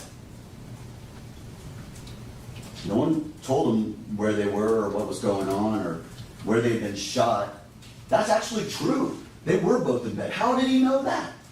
How did he know they were both in bed? Because he's the one who pulled the trigger. They was both in bed. Physical evidence shows they were both shot in that bed. I was in their room. Now he even puts the room where they were shot. He's got the bed, the room. That's all true. So he's mixed in his lie with a little truth. I was in their room. They was both in bed. Where was Shirley? She was in her room.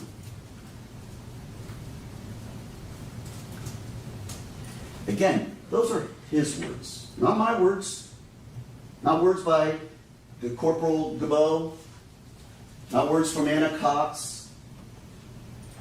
Not words from Jennifer Michael. Not words from any of those people. Those are the words of the defendant, the man right there. So every time Ms. Schlemmer says, well, that doesn't tell you who shot the gun. Well, I'll tell you who told you who shot the gun. He did.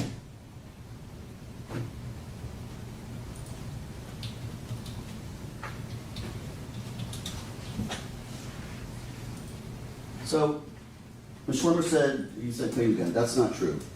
Another thing, and again, you need to rely on your own memory of the evidence. You need to rely on the evidence that you take back there with you. But she pulled that picture out to show the drawer open and the gun being. Watch the video camera, the body-worn camera of Nathaniel Jones when he goes in to clear that room. That drawer where that gun is found is almost completely closed. It may be open about this much. And it's clear that they opened it more to put the markers on there. So yes, in fact, the defendant did take that gun after his two children were shot in the head, and rather than lend aid or render aid to them, he took that gun and he walked through that house while his children were bleeding out in their beds, took the time to do that, remove the magazine. Oh, again, a little nugget of truth thrown in there with that lie. I was taking out the magazine. Yeah, he did take out the magazine. Why, when your children have just been shot in the head, are you taking the time to walk down the hallway, go into your bedroom, pull out the magazine, place the gun down in there with the magazine, and close the drawer? Does that make any sense to you, ladies and gentlemen?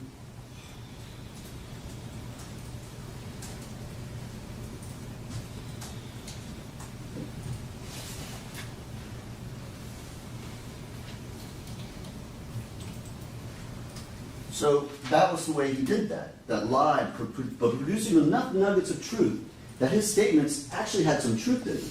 And only the only person, the shooter, would know what those statements were. Where they were shot is huge. We only know that from Anna Cox because Anna Cox, who's the bloodstain expert who you heard from, was able to tell you that based on the bloodstain pattern, there was only one place these two children were shot, and that was in that bed, in that little corner up there. They were both shot in the head up in that northwest corner of the bed. And he knew that. They was in bed. He knew that scene. He knew where they were. I mean, that's as close to a confession as you're going to get, ladies and gentlemen. He's actually giving you details about the crime. The location. Specific enough to where they were in the bed. The shooter would know that. The person who pulled the trigger would know that. That is the strongest and most compelling evidence in this case. And to ignore that, because the medical examiner wrote upward trajectory instead of downward trajectory, or the vice versa, would be an injustice. Don't lose sight of the forest through the trees. Don't ignore the strongest and most compelling evidence of this case, because the crime scene investigator wrote bottom bunk instead of top bunk. She made a mistake.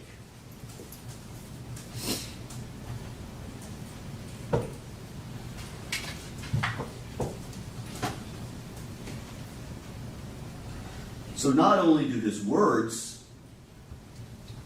follow along with the evidence perfectly, other than the accident. That's the part he didn't want to admit. He didn't want to admit his intent. It was an accident. I'm Object, Your sorry. Honor, comment on silence. Overruled.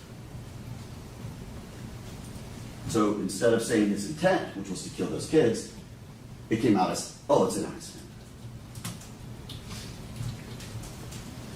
But on top of that, the physical evidence also corresponds with that. The location, just where he said they were. Where they were shot, just where he said they were. His DNA is on the gun. He knew where that gun was. They'd be like, where's the gun? Where's the gun? It's on the dresser. Well, it's in the dresser. He knew. How did he know? Because he put it in there. Who does that? A man with a guilty conscience. A man who's trying to hide away the murder weapon. That's who does that. If this had been an accident, if someone else had done it, do you think he would take the time or bother to go and put the gun away? No, of course not.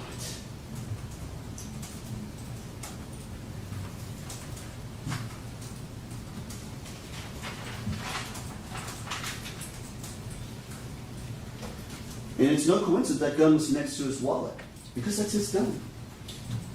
And you stuck it down in there.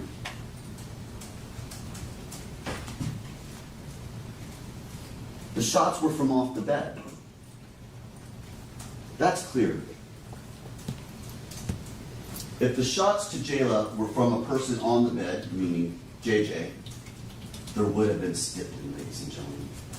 There's no way that he would not have been shot within 12 inches, she would not have been shot within 12 inches. And there would have been some evidence of a close range fire if JJ had fired that gun.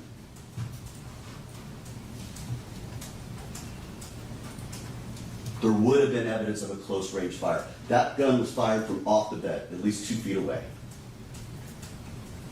Who could have done that? Not JJ. Oh, I know who could have done it, the man who admitted that he did it.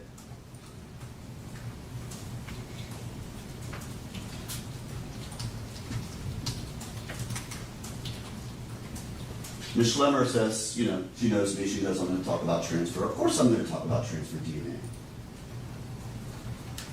And yes, that is a very heavy statistic. So I have no doubt that JJ touched that gun, or that some fluids from JJ in some manner or another transferred from the hands of that man onto that trigger and grip. And remember, when she says trigger grip, she swabs the entire grip where you hold the gun as well as the trigger. So it could have come from the trigger, or the grip, I mean, it could have come from the trigger, or trigger could come from anywhere. But yes, that was transferred DNA. Now, possibly, and as we know, one of these shots goes awry. 5 shots were fired, 4 hit their target, 1 went awry. It went into the wall and into the bathroom. How could that maybe have happened? Maybe JJ, in an attempt to save his life, grabs the gun and pushes it away from his head, from them. And the gun goes up and shoots away from him. Maybe JJ did grab that gun.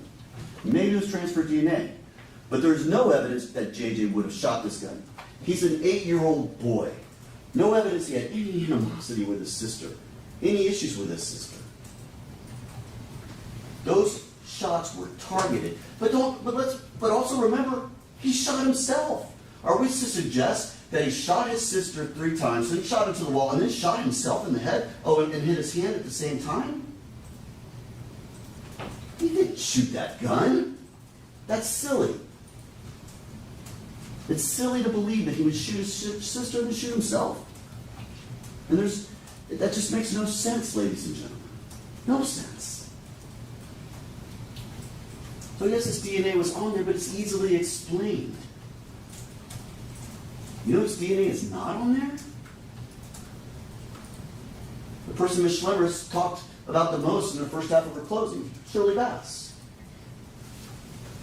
She is excluded from the grip and trigger. Excluded. She did not hold that gun that night. If she had held that gun and fired those shots, you better believe some of her DNA would be on that gun. She did not have that gun. There's zero physical evidence whatsoever that suggests Shirley Bass did this.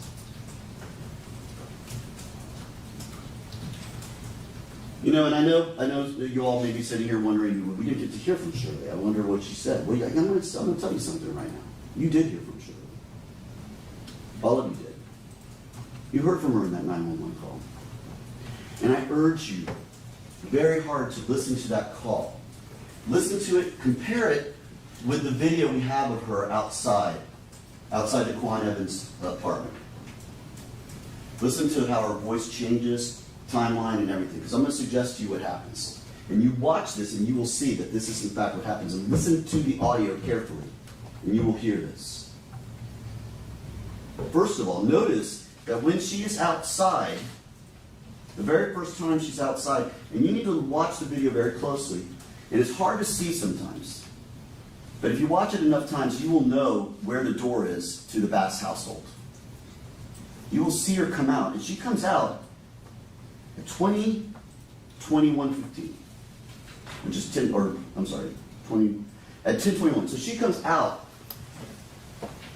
a while before she ends up at Daquan Evans' house. And watch her out there. You'll see her in the parking lot, and she's kind of walking like this, and then she'll walk, and then she kind of walks another way, and then you'll see her walking this way before she ever comes to the area where Daquan Evans is. She's out of that house for a while.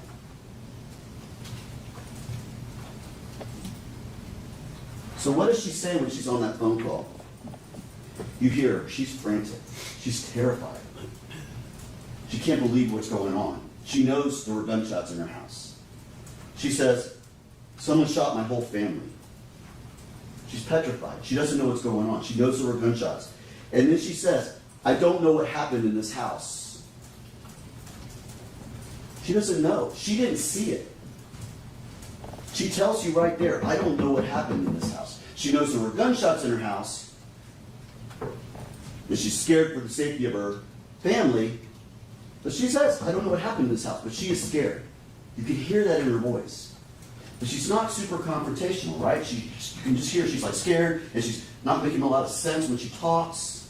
But then watch on the video. She has that phone for about 2 minutes and 20 seconds or so, 2 minutes, 40 seconds. And you'll see she starts walking back into the parking lot, and she heads back to the house. And look at the house. You'll see the door open. And that's when she first screams in really loud, clearly not at the 911 operator, as they would have you believe. She's clearly speaking to someone out there, and she says, what the fuck is wrong with you? What the fuck is wrong with you? You know who she's talking to? She's talking to that man right there.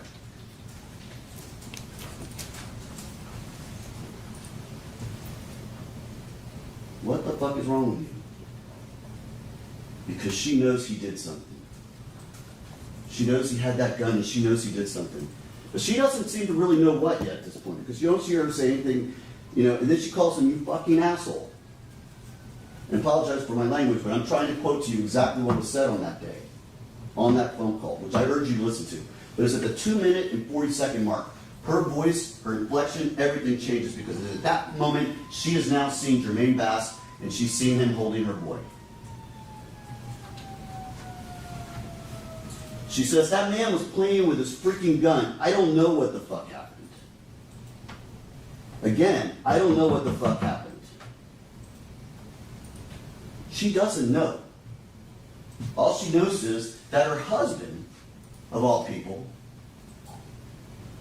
had a gun, and suddenly gunshots are going off, and he walks out with his son in his arms. And that's when there's a realization, because you'll hear that now suddenly she starts to give some more specific. My babies, my kid been shot. She doesn't say my kids, she said my kid. Singular. At this point in time, she probably doesn't even know Jayla shot up there. But now she's seen JJ. Bring the ambulance. My son is bleeding. My son. Again, she doesn't say Jayla. Why? Because at this point in time, she was outside and she sees her husband come out and he's got the boy. She doesn't even know what's going on with the girl. She doesn't realize that her daughter is dying upstairs. This is Shirley's testimony, ladies and gentlemen. Unfiltered, raw, emotional, at the time, the most trustworthy statement you could possibly get from an individual when they're in the experience at the moment going through it. And what is she telling you, ladies and gentlemen? She doesn't know what's going on, but she knows something bad is happening in her house, which means she's not there, she has nothing to do with it, she's not involved with it.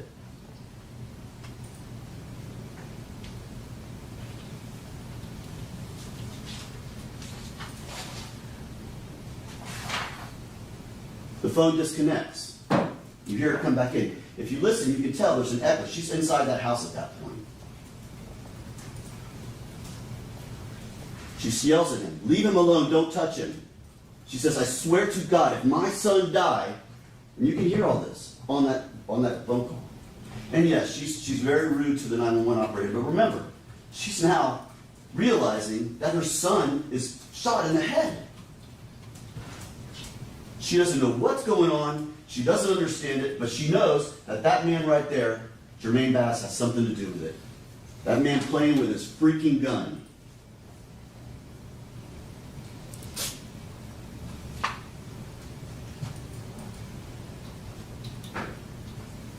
You know, Ms. Schlemmer wants to talk about how uncooperative Ms. Bass was.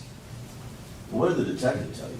On the day this happened, while her daughter is lying there dead, and her son is in a coma in the hospital, she spends an hour talking to him about this.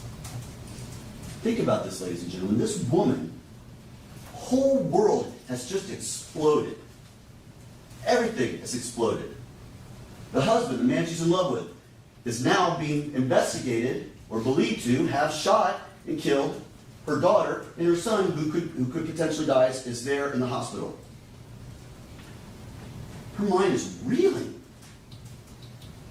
And Ms. Schlemmer wants to sit here and talk about her cooperation. She spent an hour.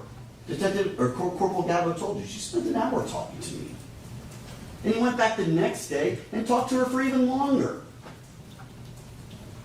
And Ms. Schlemmer wants to call her uncooperative? You know what uncooperative is? Is lying to police. Who do we know did that? Mr. Bass. She wants to get up here and tell you, well, he was cooperative that whole time. No, he wasn't. How is lying to police cooperative?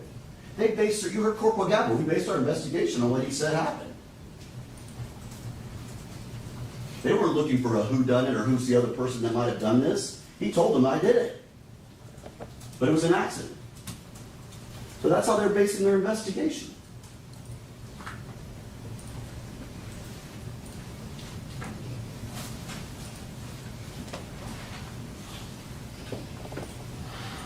So again, remember, we talked to you earlier, we don't have to prove motive, okay?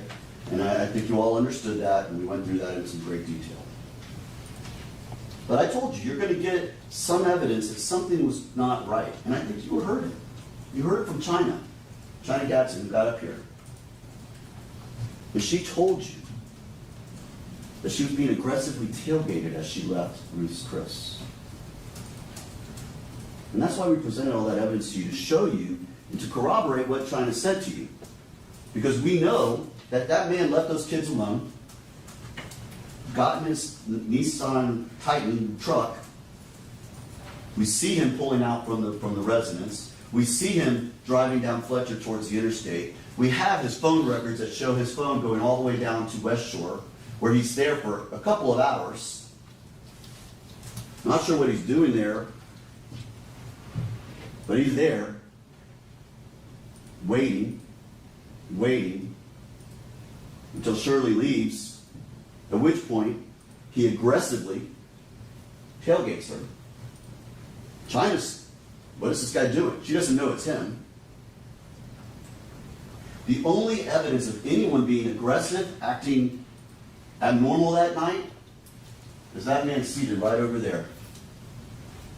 Not Shirley. How was Shirley? Shirley was fine. She was just normal. She was happy. It was her sister's birthday. We were all out at dinner. The only person with any sort of aggression that night was that man seated right over there. And we proved to you, ladies and gentlemen, that. And we don't have to prove to you motive, but something was not right. He was clearly upset with Shirley for some reason. You don't follow your spouse to a dinner, wait outside, and then aggressively tailgate your spouse. Your spouse is leaving the dinner, and then get up in front and stop him from driving anywhere, and then go up and accuse him of drinking. You don't do that unless there's something very, very wrong.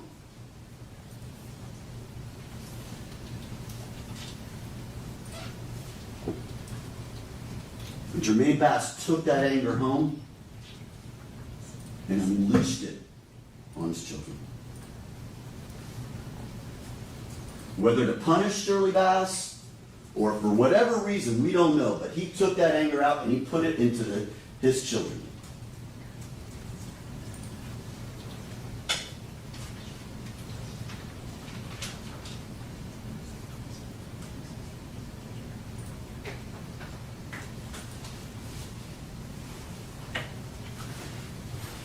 Again, zero physical evidence to suggest Shirley Bass had anything to do with this. In fact, everything seems to indicate the opposite. You see her behavior, you see her franticness after this happens. You hear that 911 call. And I'm telling you right now, listen to that 911 call. That is raw, that is pure, that is when a person is experiencing the moment. And you can tell she doesn't know what's going on. She is frantic and scared. But the few moments that she says anything that you can tell that she knows something happened, is she is accusing that man right there. What the fuck is wrong with you?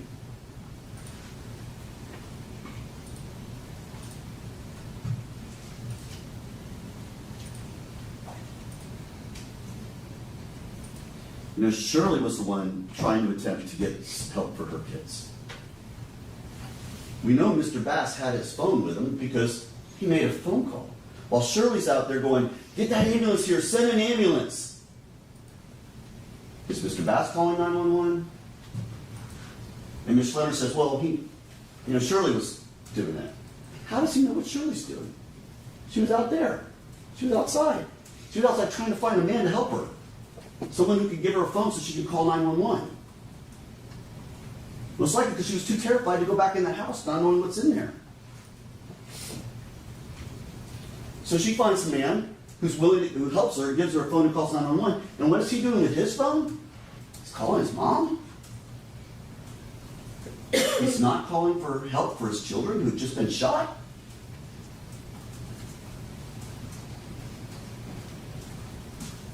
Is that what a father does? Objection, Your Honor, improper argument. Sustained. This was an accident.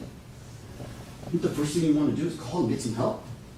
Certainly not put your gun away neatly and close the drawer and call mom.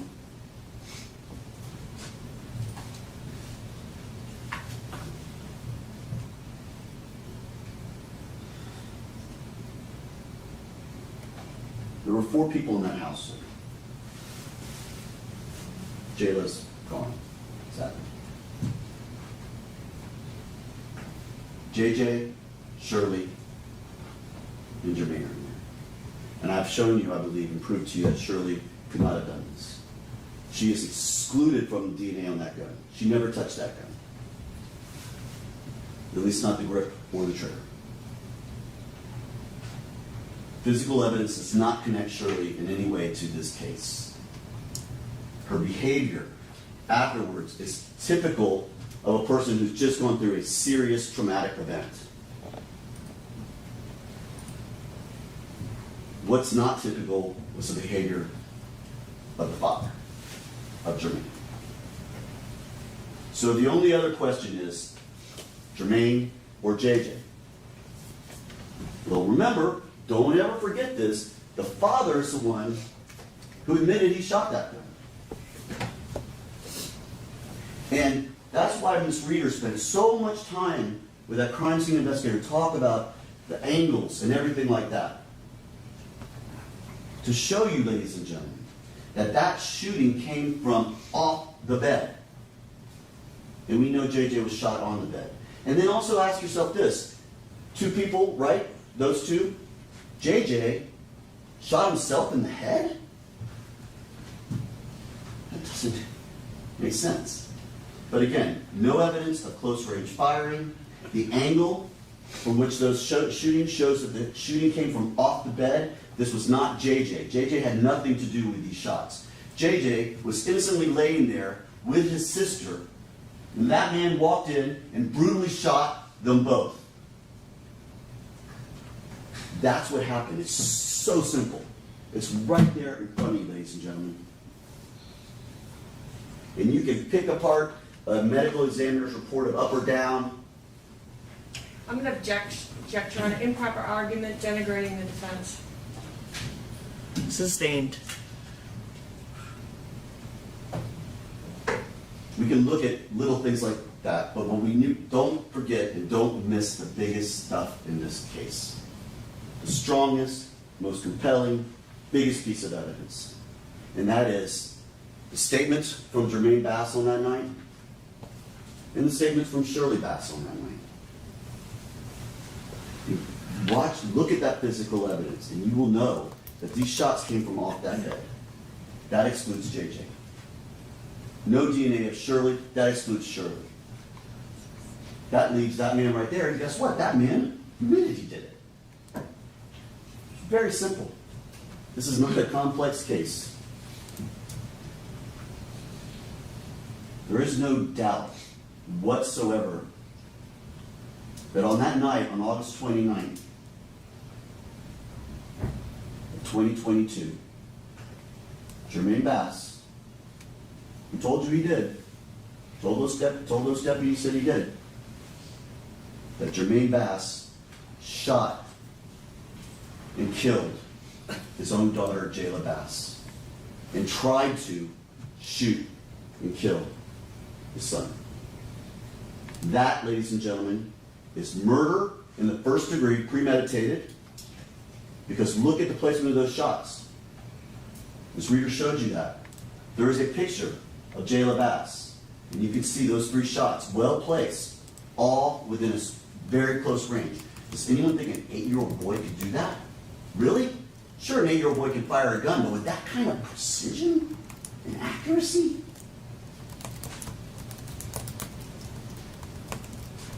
That takes someone who knows how to fire a gun. You know, we did introduce a lot of evidence of a lot of other bullets. That's to show that Mr. Bass knows guns. Yes, there's clips, holsters, there's all sorts of stuff. There's that one thing where it has all the bullets in it. We presented that evidence to you, ladies and gentlemen, and proved to you and show you this was not an accident. This man knows guns and knows how to fire guns. He knows how to aim that gun. And he put those 3 bullets into the head of his daughter. And he put that 1 bullet into his son, who still has to deal with that 1 bullet. That's first-degree murder. That's attempted first-degree murder. And that is aggravated child abuse.